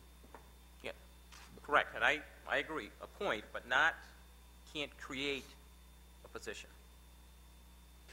The superintendent can appoint, but a job title must be created by the Board of Education. Yeah, when we had this discussion last meeting, and one of the things that we said was, next meeting, we're going to bring a list of all the titles to make sure that we cleaned it up, to make sure that the board was then, by agreeing to the appointment of those people at the same time when doing that. So this is what Resolution 653 was. And then the other outcome that was supposed to come out of that meeting was Tuesday night session was supposed to be an extended discussion of exactly what we're talking about now in terms of is it the entire budget, is it the people, and all those discussions. So this 653 is an outcome of last meeting when we said that we were going to try to put all the names on a sheet of paper to approve them. And I will say again, we need to schedule a follow-up meeting, and I'm looking at our Auditor General again to this month, well, next month, March, to finish the conversation that we started on SEG and BEG with David Farmello and letting know the superintendent, letting you know what our expectations are for SEG going forward, because that's long overdue. Okay. Commissioner White, anything on 643 through 670? No. Commissioner Campbell? No. Commissioner Powell? No. Commissioner Elliott? Yes, Mr. President. In reference to, and I'm going to ask about this SEG resolution also, but maybe I'll just do it through the superintendent. I don't think you have to stay there. What background does the Children's Institute have to provide expertise around? What number is that, Commissioner? This is 643, around parents who are incarcerated. So, Robin? Use the microphone. Connie Rodriguez with the Children's Institute provides that training, and she did that a couple of years ago for us. She has a master's in education, and that is an area that she's focused on for a long time and done work with and studies with. The kind of training that she provides is in helping people that work with children, teachers, paraprofessionals, and others, know ways to respond to children who have incarcerated parents. The big message that she helps give to them is that you shouldn't avoid talking about it if the child brings it up, and that it should be treated as something more natural, not to give it a stigma or fear to bring it up or talk about it, because a lot of times those topics are avoided, and that sends a message to children that it can't be talked about, and it creates fear and apprehension. So she is more of a social worker who works with other professionals on how to work with children around this issue in a way that will make them more comfortable to share their feelings and talk about She's it. She's a staff trainer. Yeah. So she's not going to be working with parents who are incarcerated, but the No. teachers of children who may have parents who are incarcerated. Right. But my question still was, what expertise does she have around, And parents who are incarcerated? that's her still my background, question. Okay. is working in this area. Okay. So, Thank you. And then with regard to 653, what is the total number of positions that we have in the SEG group? And what is the dollar amount, including salaries and health insurance benefits? Yeah, what is the total amount? I have to get that back to you, Commissioner. I don't, my brain power is only so much. I can give you the numbers, I can give you salaries, I can give you the total amounts, etc. The health benefits are very similar to what other employees get in the district. Okay, and let me just ask this question here. Kim, can you take that? No. Sorry, take notes so we can get that back to the Commissioner, the question. Thank you. I guess my concern is that we have we still have a deputy superintendent for teaching and learning. I guess I'm confused why we really need a chief for innovation.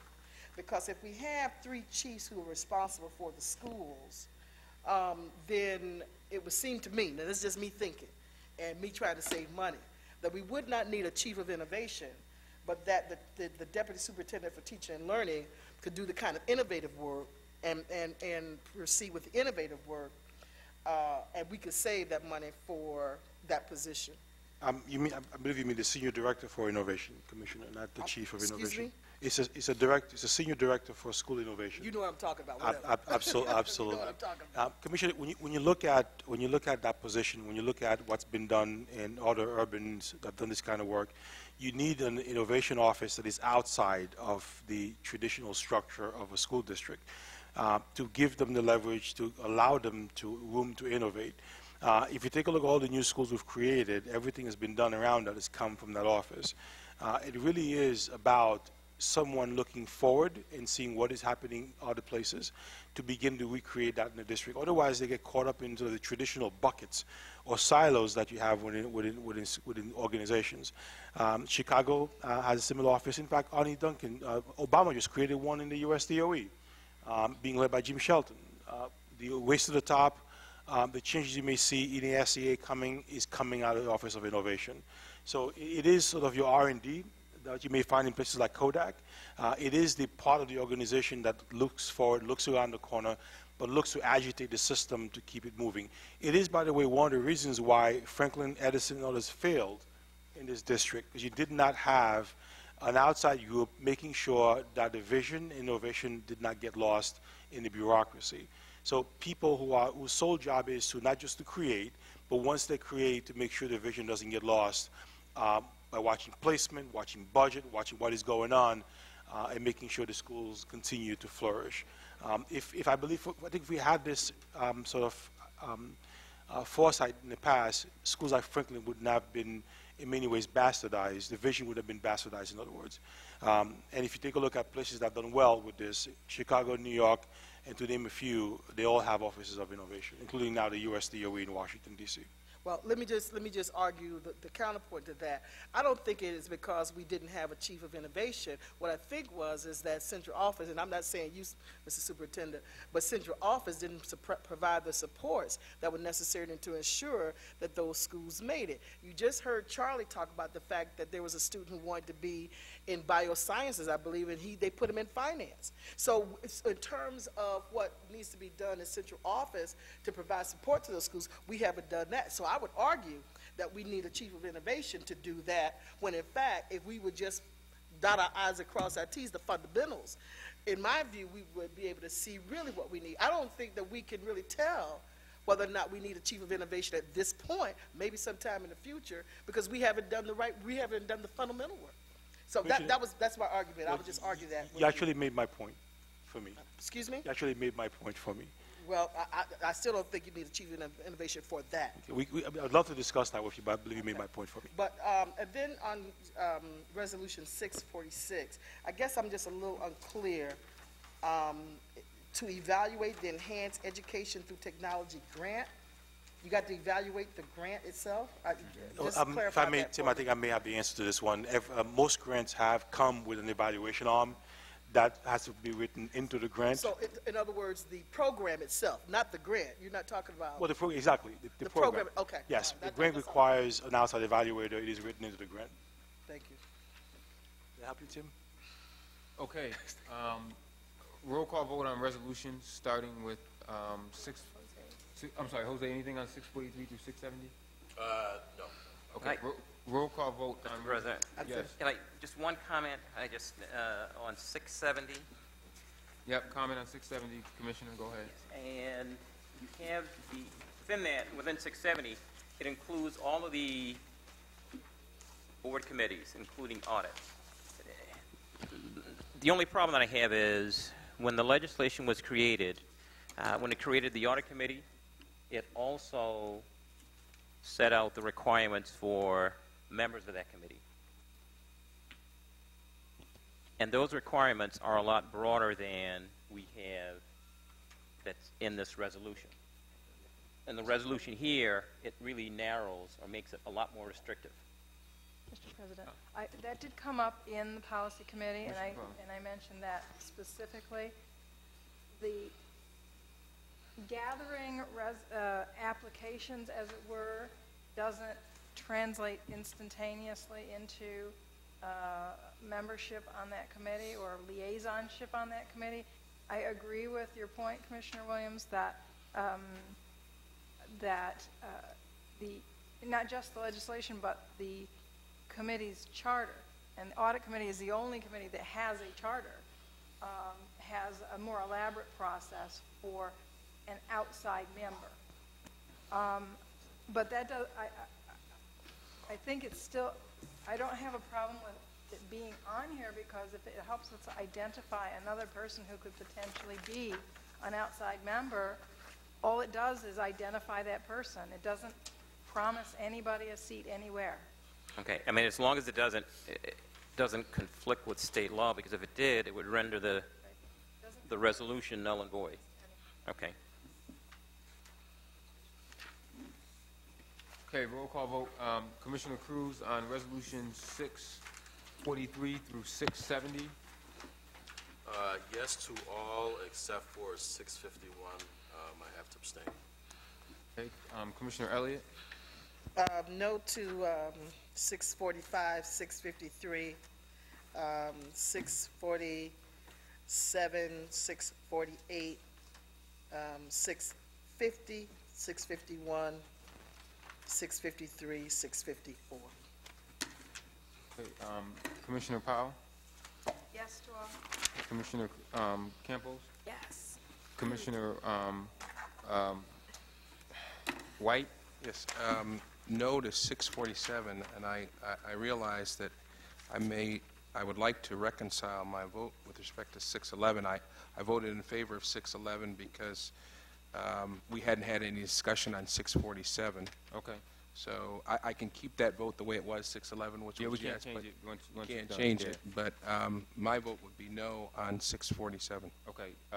Is no on 647. Commissioner. Yes to the rest. Commissioner Williams. Okay. 643, yes. 645, no. 646, yes. 647, no. 648, no. 650, no. 651, yes. 652, no.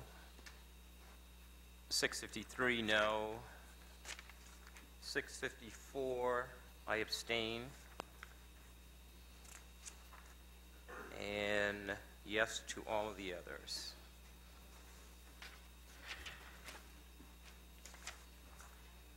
And I vote yes to all except for abstaining on, even though it's a gift, 668. I'm on the board, and abstain on 651.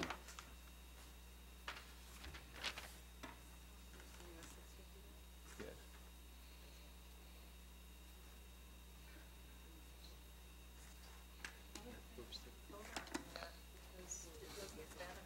Yeah. That's to the city? 651. Okay, all right, no, I'm fine. All right, thanks. Unfinished business from previous meetings, none. Any new business to come before this body? President Evans? Yes, Commissioner Elliott. A few things. One is in reference to suspensions and the curriculum. I've had some parents who've contacted me whose children have been placed in the I'm Ready program. What has happened, however, and I think Kim Dice assisted me on one of these issues. What happens is that when they get into the I'm Ready program, the coursework does not follow them. In one particular case with a student at Edison, it was a math course, and it was a high-level math course. Because of the number of days that the student was in I'm Ready, the student had to take a lower math course. So, Mr. Superintendent, somehow we have to ensure that there's a continuum with what goes on in the classroom and with the I'm Ready policy. I am a strong supporter of in-school suspension, but something still is awry there, and I've had a number of calls from parents with regard to that the curriculum does not follow the student into the I'm Ready program. So I would like, Mr. Superintendent, if you can investigate that and find out what the problem, how we could straighten that out. It would depend, of course, on how long the student is there. If it's a week, if it's 6 days, if it's 6 months to a year, we'll investigate that. Yeah, no, case. it was. I don't think it was that long. The cases that I've had, but I do know that it has impacted negatively on academic performance because the coursework does not go along with the student. It is something that we've been talking about. The first step was to get kids back in school. The core curriculum is given to them. If they think it's a calculus, advanced calc, for instance, you may need to get a one-on-one tutoring taking place in those kinds of instances. So that may be an extra cost that we need to talk about in our budget. But again, it all depends. If it's 6 days, it may not be sort of, I guess, required. But if it's 6 months or 8 months, it's a whole different conversation. Yeah, it's been weeks. In some of the cases that I've had contact with, it's been weeks. Mr. President? Commissioner. Now, are you following up on what I'm saying, or because I do have some. No, I'm sorry. I'm sorry. Okay, I've got a couple more. Okay. Yeah. So also, Mr. Superintendent, we have not had, and I know that I contacted you about the lead paint, and Mr. Underwood is going to look at that. But I'd like for us to have a presentation somewhere in the next few months about our lead paint status in the district, if that's possible, to have a presentation on that before the board. Sure. Okay.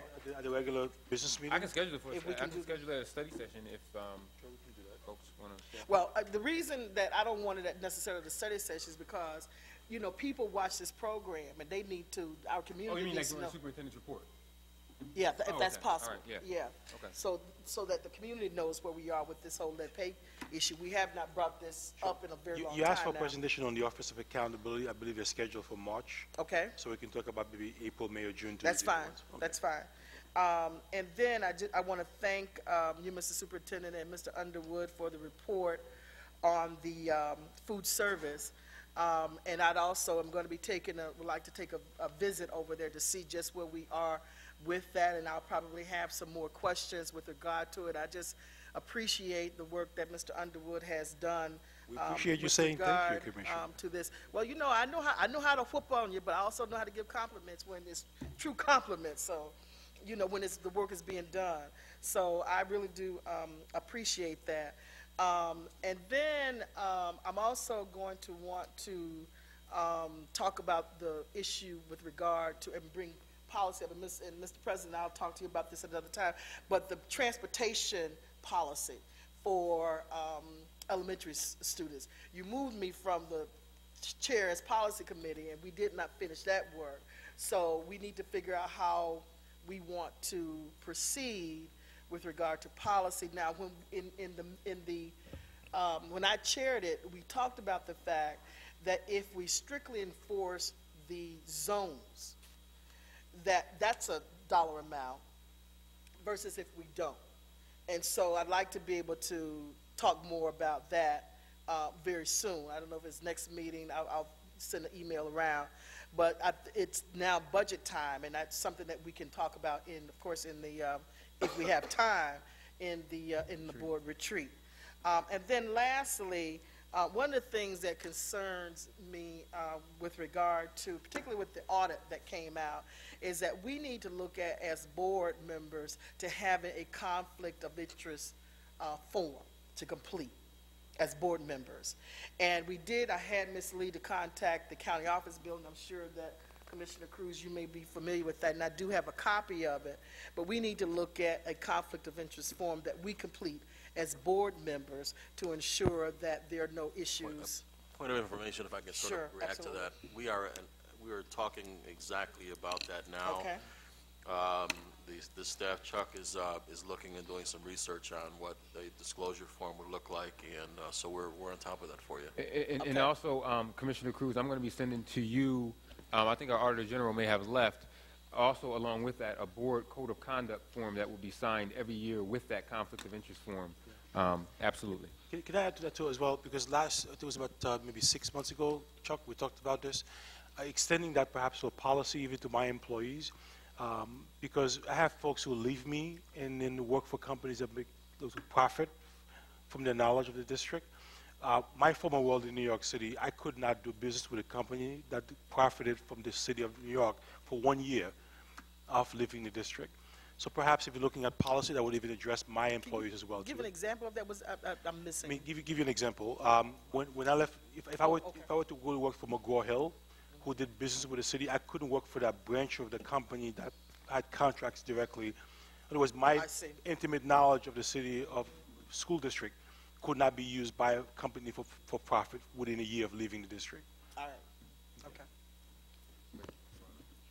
Commissioner White, you have some new business? Yes, this should be pretty quick. And I'm not by any means an expert on Robert's rules, but my understanding is that you cannot change your vote after the result has been announced unless the Assembly gives you permission to change your vote. So we could, and again, it's a nuance that I don't, I would like to, I want to clean it up. I want to vote no on 6. I motion that we do that by unanimous consent, Mr. President. All right, no, so ordered, Madam Clerk. Thank you very much. You changed your vote. Now, if this was an election and you would have voted for somebody, you couldn't go back. Well, that's true, but thankfully this is not. Just for clarification, are you changing your vote to resolution 611 or 611A. Thank you very much, Mr. President. Thank you, Madam Clerk. Is that all? Yeah. All right. Motion to adjourn? So adjourned. Wow. Anybody want to get up at 4 a.m. to look at the weather?